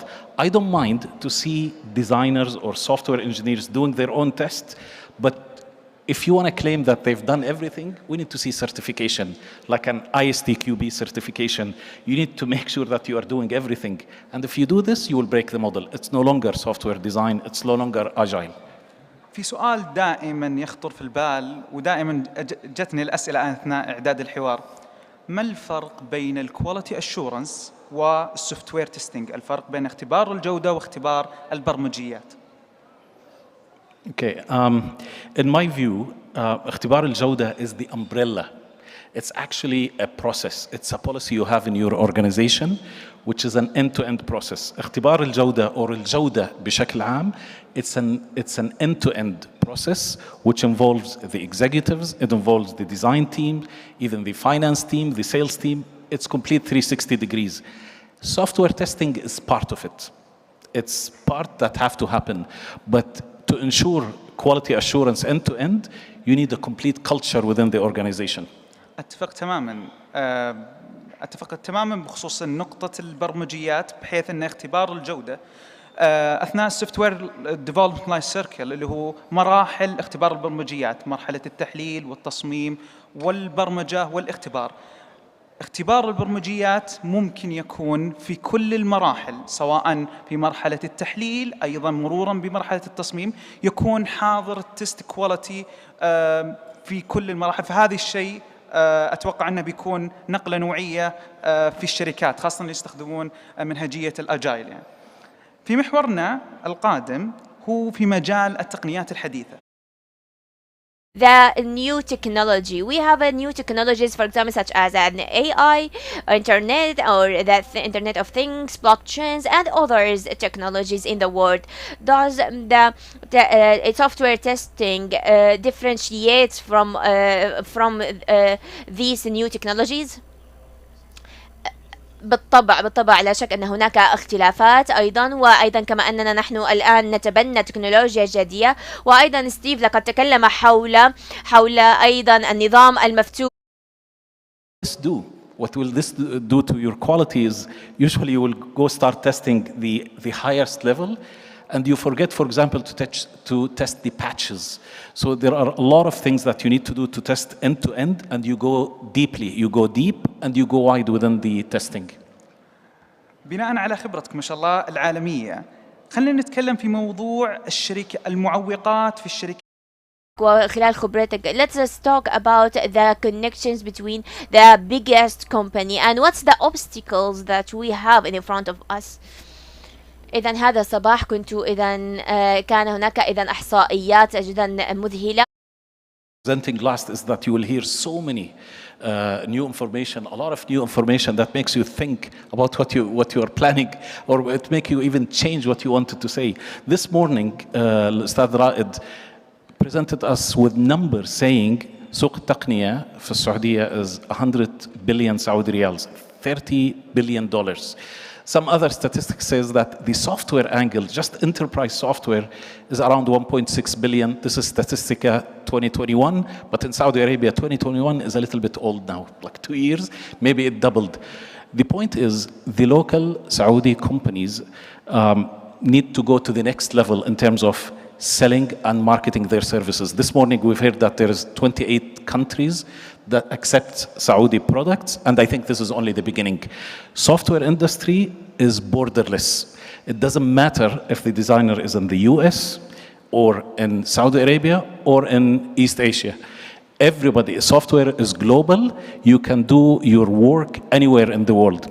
The new era will be to really showcase the innovation which is happening in Saudi Arabia because of the young generation, because of the new, because of all the new graduates coming from the university, because of what I noticed in the past 10 years.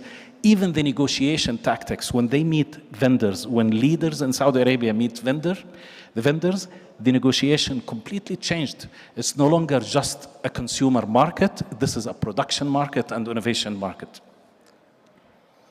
من أهم النقاط المهمة لزيادة جودة prominent points to increase the software, which is the journey testing of softwares or software testing life cycle. What could you please elaborate more about the software development life cycle, and what is what its impact on all the markets? بالطبع لقد تكلمنا حول الحقيقة. Start from day number one. The very first meeting with the customer, you truly need the system analyst and the designer, and you also need the tester. Why? Because they will hear different signals. I'll give you an example. When somebody tells you, design an app that does X, Y, and Z, and I need it, within 6 months, and I need it to be on Apple and on Android. This is what the system analyst will see. The designer will do this, but the verifier will think in a different angle. They will think, okay, on which devices? That's one angle. And the other one is, and how many releases? Like, how many releases are we going to test back? And then you add this free-form type of testing. You add the performance type of testing. So if you are going to deliver quality, you need the entire team to be with you from day number one. ممتاز. في أنواع كثيرة من البرمجيات.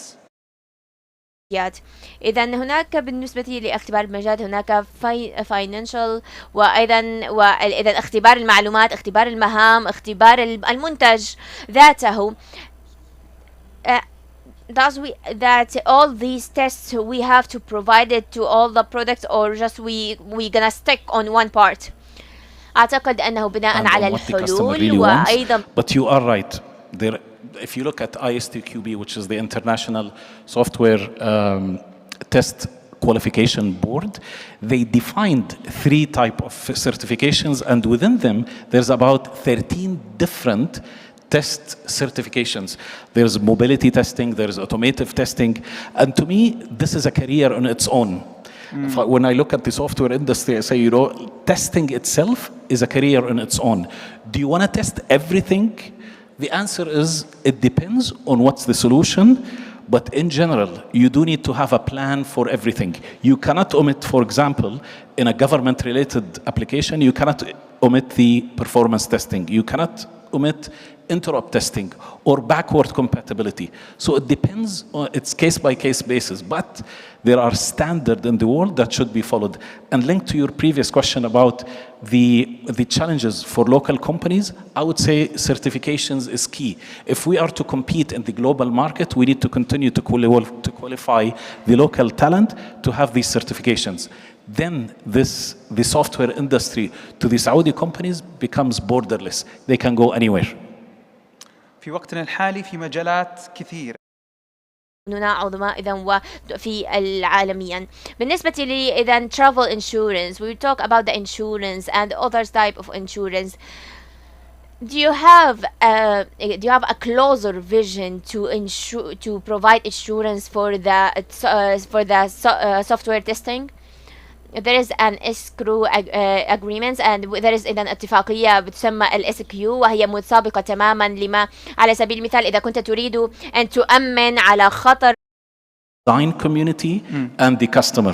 So in this arrangement, what will happen is that there is a 3-party agreement. There is a third party which will have full access to the software, to the documentation, to the way it operates. And in general, you want the escrow third party to be ready to take care of the operation should any disaster hit. ما هي الأسيتس التي يضمنها الطرف الثالث بحيث أنها تكون مخزنة عنده ومحفوظة بشكل آمن؟ وش الأسيتس المتعلقة فيها؟ It's actually a few things. You need a vault. You need a safe place to lock all this intellectual property. You also need proper staffing, proper capability to take over. So it's not just an agreement on paper. You need to be ready to completely take over and operate, keeping the SLAs exactly as if the original designer still exists. أثناء الإعداد للحوار تكلمنا عن مصطلح جدا شدني الصراحة وهو follow the sun. وش فكرة المصطلح هذا؟ So follow the sun in our industry, it's all about being active 24/7. And again, I'm a bit biased to talk about what's happening to this emerging market in Saudi Arabia. If we are to compete globally, you want to make sure that 24 hours a day, you have development activities, you have analysis activities, you have verification activities. So you need to split your team all across the world. And the region here knows how to do this. If I look at this new link between Europe to Asia through Saudi Arabia, which was announced in the G20, this is exactly what it is. You are linking East and West. In this case, in the software business, it's through resources. So this is what it really means. It's the ability to deliver very fast because you have global resources. هل يمكنك مشاركة بعض من قصص النجاح بناء على خبرتك الواسعة ما شاء الله؟ Could you please tell us more about the successful stories within your experience in the quality and testing the software qualities? So lived through. And actually it shows an example of how mature the Saudi market became. The two applications are Madrasati and Tawakkalna. To me, it moved from just an application where you book for appointments into an application which is necessity for your day-to-day activity. Not only that, now as part of like with the software background I kept looking and thinking, there's 30-something million people in Saudi Arabia bombarding this platform with requests. The platform was updated very fast. There was an update to fix issues very quickly, until a point where we knew it was so robust, and I believe it is world-class platform. Madrasati is another example where millions of students were bombarding the system with logins, with video feeds, which is what will stress the network the most. And it went smoothly to a point where our students now, or my kids believe the way to do education now is completely online, which is, by the way, it is their generation, and I agree with it. So these two examples will tell you what happened in major platforms in country, done by local staff, tested by local staff, and managed by local teams. شكرا على إثرائك في لقاء اختبار البرمجيات. Richness and fruitful information in the software testing and the quality testing in the software field. Hopefully that these discussions add to more information about the software and the quality and the insurance of in the software. Thank you so much for your highly attention. Much appreciated.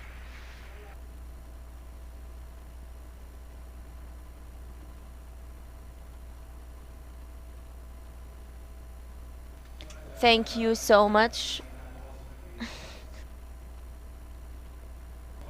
Thank you so much. This will thank you so much. I hope that this digital technology forums shed the light on all the parts and angles of the technology.